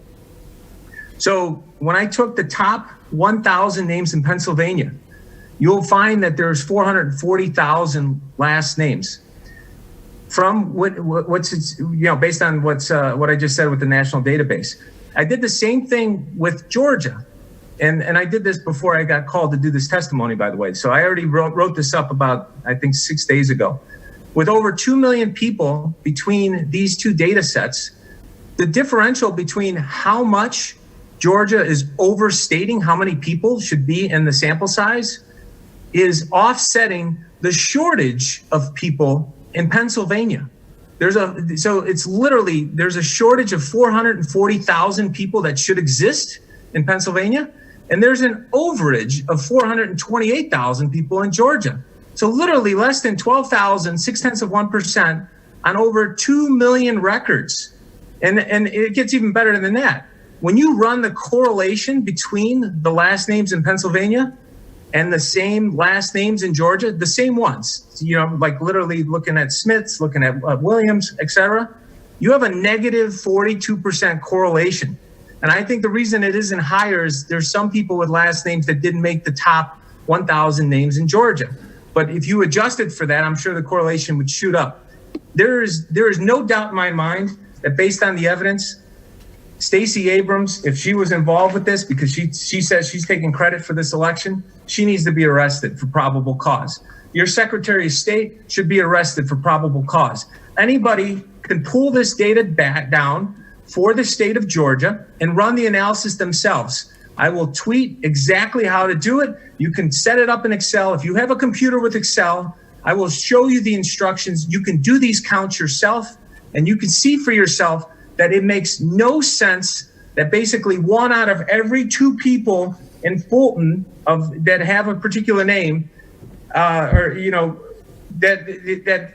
1 out of every 2 that you have is only one other person. There's no other person in Fulton when you run into somebody that has that name. It makes absolutely no sense. It's just mind-boggling that they were that lazy in creating this fraud. That's the only reason why I was able to catch this. I think that they were sloppy. The data is there, and I pulled up one last thing I want to mention. So I wanted to drill down and pull into one person's name.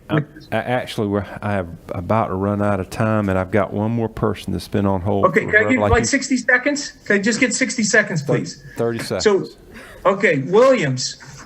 I ran, there's 2 years. Williams in Fulton County, age 25, 26, and age 28 to 29, somewhere in there. All of a sudden, there's 160 of them that showed up, and there's 205 of them that showed up at 29. All the other ages around them were only one person, both directions. But those two age groups, a huge pocket showed up. I looked at those people, and would you believe that the first names of those people that just randomly showed up with the last names Williams, which I said is overstated by at least 2 times what it should be based on national statistics, was 45%. 45% of 300 plus people had a unique name from a subgroup of that name. And the same analysis applies on all these other last names as well. It proves my point that these people were manufactured, thrown back in time, and their identities are false. And we need the feds and the Justice Department to investigate this. I copy people on Twitter with the Justice Department, and I hope Ezra Cohen hears this message, and the President of the United States hears this message. Arrests need to be made. This is absolutely disgusting and outrageous. Thank you, Mr. Pitton, for your Anybody could prove it. I could show them how to prove it in an afternoon. You don't need 3 days. Okay. I'll show you in 2 hours. We've got to go. Thank you for your time. Thank you. All right, now we'll go to Linda McLaughlin. Good afternoon, everybody. Thanks for sticking through this. My name is Linda McLaughlin. I have a background in politics and media. I have an MBA in business, and I am a part of the data integrity group. One of the things that we have unfortunately seen is that no one has presented data. We hope to remedy that this afternoon. I'll be introducing my 2 colleagues here, Dave LeBeau and Justin Mealy, both of who are data scientists, and we will look at data. Please understand that data is numerical. It is not partisan. It has no red or blue attached to it. It is just numbers, and numbers is all we need to prove what we're trying to tell you today. I'll turn it over to Justin. All right, thank you very much. Thanks for inviting us to speak here. My name is Justin Mealy. I'm a 9.5-year veteran of the U.S. Navy as an electronic warfare technician and Arabic linguist, 4 years of which I spent at your very own Fort Gordon in Augusta. Then after that, a CIA contractor as a data analyst, programmer for the National Counterterrorism Center, and then now currently work for one of the big 4 accounting firms as a programmer, data scientist, everything in between. Okay. So the first thing I want to say real quick is that what we're not here to speak about, we're not here to speak about dead voters, illegal votes, out-of-state voters, that type of thing, right? Because although that might have happened and it might have affected the election, we can't prove it from a data perspective that because a dead voter voted, that they voted for Joe Biden. So because of that, we've thrown out that type of thing. We're only here to talk about hard data. So when you do hard data analysis, the most important thing you can ask is, what data are you analyzing? So we use 3 separate data sources, right? The first data source comes from the New York Times as a JSON feed. It's called the Edison data source. And that Edison data feed is a time series based data. When I say time series, I mean you have different vote releases at different intervals, and we can kind of see that votes are incremented at different intervals, right? Then the second data source actually feeds that data source, which you're going to see in the video that's coming. That second data source is the CITL data source. That CITL data source kind of bifurcates that data and sends sends the data exactly to the Edison data feed and sends that to the Secretary of State. So your Secretary of State's data that you're actually basing the certification process off of is that CITL data for all intents and purposes. Now, because the Secretary of State data gets it after the CITL server, what happens then is the Secretary of State could possibly change that. So we use a third data source, which is the Secretary of State data, to verify that the data totals down all the way down the line. Okay. So with that being said, there was a question earlier I heard from a senator where he asked something about, how many votes did something happen? How many votes, was it enough to change the election for Donald Trump or whatever like that, right? And I want to say that just about that question in particular, I think the person answered there were about 50 votes, 100 votes, that type of thing. I want to answer that question in particular to say that any change in that data set, you see, if there was a fraudulent activity that occurred, then you're looking at post-fraudulent data. Okay, so if I went into my calculator and I entered in 1 + 1 + 2, right, and then I got -6 at the end, from a time series perspective, I'm going to see 0 and I'm going to see -6, and I will never have seen all the data that happened in between. So that's what we're talking about here when we're talking about data. Okay, that being said, the thing I want to kind of conclude on before I turn over to David is that what we have here is we actually have fraud that we can prove in this election. There was fraud in Georgia's election. We can prove it with data. And because we can prove it with data, the voting will of the people of Georgia is not reflected in what was certified by the Secretary of State. So Dave is our lead data scientist, and go ahead. Thank you, Justin, and thank you everyone for inviting us here today to speak. I'm Dave LeBeau, a data scientist with over a decade of experience working directly with structured and unstructured data across a number of industries, specialized in machine learning and more recently artificial intelligence. I've worked with a multitude of data structures in the financial services, telecommunications, and in primary research consulting industries. The analysis we're going to be reviewing is purely scientific and not based on any political affiliation, red, blue, left, or right. We objectively focus on numbers, data, and machine network systems. Based on our extensive analysis across precinct, county, and state voting results, we've identified over 40 data points where negative voting or outright vote switching across candidates has totaled over 200,000 votes. Separately, we've applied machine learning algorithms that are regularly used for anomaly detection of fraud in financial services that flagged over 500 precincts with over 1 million corresponding votes that exhibited suspicious activity. So what's important to note here is that in alignment with standard fraud investigations, we've applied a rigorous, systematic, and sophisticated process that has consistently identified data points that other industries, including financial services, would label as suspicious activity or definitively declare fraudulent. So I'll pause and with this in mind, I want to make this a little bit more relatable. And if you can take a moment just to think about how your online banking experience works. You probably have a checking, savings, and credit card account all on a single screen. Your online banking is designed so that built into this website interface is a back-end connection to a database. And this will store all of your balances, including your deposits or withdrawals. So you can review your statement each month or in real time confirm that the transactions you made are accurate and true. So imagine now you logged into your account on November 5th and you noticed that there were something to the magnitude of 50 transfers across your accounts. Let's say you even deposited a few checks on the 3rd and 4th, and you would expect to see these transactions for each of the individual amounts you deposited.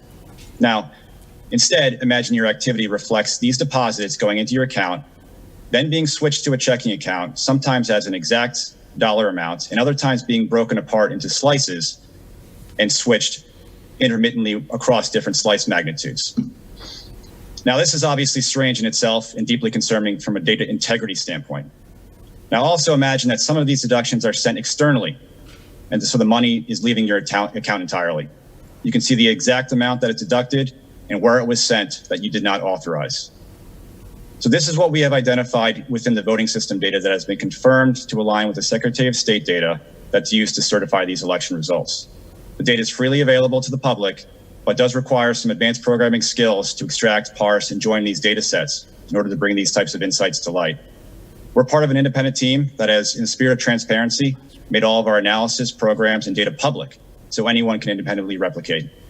We've also put out a series of videos that help translate some of our more complicated analysis, which we're going to play here, that will help reinforce the message and maybe a different point of view that will help make these concepts more digestible.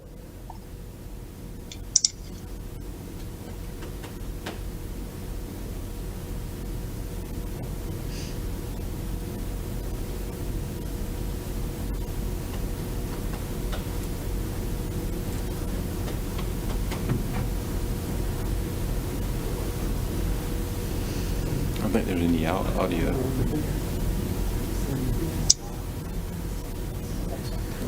I don't know if you meant to have audio. There's no audio. Yeah, we can't hear it, guys.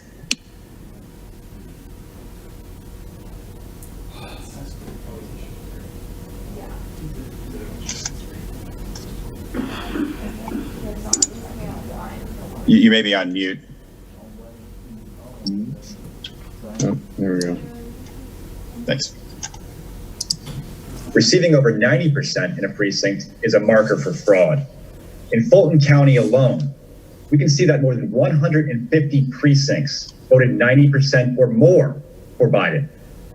In the statewide race that was decided by less than 13,000 votes, these 150 Fulton precincts alone accounted for 152,000 Biden votes. This is a clear indicator of suspicious or outright fraudulent activity.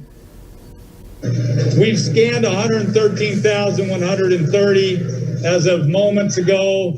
We've adjudicated 106,000 plus of those. Adjudication, the process of reviewing a ballot that may have been flagged during the ballot scanning process.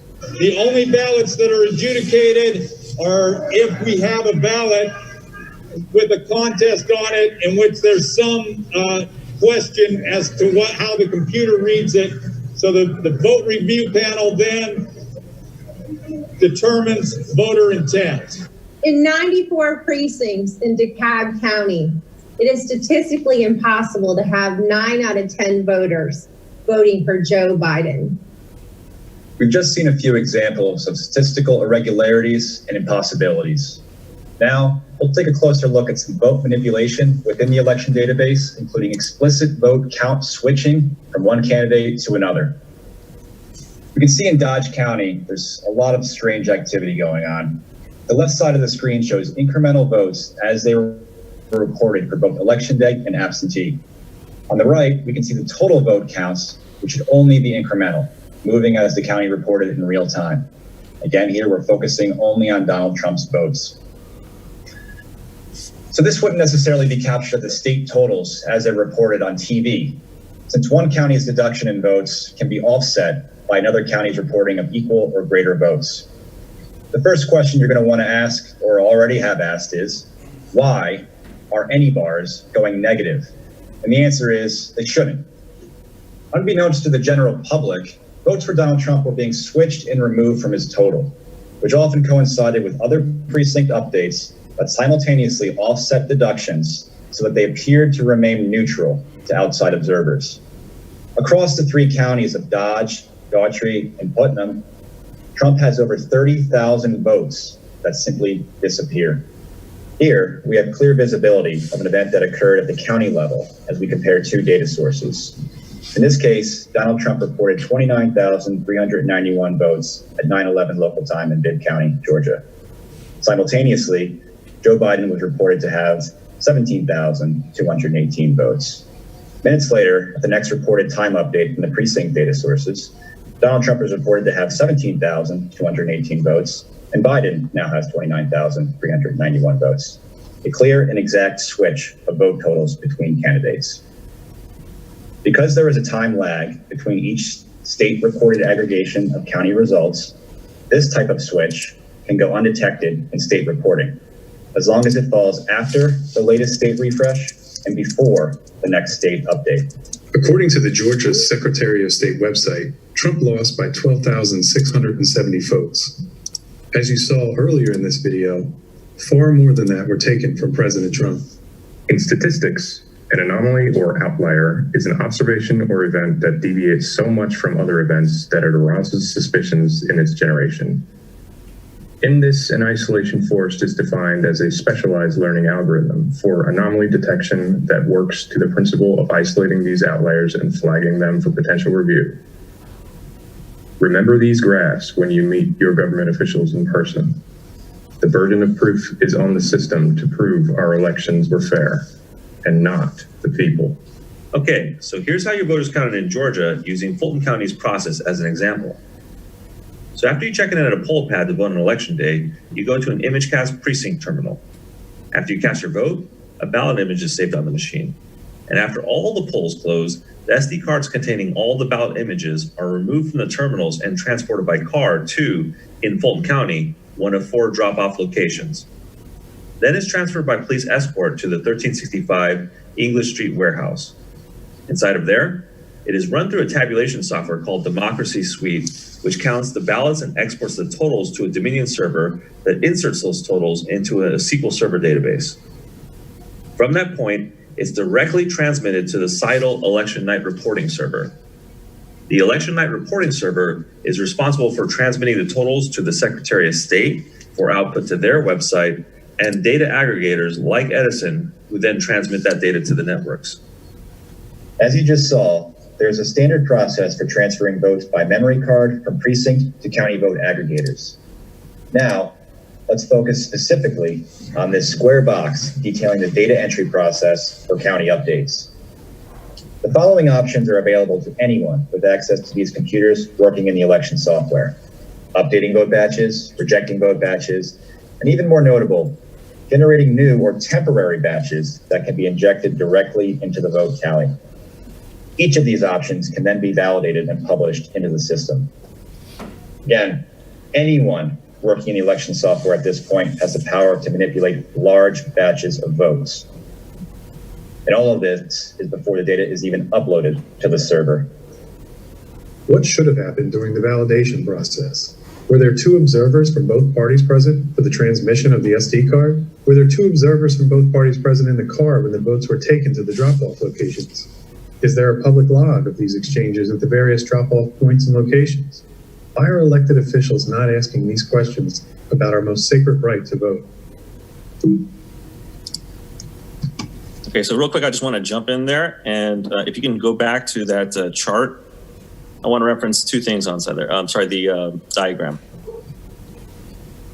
Okay, so in this diagram here, as I was telling you earlier, we use this CITL source, the election night reporting source. We have their data for all of Georgia. Also, we have the data that comes from the New York Times, or the New York Times Edison part on the right side there, right? And for all intents and purposes, that election night reporting is going from there directly to the Secretary of State. Right? This is the same data. It's the exact same data. Now, the thing is that in every single aspect of this chart, from the poll pad, which doesn't really affect the thing, to the ballot marking device, more importantly, these actual ballot marking devices on the precincts, when they are tabulated at the end of the polling period, and the kind of these SD cards are removed, or sort of the compact flash drives are removed, they're transmitted by person to these drop-off points, tabulated, and so on and so forth. This whole process is a machine-to-machine transfer for all intents and purposes, using humans as a medium, but at the same time, you're not having people enter, for instance, into a spreadsheet, these totals. Because you're not having people enter these totals into a spreadsheet, that removes the entire layer and the entire argument for any kind of human entry error, because there's no human being entering anything anywhere in here. You can't show me a place where a human being enters stuff in here. Now, if there were a human being entering something in there, then that would point to a type of fraud, or a fraud aspect of this whole thing. So the point is that our data that's showing these negative drops is coming from a machine-to-machine source. There's no reason that at any point something should be subtracted. And I want to make that very, very clear, that at no point in an incremental process should you decrement. Dave? Are there any questions? No. Sorry. To add to that too, I wanted to highlight just very quickly, I know we're short on time, but we mentioned the RTR software options in the video. And what's important here is that this is built into the software itself, so that, when anyone logs into their Windows or Apple machines, you have a certain set of, maybe you have parental controls on there for children, but in this particular case, there's no overarching controls, and this type of flexibility of options you see here on that 1 through 4 is available. So there's a situation where new batches can be recreated, you can reject, which is outside of this typical chain of sequence within this network diagram, where votes should go in at the polling locations. Votes should be counted at the absentee counting locations and through SD cards, and only in extreme situations, if there was an adjudication, are those processes should they be altered. And the fact that this exists anywhere within this sort of sequential supply is a vulnerability in the overall system. So this is here to identify that vulnerability exists, and also to reinforce the fact that what we had seen in our data analysis of votes going negative is should be outside of that process and also should not exist, because we are thinking about a machine talking to a machine talking to a machine. And a machine, unless it's explicitly programmed to decrement, should not decrement, especially in a voting situation. Similar as the way you deposit money into a bank account, you mentioned earlier, votes, no different. You only are adding here.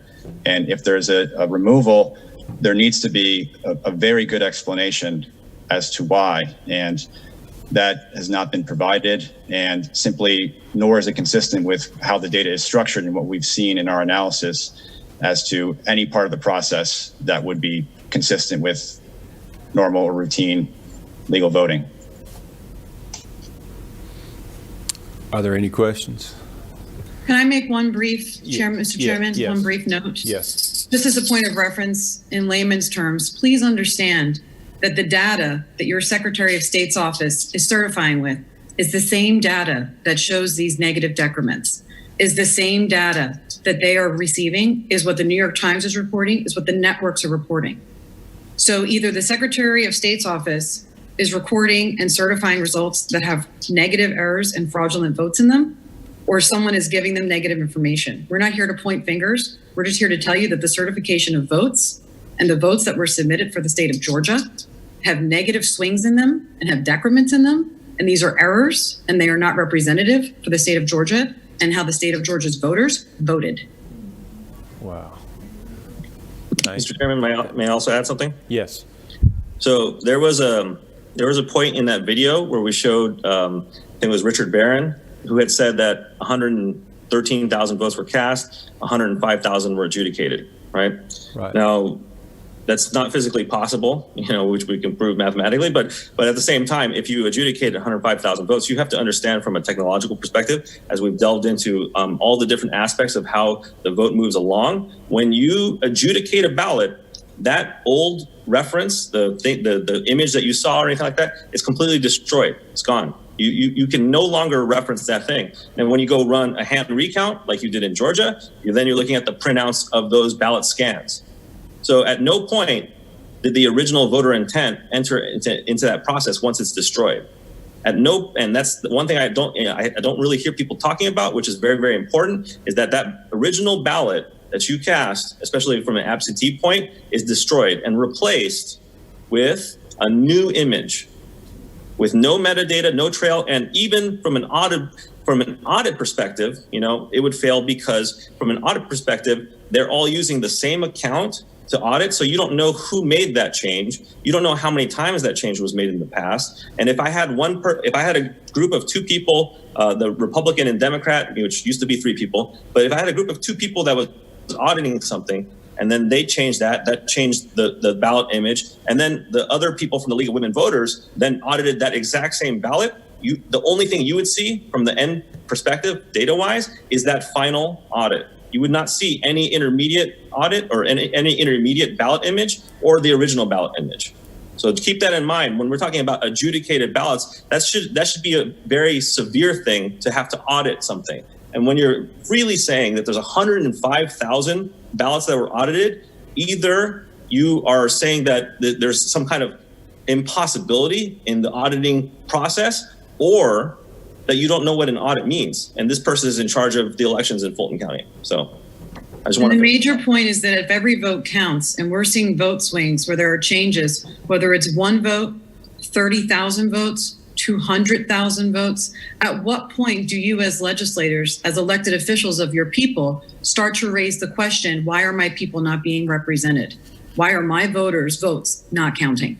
And I said audit, I actually meant adjudicate, my bad. I meant adjudicate. Yeah. We understood. Thank you, Mr. Chairman. Any questions? Okay.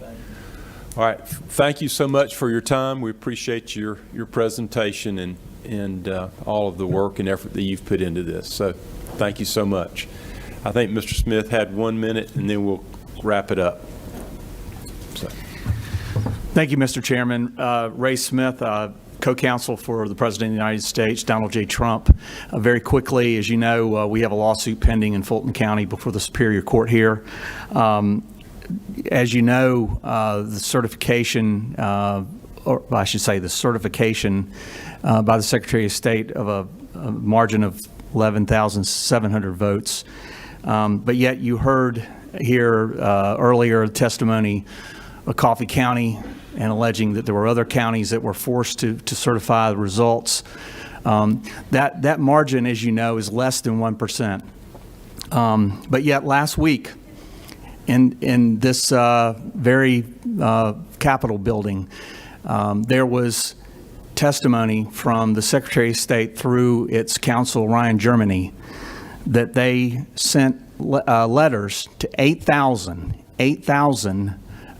Georgians, or excuse me, 8,000 voters, not Georgians, 8,000 people who voted illegally on November 3rd, and told them not to vote on Tuesday.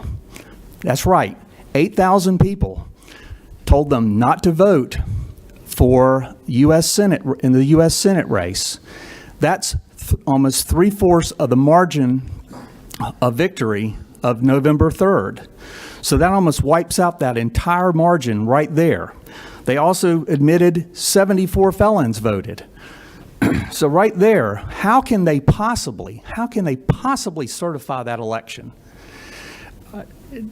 They also admitted that the 15,700 NCOA folks were filed. They also admitted that they had a 90% accuracy rate. Well, okay, 90%. What does that leave? That leaves 10%. We had a less than 1% margin. Less than 1% margin, but they're admitting that there's still a 10% margin that's not accurate. So I'm asking you, as this body, this Senate, this House, how can you all as a body stand by that certification? You can't. Thank you. Senator Beach, you want to say something? Chairman, I'll be brief because I know we're on a time limit. But, Chairman Ligon, I just want to say thank you. You're on your way out, so are you, Chairman Heath, and y'all are here today serving your last few days and making things happen for your constituents, and I want to thank you. I also want to say that I was just telling Chairman Jones, after 12 hours of testimony, you can't make some of this stuff up. I mean, it's just unbelievable what we've seen in this 12 hours of testimony. I'm embarrassed. It's an embarrassment for our state, and I am more and more convinced now that this was a well-orchestrated, well-coordinated effort by several groups to commit widespread and systemic fraud. And I just want to go through a couple things that I want to observe. One, we had out-of-state people voting. Even Gabe Sterling has admitted that a lady from Maryland used his address to vote in our election. He works for the Secretary of State's office. Number two, we had double voters. We had 1,700 double voters. After the primary, the Secretary of State had a press conference, said he was going to investigate and prosecute over 1,000 people that double voted in the primary. As of December 23rd, there's not been one investigation or one prosecution. We had felons voting, dead people voting. We had the State Farm Arena that we've just talked about with 37,500 ballots being counted with no supervision. And then we had a chain of custody with these drop boxes. And I want to mention this. A lady sent me this from Cobb County, and they're called Dropbox ballot transfer forms. And I've got 4 of them, but I'm just going to go over one. They're over 1,000 ballots total, but this one had 274 ballots. The same 2 people picked them all up. I'm not going to mention their names. They picked them up on 10/22 on this one. They are supposed to then take them directly to the Cobb County Elections Office and get them there that same day. They didn't arrive till 10/25, so they picked them up on 10/22. On 10/25, they go to the county register's office, the election office.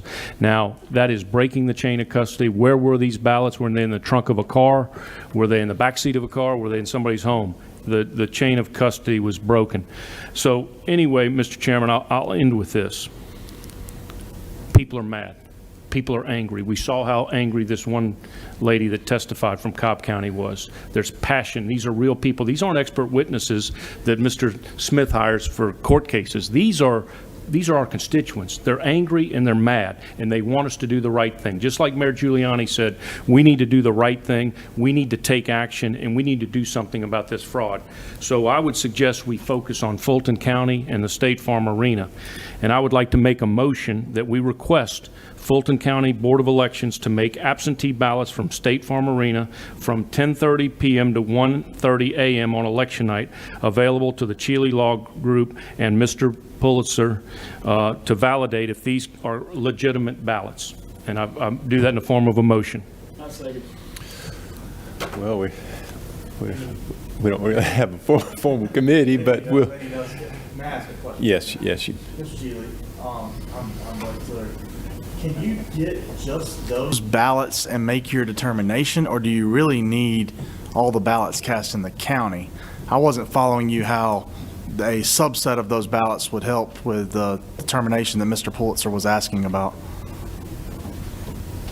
We need the absentee ballots that were scanned at State Farm Arena that night between the hours of 11 p.m. on November 3rd and 1 a.m. on November 4th. You would only need that time set. You wouldn't need the entire thing. Right. I was just trying to figure out how you would get by with just that subset. That's that's only every, I don't know how many ballots. The gentleman that behind you seems to be thinking that my question, and not to upstage you, but. You're correct, Senator. They would need all the mail-in ballots. That's what we had asked for. That's what the court orders for, to do all the mail-in ballots. Okay. We need them all because we can't self-set them. So. And we assumed that's what they were doing, was counting all the mail-in ballots at State Farm Arena that night. Gotcha. Okay. Mr. Chairman, I appreciate Senator Beach. I think that you have to have a motion from the members, right, correct? the subcommittee members. If Senator Beach would allow me, I'd restate his motion as a member of the subcommittee, but widen it to be, our request would be that the Fulton County Board of Elections would make the absentee ballots cast in Fulton County on the November 3rd election, or for the November 3rd election, available for inspection by the Chile Group through the process that Mr. Pulitzer outlined earlier today. Was that restate your motion? Okay. Second. All in favor say aye. Aye. Any opposed? All right, it passes. Okay, well, we will certainly get that a letter out. Let me close up by thanking all of the people who have taken their time, especially those that came to the last meeting and were not able to speak. There were well over 100 people that came and that gave their time and that waited patiently. We just ran out of time. To all of the other people across the state who have sent me affidavits and letters and emails relating all of the irregularity that you have observed, or fraud, or the way that you've been treated hostilely. There have been people that have been barred from observing, that have been belittled, and that have not been treated with the dignity and respect that they deserve as participants in a process that is just the essence of what it means to be an American. Now, I've been thinking of what this would be like. How do you get a proper analogy of this? And I think, what if I walked into my bank and I saw money being treated the way these ballots have been treated? And I went to the teller and I said, I'd like to see what's in my account. And they said, well, we're not going to show you your transactions. And if you ask me again, I'll call the sheriff and have you removed. You know, I would immediately go to the president and demand that they give me my money, because I'd want to take it to somewhere else where I know that they're going to care for it and treat it properly. Then I thought about that more, and I thought, you know, we're talking about something that people see really as more important than money, because the vote determines the type of country or state that you'll live in, how you will live, your future, and in a sense, it embodies everything, all of the God-given rights and liberties that our forefathers enshrined in our founding documents. And people know that and understand that. And I believe that we're seeing that people want to see that right jealously guarded, vigorously defended, and when there's an offense to it, they want to see it aggressively prosecuted, and they want it corrected, and they want it set right. In my opinion, I believe that we should come together as a body to meet and to look into these things and to consider what should be done for this past election, what should be done for the future elections. In that regard, it is my hope that going forward that some of the things that we've uncovered and the recommendations that have been presented in our report will be considered by the next legislature which meets, and that serious steps will be taken to ensure that we never find ourselves in a position like this again, and that we have a system of voting for our elections that we're proud of, that we have confidence in, and then we can vote and we can be satisfied that the results of that election do in fact reflect the will of the people, and then we can move on and just enjoy the tremendous gift that we have in this country. So thank you to all the members who've been here, and I'm gonna adjourn the meeting. So thank you, Mr. Chair.